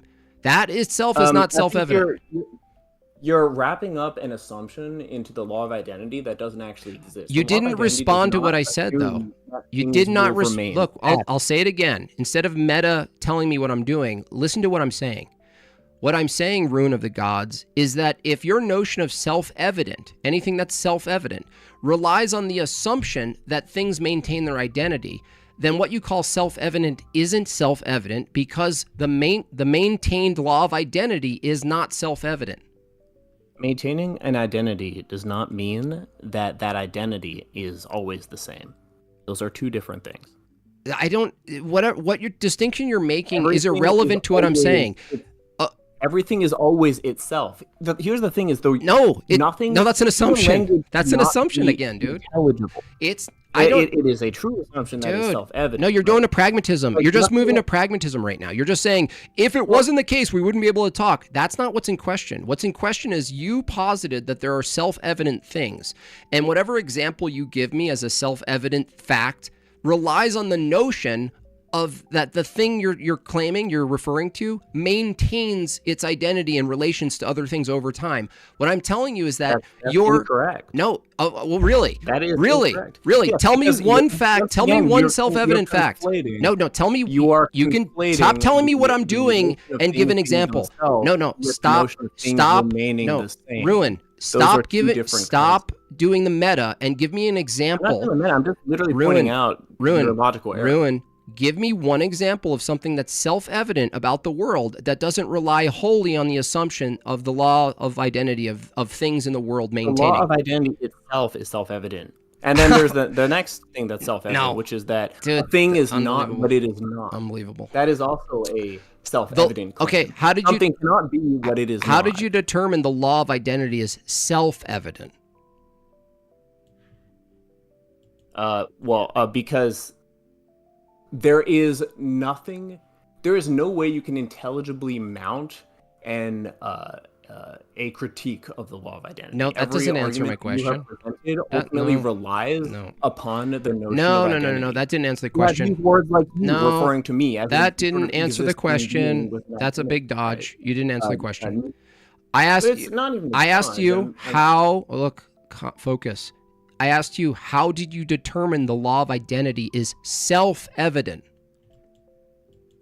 Because it is true in of itself. It doesn't have an antecedent. That's asserting. It doesn't have That's anything- asserting what you believe. I asked you how. That's methodology. How? I didn't ask you what you think it is. I asked you how did you determine, you, ruin of the gods, you as a person with a mind, how did you determine Because the law of identity? challenging the axiom in of itself requires engaging in a performative. It's true because it's true. It is inherently true because the attempt to refute it proves its truthfulness. Okay, so you're saying the law of identity is self-evident even though you're using reasoning, which is not self-evident. Reasoning is our means by which we can grasp concepts No, like this. no. Hold on. Focus here. If something's self-evident, why would you need a form of reasoning to come to the conclusion?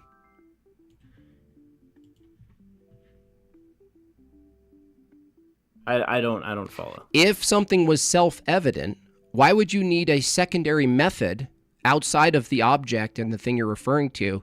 Why would you need a secondary method called reasoning to come to the conclusion if it was self-evident? Wouldn't you just have the evident conclusion without the reasoning?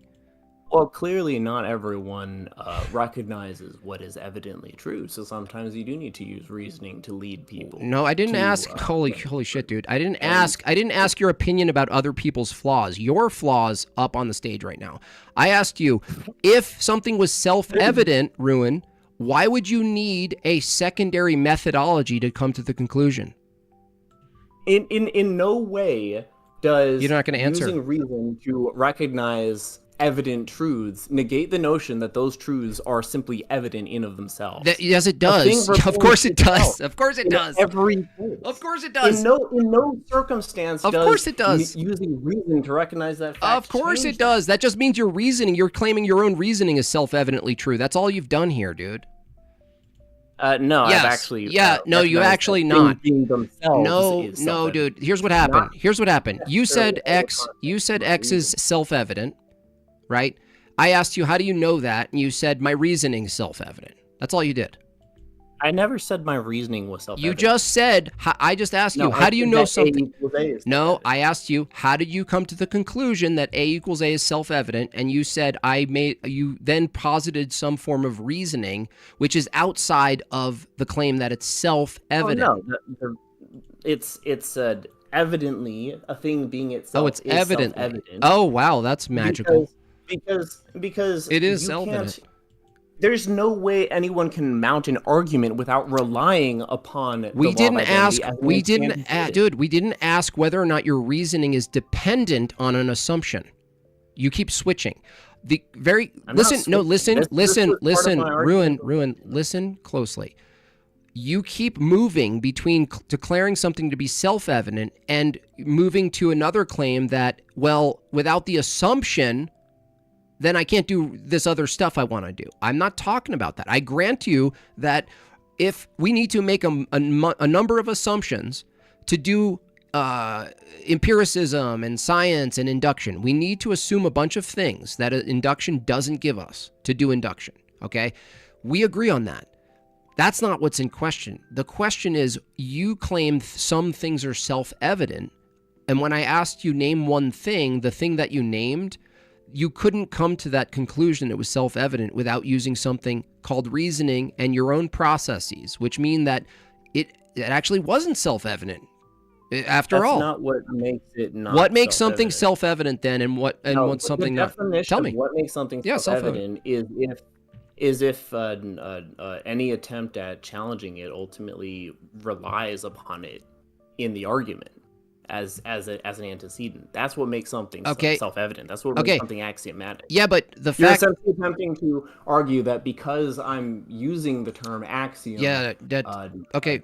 Because I'm using the term axiom based upon its actual definition, that it's incorrect. Yeah, that's funny. Axioms definitionally don't need justification, but the definition of an axiom is another justification. Defined as not needing a justification. That's what we're really talking about here, Ruin, is that whether or not you define things that are necessarily the case because you can't deny them, like the laws of logic. You can't challenge them without assuming them. Okay, we agree. That doesn't justify their existence. That doesn't give me the status, the ontological status of the laws of thought. That just tells me that you need them, you need to assume them to do anything else, but you're not trying to tell me how it is they exist. You just say they exist, and I don't have to justify them. Well, no, I'm not trying to tell you how it is that they exist. What I'm saying is, though, that any attempt at arguing against it relies upon the assumption of its validity beforehand. Right. So you're essentially engaging in like a fallacy of a stolen concept by attempting to deny the thing that you're presuming to be true. Ruin, just to remind you, what we're talking about here is actually the ontological status of these things, because we're talking about physicalism. The reason we got into this territory is because I pressed you on the problem of evaluations being physical events that are then reflecting on previous physical events. And then the current physical events, you call it an evaluation, now needs to be observed by another set of events. Events observing events all the way down. The reason logic itself is a really good topic to even segue into, that it's relevant to this topic, is if you thought everything was physical, if you were not, I don't even know if you fully believe that. If you're just kind of like playing devil's advocate and seeing where it goes, that's fine. But wouldn't you have to say the laws of logic are physical too?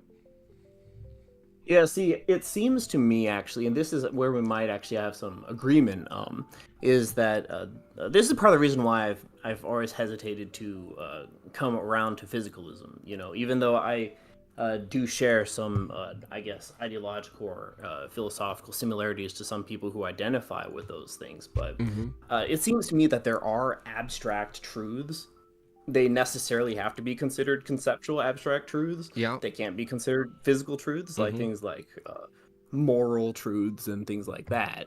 And as such, I do not personally embrace physicalism. Okay. No. So I was at the outset, I was playing devil's advocate, but then when we started talking about logic and the inherent axiomatic nature of the laws of logic, that was me speaking in earnest, because that's fine. I do honestly believe that A is a self-evident claim. But the but here, yeah, I do think though you have made a point, because I think I've sort of exhausted whatever argument I might present to try and portray the physicalist side favorably. Sure. With regards to the notion of propositions being a different kind of event with different properties. Now, I don't think I do not personally feel satisfied with the notion, with the counter argument that is special pleading, because it is not special pleading to recognize that different events have different properties. However, I see a clear distinction between the event of presenting a proposition and the proposition itself. The proposition being a conceptual reality being communicated between minds, whereas the event of presenting the proposition, that would be the physical thing that the physicalist is talking about. I would be open, Rune, I would be open to hearing why something's not special pleading, but the only answer I get when you say that they have different properties, what you're really saying is the thing that's actually special, in this case, propositions being events, but having some sort of new favorable status, being truth apt, and the other events, every other one we know, not being. It seems like when you say properties, Ruin, you're actually just saying capabilities, and you're just guising it with the word properties. Because I ask you, what are the properties? And then you go, well, it's just capable of doing this thing. And I go, okay, well, that's not. If you think me saying it's special pleading is dissatisfactory, saying properties or emergent properties, I can't wait till the atheists stop using this stupid term, emergent properties. It's like their miracle. It's like their ambiguous, mystical, vapor upon the object that they can't quite collect all of, and they're just like, well, emergent properties. Is it mystical to recognize it as an emergent property? It's wrong. Emergentism, by the way, it's totally imaginary, and by the way, it's incompatible with the school of emergentism, which holds that a collection of parts produce some sort of novel property as the whole. I mean, that's quite evident, though, in the study of material science. No, hold on. No. What did I say? No, hold on. Ruin. I said novel. No, I said novel. Novel. Okay, emergentism is about the novelty of some collection of parts producing some novel effect. Reasoning, if you said mind and reasoning in the human being, universally, reasoning and the operation of the mind and evaluation and proposition and philosophy, these are not novelties. These are universal mechanisms and pathways we all use regardless of our belief structures. And we all use them in very similar ways, some more flawed than others, but mostly the case with our faculties in place and our bodies healthy. These are not novelties. Reasoning is not a novelty produced by a random collection of parts in the brain, because there's a universality to reasoning. Emergentism, I don't know who started this trend with you guys. You keep saying emergent properties. Matt Dillahunty says it. He's like, I don't even know if he was the one who coined it, but it's your go-to term. It's become a meme. And you don't even realize that emergentism as a school of thought goes against you using that term in this context. Well, I guess I'm not. Don't know exactly what you're talking about when you're talking about emergent. You know what I mean by novelty, though, right? A collection of parts in a system produce a novel effect, some sort of novel effect, some phenomenon that's novel to that collection of parts. If someone says the mind is an emergent property of the brain, they're actually going against the novelty aspect of the view. They're actually saying there's a universality that all brains, even though they're completely different, they're structured similarly, that they produce this emergent property. Well, no, the emergent property happens to be completely antithetical to the view that it's novel. It's not novel. It's like everywhere you go where there's a human being, a collection of human beings. That this word novelty here is carrying a lot of water. Well, if you haven't looked into emergentism, maybe now's not the time to do it, but you should. Huh. Well, let's go. Let's even grant it. Look, give me an example in physics something that you're referring to as an emergent property of matter. Anything. Boiling water. What is it? Coldness, wetness, hot. What? Name it. You name it. I mean, the structural capabilities of various alloys of steel to be used for various applications. For example, there's a new. Okay. You can strain harden metals, thereby putting preloadings into the crystalline structure of material. Yep.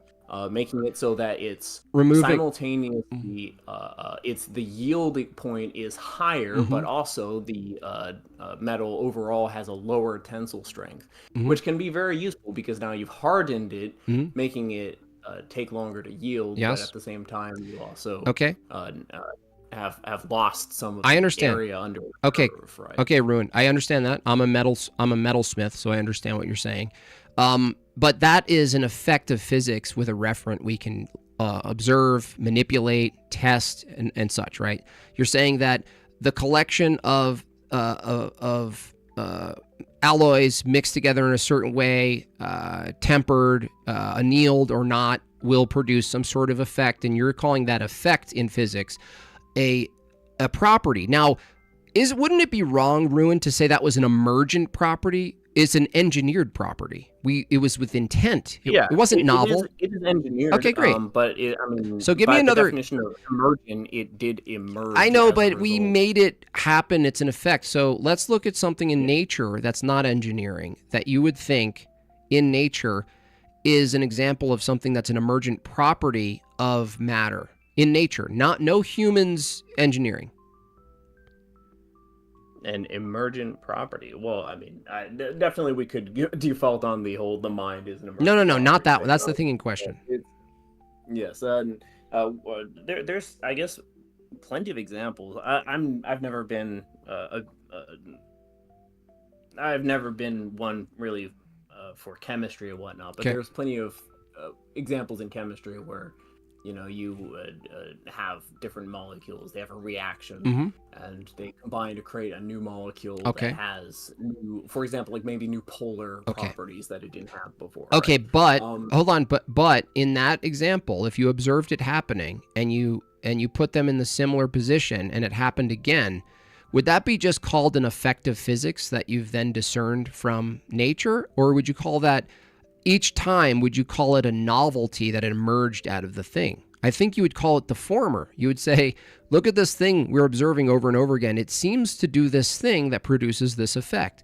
I call that, Ruin, an effect of chemistry. You're literally observing an effect of chemistry that's repeatable. What do you mean by novelty? Because I mean that one could definitely use the word novel in that context to mean it got new properties, right? The term novel referring to new. Yeah, but so what do you mean by novelty? Yeah, well, I'm saying novelty is it's unique, and it could be unique to the collection of parts and never happen again.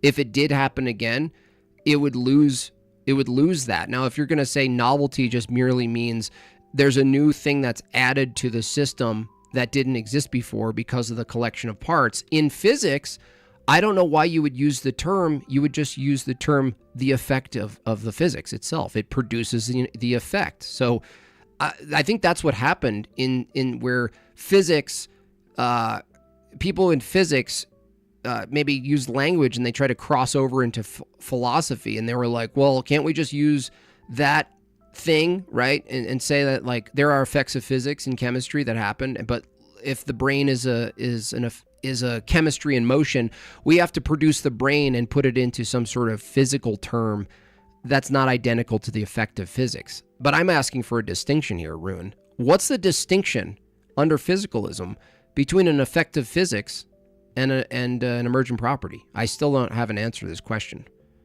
Not just from you, from a lot of people. Emergent property would be, yeah. So I guess in the effect of physics and the emergent property, there really wouldn't be that emergent property would also, I guess, by that just be an effect. Quote, effect of physics. Well, yeah, but that's the problem, Ruin. When I ran this argument that I did on you, or did on the other guy with the events, premise one, events aren't truth apt. The first time I made a video on this topic, I used the term effects of physics, and which was a mistake on my point because it granted the opponent way too much. I mean, effects of physics assume all of his evaluation. I saw your video. Yeah. So that was a mistake. I should have went with events. If I could find it even more reduced. I like the term referent. I just hate that referent and references are the same. Still have a vulnerability though, and that vulnerability is simply that they can reject premise one, that it's a universal truth that all events are not. That's fine, but if they do ruin, it's a trap. I purposely made that premise one. Why? Because they either accept it based on their observation in the world, which is mostly the case using induction, that all events that we know of in the world, it's reasonable to think that almost every event that we know of in the world is not truth apt. It's reasonable. Now, if they have a reason to reject premise one, what I'm telling you is that it's going to be special pleading. So that's fine. They can. This has been very It's a interesting, trap. man. And honestly, well, I think the problem for the physicalist is simply that they might be making the error of, again, conflating the event of presenting a proposition with the proposition itself, right? Well, the fact that someone presents a proposition. No, but is the prop. not Yeah, but the true. prop. How could the proposition not be itself an event under their view? You're giving them a little too much. You're sneaking your non-committal physicalism and you're trying to like soften the blow to them. I'm saying that no matter where they are in the chronological pathway of observing the world and then forming a proposition, I'm saying the entire damn thing under physicalism is just a set of chemical reactions and physical events. So you saying, well, the moment they evaluate it and form the proposition in their head might be physical, but them actually then stating the proposition and communicating it, that's something. Well, under physicalism, how could it be anything other than a continuation of events? Yeah. Well, I mean, this is actually why I reject physicalism. Good. Because the act of stating the thing, I think, clearly is the physical event that the physicalist is talking about. But the thing that they're stating is the abstract concept being communicated, right? This gets back to this notion that I do think that there have to be, in order for us to really engage in intelligible dialogue, we kind of have to operate within this realm of abstract truths, abstract concepts. Yeah, things that are not self-evident. Not to do a loop, but I thought I'd throw that in there. No, actually, it's interestingly enough, I'd argue that A is an abstract concept, and A is self-evident. Wait, hold on. This is good. This is another argument you can toy with before we maybe move on or close it out here, is that do you believe the laws of logic are conceptual and universal? Yes. Okay. Do you believe the laws of logic or concepts are mind dependent? Concepts? No, not necessarily. Okay. Can you give me an example of a? It depends on what you mean. Okay. If you mean the faculty of perceiving concepts, yes, that is mind dependent. The ontology of a concept itself, that you couldn't point to a concept that without assuming there was some association to a mind. There's no reason to believe, with given everything we know, that a concept could exist ontologically in some way without the assumption of a source or a mind. I would argue that the validity of a concept itself is, if such a thing can carry validity, is mind independent. Wait a second. Hold on. Not the validity. I'm saying the concept itself, that concepts themselves, abstractions, are concepts and abstractions. You could look up a definition. There's no definition of an abstraction or a concept that doesn't include or entail or point to a mind.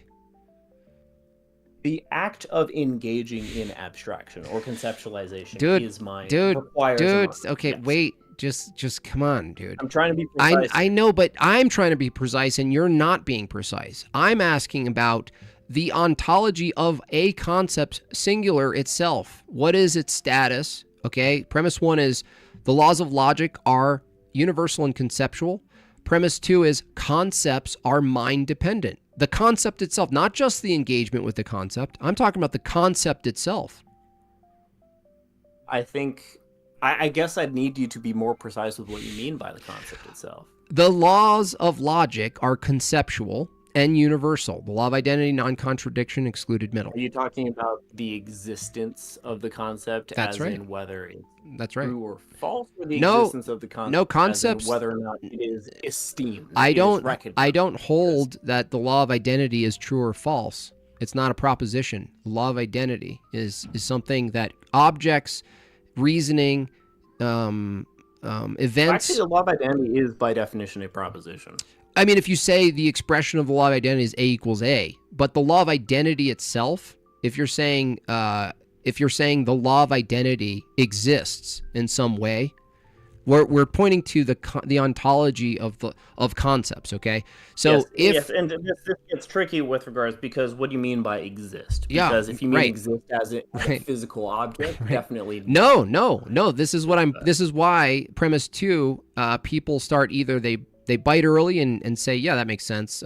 If premise 1 is the laws of thought are conceptual and universal, and I ask you, well, what's a concept? It's really bizarre to watch people squirm and say, oh, no, a concept it has nothing to do with the mind. like of course of course it I would does. argue that there are concepts that are discovered rather than invented. That's So if even you better. mean That's even concepts better, have to bro. be- No, that's even better for the argument. That's actually the third premise, by the way. So if premise 1 is laws of thought are conceptual and universal, premise 2, concepts are mind dependent, premise 3 is we discovered the laws of logic. We discovered universal concepts. Premise 3. But we haven't sufficiently established premise 2 yet, because I still don't. How do really you know what reject mean by premise 2? Look, dude, how do you take the word abstract and conceptual? Give me any definition. Desperately find a definition right now that doesn't point to a mind.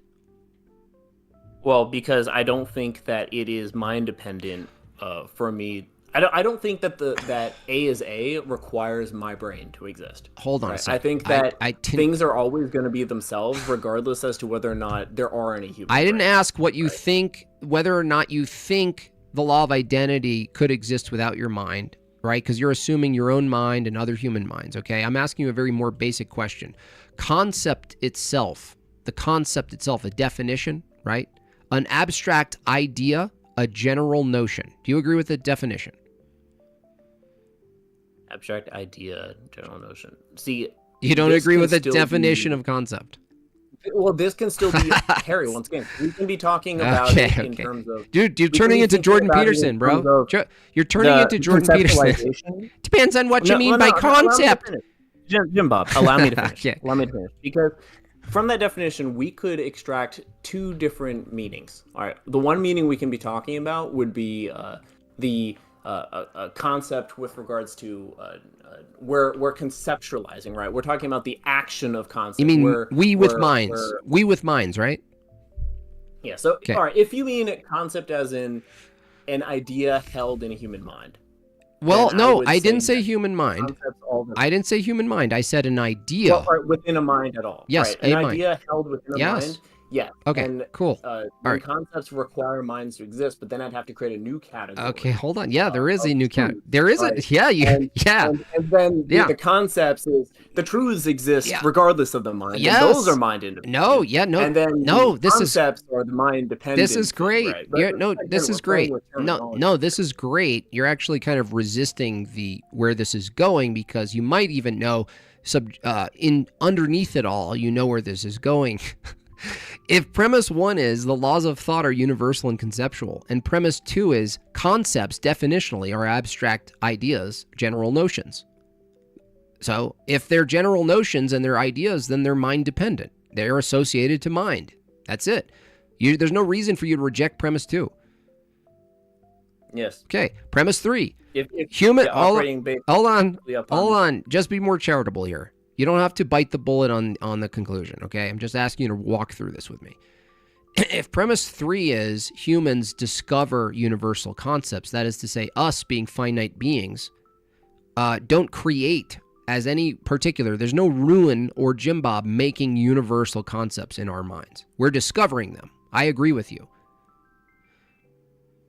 Okay. Premise 4. If humans discover universal concepts which are mind dependent, then universal concepts precede the human mind.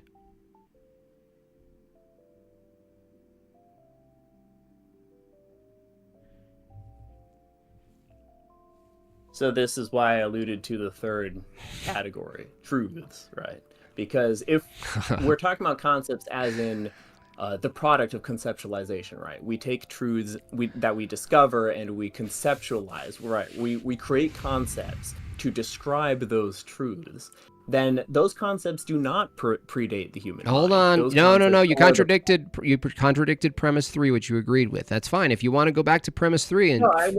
Well, I've walked back on premise 3, the notion that concepts are discovered simply because we've defined concepts specifically as being the product of human action, right? Conceptualization. Well, hold on.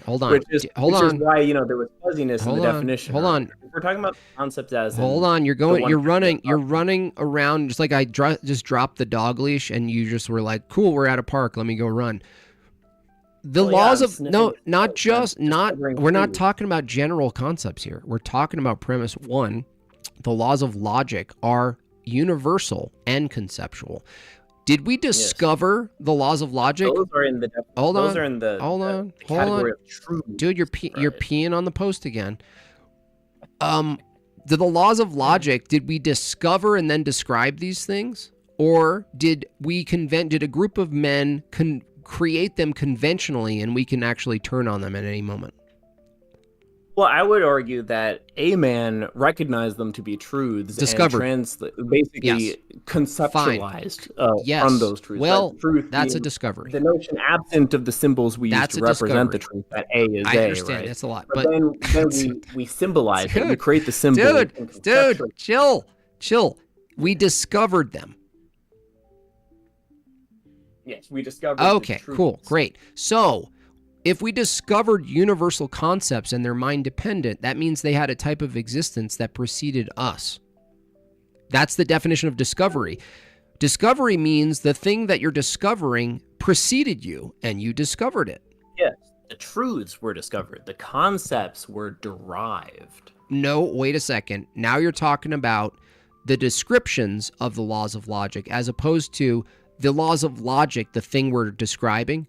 It's actually necessarily true. This is great, actually. This is really great because, yes, the thing we're describing versus the description, that is actually a perfect way of breaking it down. So the thing we're describing, regardless of whether or not we want to call it truth or concept, the thing being described is mind independent. Wait. Hold on. Now, the conceptualization from that which we are. Hold on a second. Where is the law of identity if it's identical? Like, if you're saying we described the law of identity, that it follows that you're describing something. It has to have something to describe, or otherwise, what's a description? If we agree the description, the 3 classical laws are not identical to the laws themselves. They're descriptions of the laws, right? I'm saying that you cannot point to the materiality of the world and find the things that are being described. I agree, and hence I'm not a materialist. Okay, good.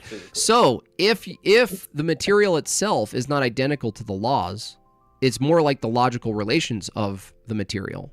But these material things that precede us and the operations of such, let's say you hold to evolution, that's a process from that view that produces the mind, which then produces emergent properties and evaluations and propositions and language and everything else. If I granted that, I don't believe that, but I grant that, you have to argue that the process that preceded human beings existing for many, many 4,000 million years, that process had to abide by these conceptual laws that aren't found in the world. They're not found as things in the world, but they abide by those laws. And so now you have an argument where you accept premise 1, the laws of logic are universal and conceptual. Premise 2, concepts are reliant and mind-dependent. Premise 3, humans discovered premise 1. Premise 4, the laws of logic applied before any humans were on the scene. Conclusion, a mind was necessary. A mind is necessary. Because I reject premise 2 because I think that these truths are mind independent, not mind dependent. how did you determine the laws of thought, the law of identity, is mind independent if it's definitionally and categorically conceptual? Because things are themselves regardless as to whether or not I'm here to esteem them as being themselves. Well, no, things being themselves and not being other things is not identical to the laws of logic. That's just saying that these things follow the conceptual So law. the human description of the laws of logic, the concept is mind dependent. However, the thing that you actually need to be mind Here. dependent in order to make your Here's a final way. point Here's a is way. not the description. Here's it's look at it this being way. described. Look at it this way, Ruin. Let's imagine a world where you don't have names of objects or anything, right? Before humans are doing all this taxonomy and stuff, okay? Objects in space, okay? Do they abide by the law of identity, or are they identical to the law of identity? I would argue that the law of identity is conceptually, it's functionally equivalent to the notion. Notions. Hold on. Notions are ideas. Okay, so I'm asking you the ontology of the laws of thought, the law of identity in this case. Is the law of identity identical ontologically to the object?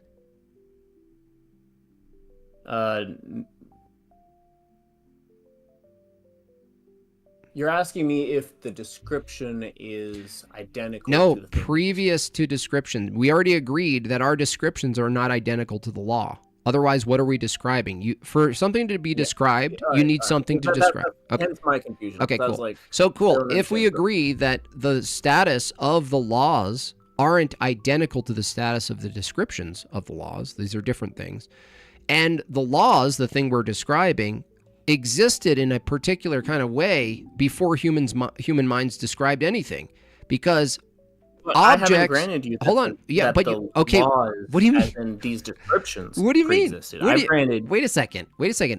What laws are objects and processes abiding by, if not the law of identity? Well, yeah, that's the thing is though in the conversation we were talking of the law of identity as in the concept, the description generated by human beings based upon something that is evidently true in reality. Is right? the So, past? Hold on. getting back to Hold my- on. Stop there. Is the past a distant, far distant past evident, or is that something that we assumed? Is our distant past Yeah, deep evident? past, deep time, 4,000 million years, right? I'm granting you all this history, by the way. I haven't made any claims about No, it. I'm just like assuming. Let's just say we assume 4,000 million years ago existed. Let's just both assume it for a second. Why would I need to assume this in the context of this conversation? Why? Because the state of affairs 4,000 million years ago, before any humans were on the scene to describe anything, isn't it the case that 4,000 million years ago, all the objects in space abided by this law that's not identical to our description of it? So that's the thing is things remained themselves regardless as to whether or not. So is that a there was yes? anywhere. So the answer is yes, objects abided by a law that's not identical to the objects, right? Which would mean that in using the law in this sense, Yeah. would require that the law is mind independent. No, that's a suit. Thereby No, still no, refuting- no. still rejecting No, now you're rejecting. You're rejecting premise one now. Also. No, I'm, Yeah, you I'm, are. I'm rejecting premise too. The mind dependence No, premise. the laws of logic are conceptual and universal. You'd have to reject that too. Why? Because if you reject premise two, you reject the status of the laws of logic being universal and conceptual. Well, then, if you're talking about the necessarily conceptual nature, and if you're defining conceptual as being In a mind. mind-dependent, then I would argue then that when we're talking about the laws of logic, we're not talking about the phenomenon of things being themselves itself. We're talking about the description. No. We've already cleared this up, okay? This is why every time I run this argument, Ruin, you're not unique here. I wish you were, but you're not, is because people accept the premise one. They're very clear that there's a distinction between the description and the thing we're describing as the law. That's hold on. Let me just let me finish this, okay? No, hold on a second. The problem is every time I run this argument, you guys accept the ontology of concepts being mind dependent. You accept the distinction between the description and the thing you're describing, and then when we get to the really hold on, dude, hold on. Right. And as soon as we get to the squirrely part, which then entails a mind existing before your own, you go, no. The only concept of a mind I could possibly posit is a human mind, even though I've just said yes to all these premises, but now I'm going to say no to all of them. For no reason. So, just so you don't have to see the conclusion. Just so the conclusion, you don't have to hear it. This acceptance you're talking about, I both accept and not accept premise two, depending on your definition. Okay, right. Depending on the definition we're operating off of. Okay. Because on the one hand, you're using the term concepts to refer to the phenomenon itself, and then on the other hand, then you like substitute it for the I'm very clear for the phenomenon of us describing. No. I know. I made it very clear. The laws of logic, right? The very existence of them. Right? Are they actual or conceptual? I think that there are actual truths. Dude, stop. Dude, stop, dude. You're like if you were like a reviewer of food, no one would know what you thought of the food based on how you're answering. I'm asking you a very direct question. The status of the laws of logic, are they concrete or abstract? I've already said that they're abstract. Okay. Abstract things, are they not mind dependent?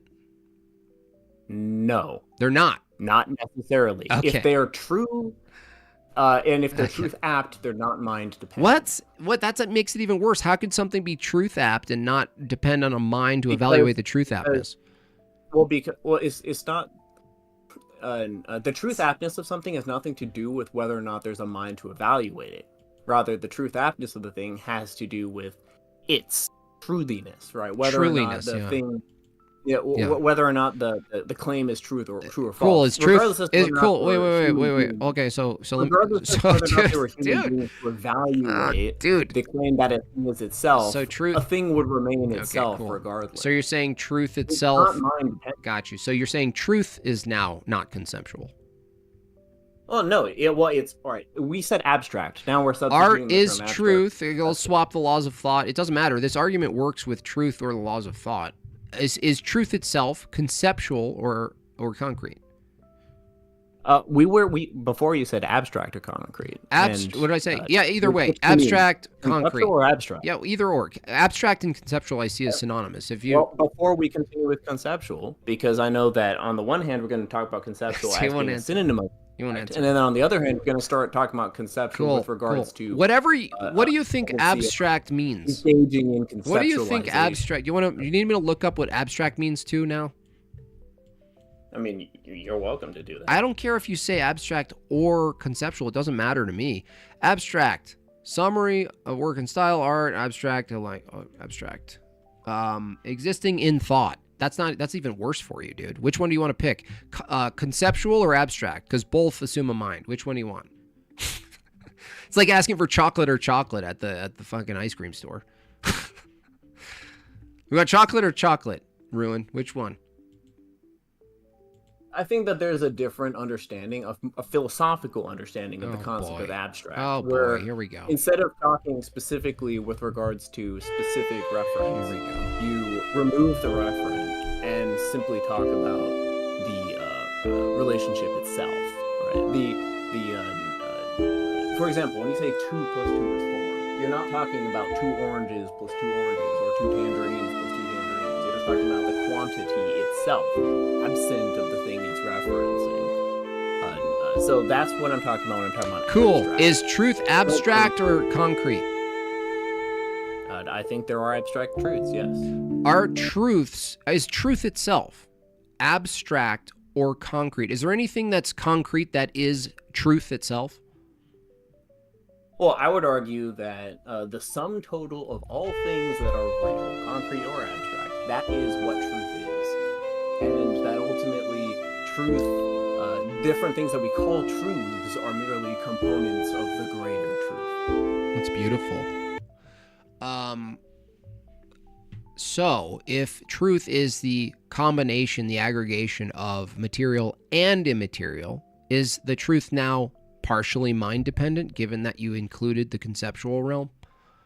Well, actually, it's the other way around, is that the minds are truth-dependent, because the minds themselves are parts of the grander truth. I agree. Minds are truth-dependent. I just happen to believe that truth is a being who is eternally... You're welcome. You're welcome to embrace that belief. No, but you'd have a no, it much makes sense. difficult Well, no, time no. Watch this. demonstrating Watch this. That no, I can that demonstrate it. specific being that you're referring to is a being that commanded genocides in the Old Testament. What's wrong with that? A being that Wait. Let's go in that. What's wrong with that? I From wasn't your view? talking about the moral wrongness of that. I was What are you talking talking? about- Why are you referring to it then? If you don't think it's well, morally wrong? because ostensibly, and I know this is a fact, Wait a second. you are a Christian, right? Wait a so second. You're using this argument Wait for a second. God to refer to specifically Whoa, buddy. You have not actually demonstrated that this argument for God actually even points to your God at all. It could literally point to my idea of That's God, totally which fine. is not a being at all. That's absolutely. Guess what? That's absolutely fair, because this is a preliminary argument that most atheists can't even get through, including yourself, demonstrating you can't even get through it, without obfuscating and telling poetry stories about how else you could potentially see a definition of abstract and conceptual, instead of just biting the fucking bullet and saying, dude, truth is what? Well, you said a couple of things. You said, well, it's a combination of concrete and abstract. Okay, is abstract and conceptual mind-dependent? You're like, well, there's different definitions of abstract and mind-dependent. It's like, you can't answer a single question straight, dude.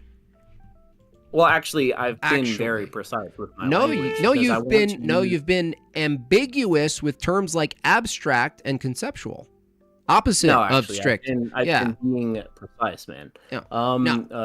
The fact of the matter is, in order to engage in these kind of topics, you have to establish definitions clearly. Okay, because cool. different people use terms differently. All right. And that is what I've All been right, doing. so truth is... Now, with regards to truth, the reason why I'm hesitant to grant this... Because you know where it's leading. Abstract truth can be mind-dependent is because I know as a fact that truth cannot be mind-dependent. In order to be esteemed as truth, you have to be able to... it cannot be arbitrary, right? You cannot just decide that it Hold is on a true, second. thereby Hold on a making it second. true. Did you say something that's true can't be mind-dependent, or has to be? I didn't hear. It cannot be.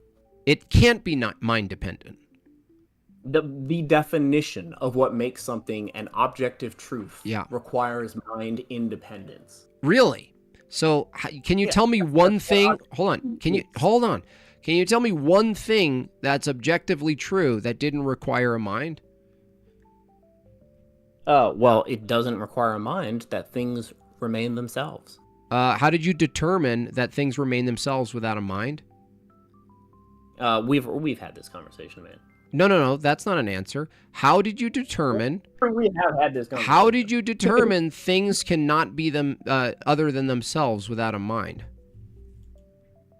Because ultimately being...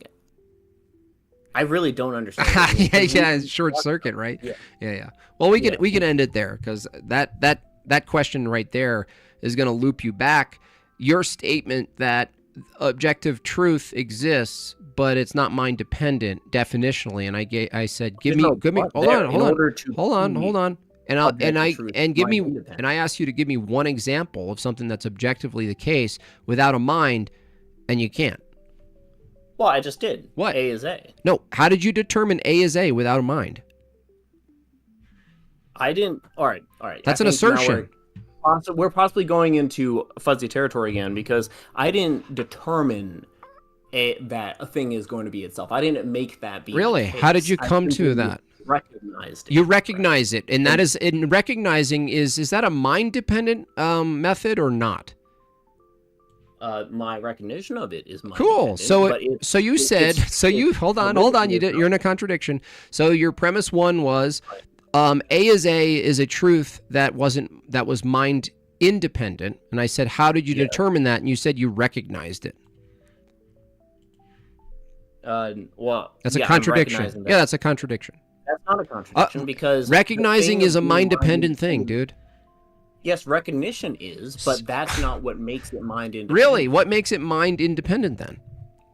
The fact that its validity has nothing to do with my mind. How did you I can't determine that? make You just keep asserting it, but I'm asking you the methodology that determines the validity Well, of a... I mean, if you need to once again discuss the validity of axiomatic Validity concepts, is mind dependent. I refer to you to our previous discussion Validity about how is- in order to refute the idea or challenge it, you pretty much have to So presume you it to so be you mean true. you mean a mind. You mean a mind.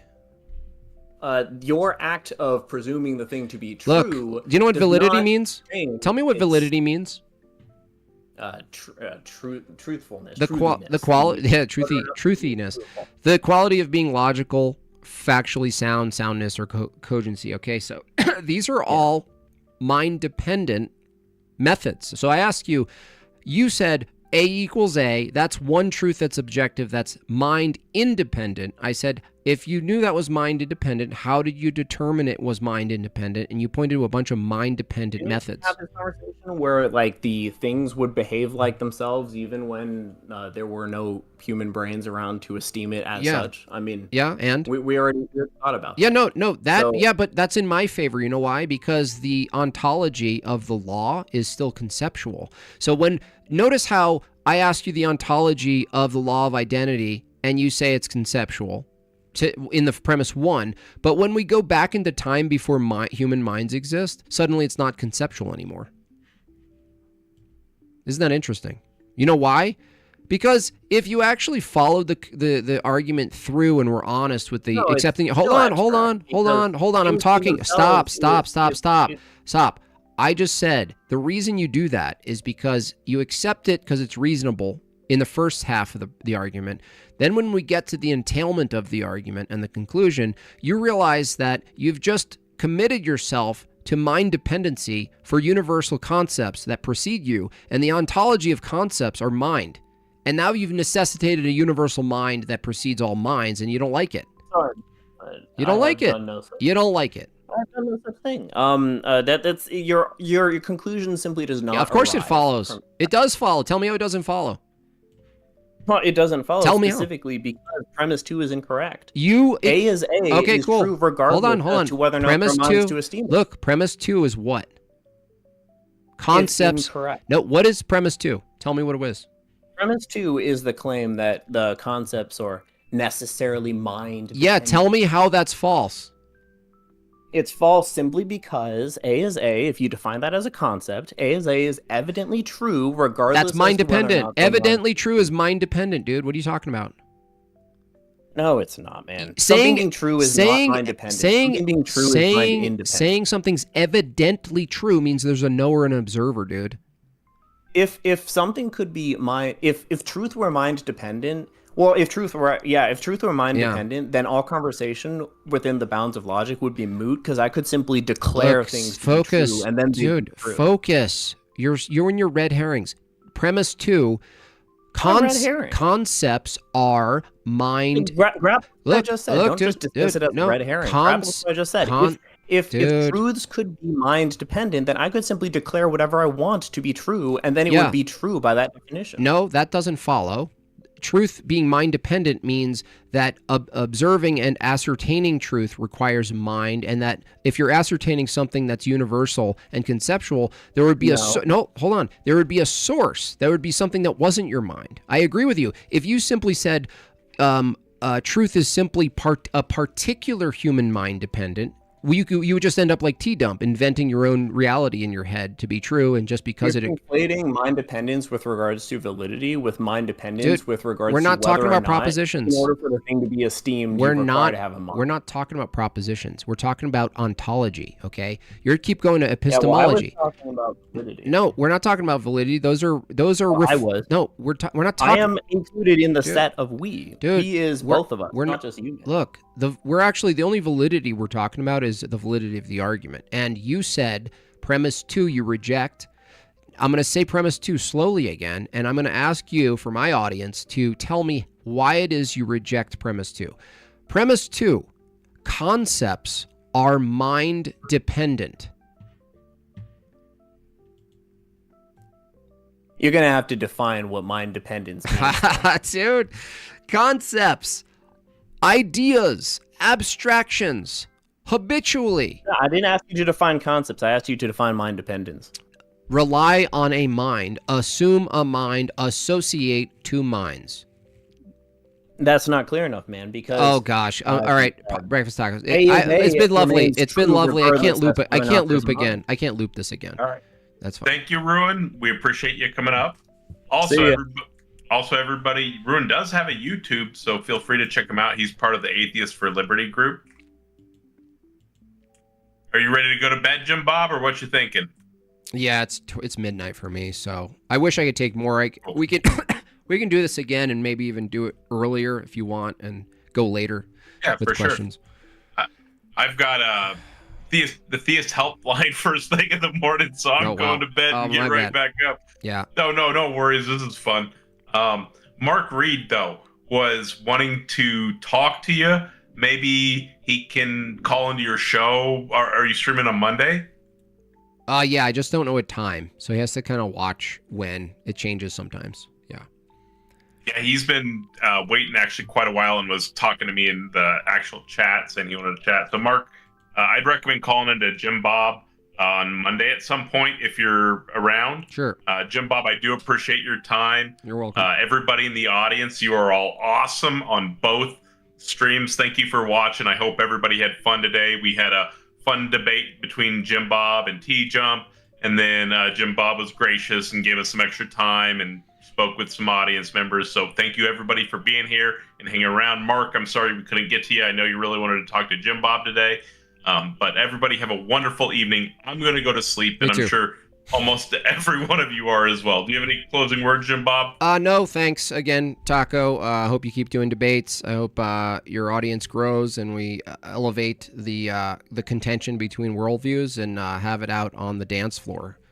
With that said, go follow me at Made by Jim Bob. I do take on callers almost every single live stream. Something comes up where someone wants to counter. I'm pretty much open to calls. It happens into Discord, so if you're already here, that would be your way of jumping on. I also use Whereby if you use that as well. So with that said, appreciate it. I'm gonna have to head to bed myself, and thanks again, everyone. Thank you, everyone. Have a great evening. I'm turning this off. All right, y'all. Thank you so much. Kelly Silva, 1999, thank you so much. Very generous of you.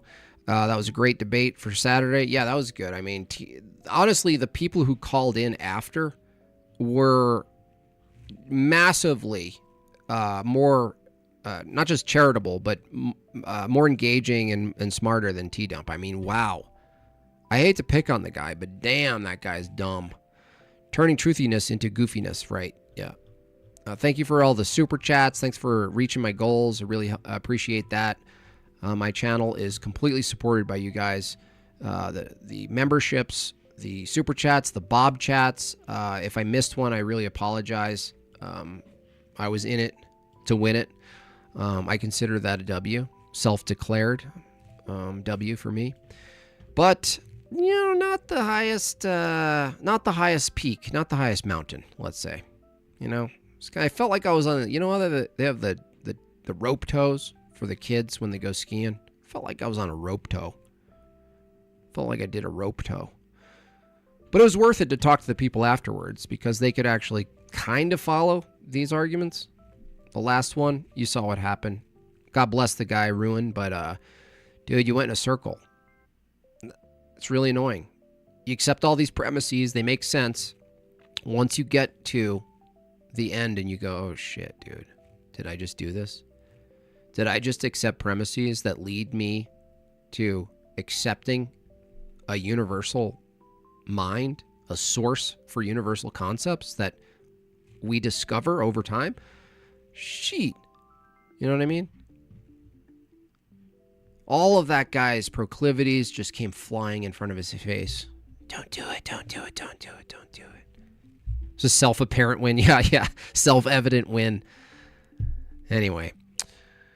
Vesper. Even Vesper. Dude. B.S. Lewis and Vesper. Vesper, who's an absolute nominalist sophist, destroyed TJump. How does that happen? Oh my gosh, how does that even happen? Anywho, appreciate y'all. It was fun. I have another debate on the 5th on my channel. See you guys there. Vesper, I know. When Vesper wrecks you, oh boy, is it troublesome. Boy, is it troublesome. T-Dump's still going over there. I can't imagine what that's like. Oof. Poor guy. I kind of feel bad for him. All right. Well, that's it for me. Let's play L's in the chat one more time. L's in the chat. L's in the chat. L's in the chat. L's in the chat. L's in the chat.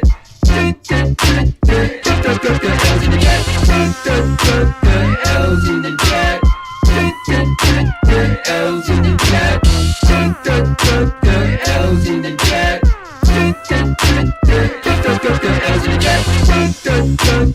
L's in the chat. L's in the chat. L's in the chat. L's in the chat. God bless you.